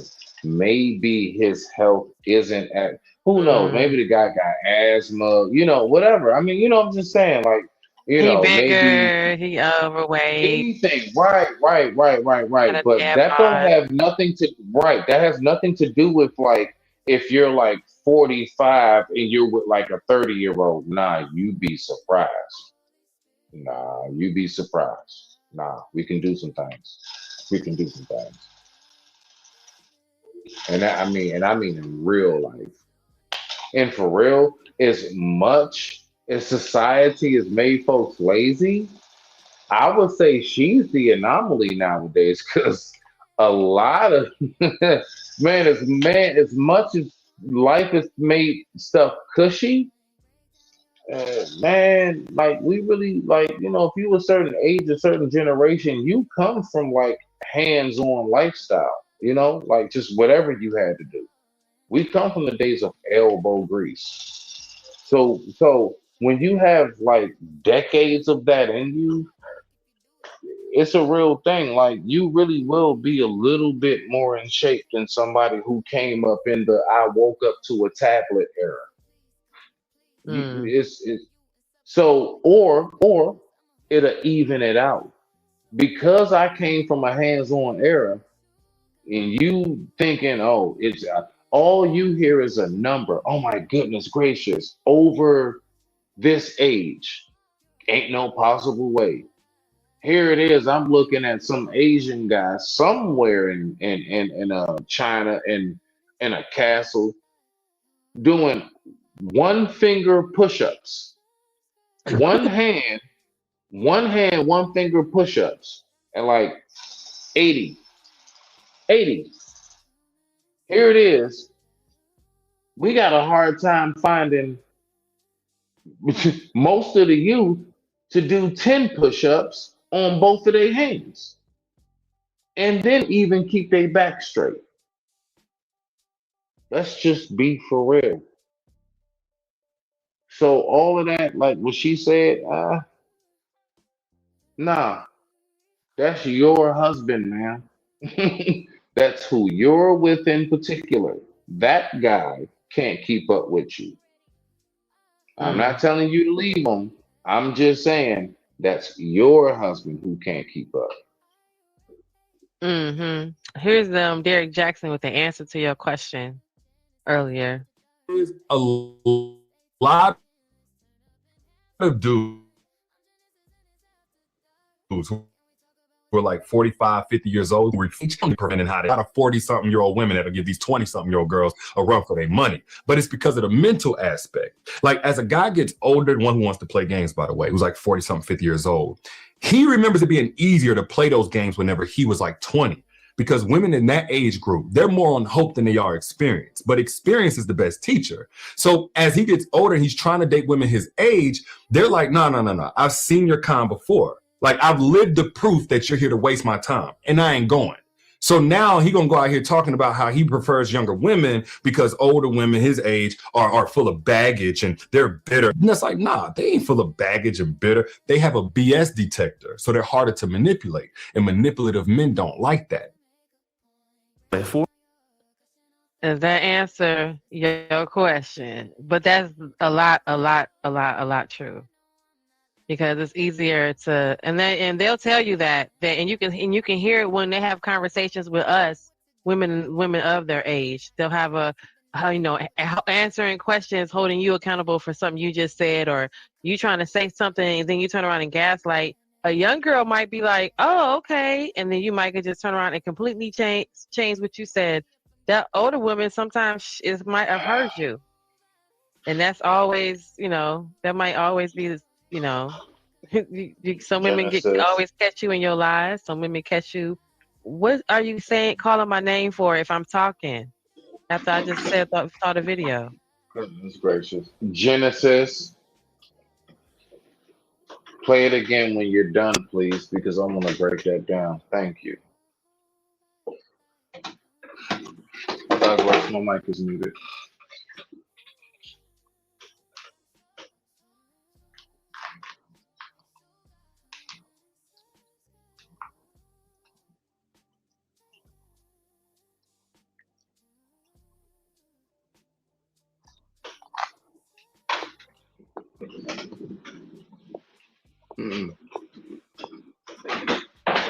Well, I've been on live long enough. I got me 4 hours in today.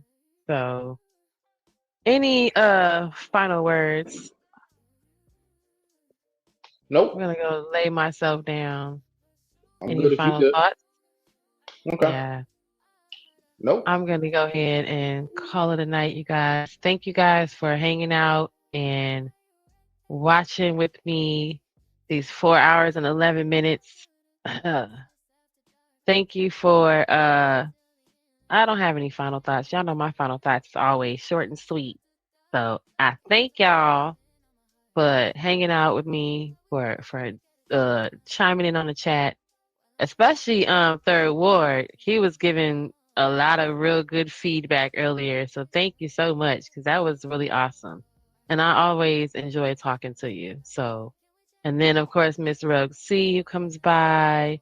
Thank you so much. And hola Yeno, thank you for coming by and engaging Cynical One. Thank you, Cynical One. Who else? Of course. Oh, Ablo, what's up? Hey. Oh, he was just trying to give his. See, I think did I read that? Oh, I did read that. Okay, I did read that. Oh, you said 14 pumps. Okay, yeah, I did say that. 14 pumps to the left and 14 pumps to the right.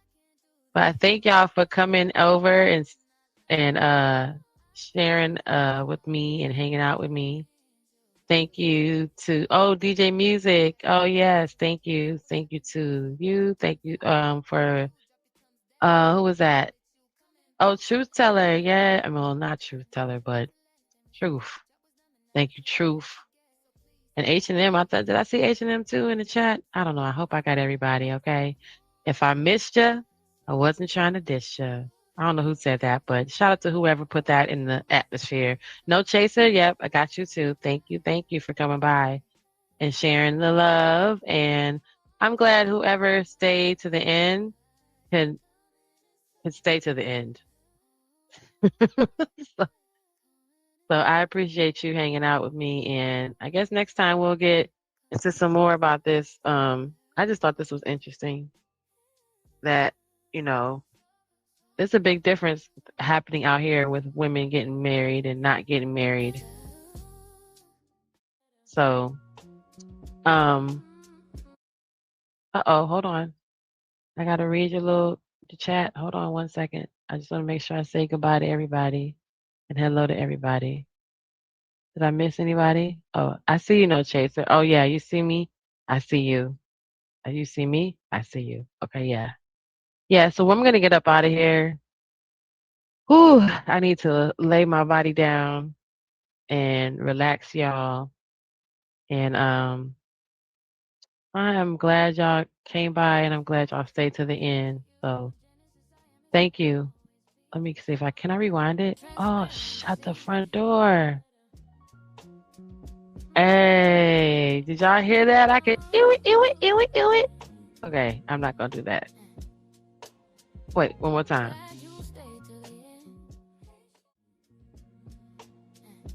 Oh,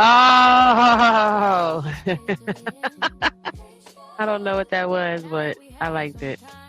All right, I'll see y'all later. We got to go, but it's not forever. Come back and see me again. You are always welcome here, my friend. Don't be a stranger, keep coming through. I will always have a spot here for you. Genesis, I am is who I'll always be. Honest and full transparency. Keeping it real as real can be. Like, comment, subscribe. Like, if you wanna comment, tell me that you don't mind. Subscribe and tell a friend and tell a friend. Glad you stayed to the end. Spread the word, pass it on, cause we're doing big things with faith and holy guidance. So I'll see you next time. Genesis, I am, Audi 5000. Yeah, boy.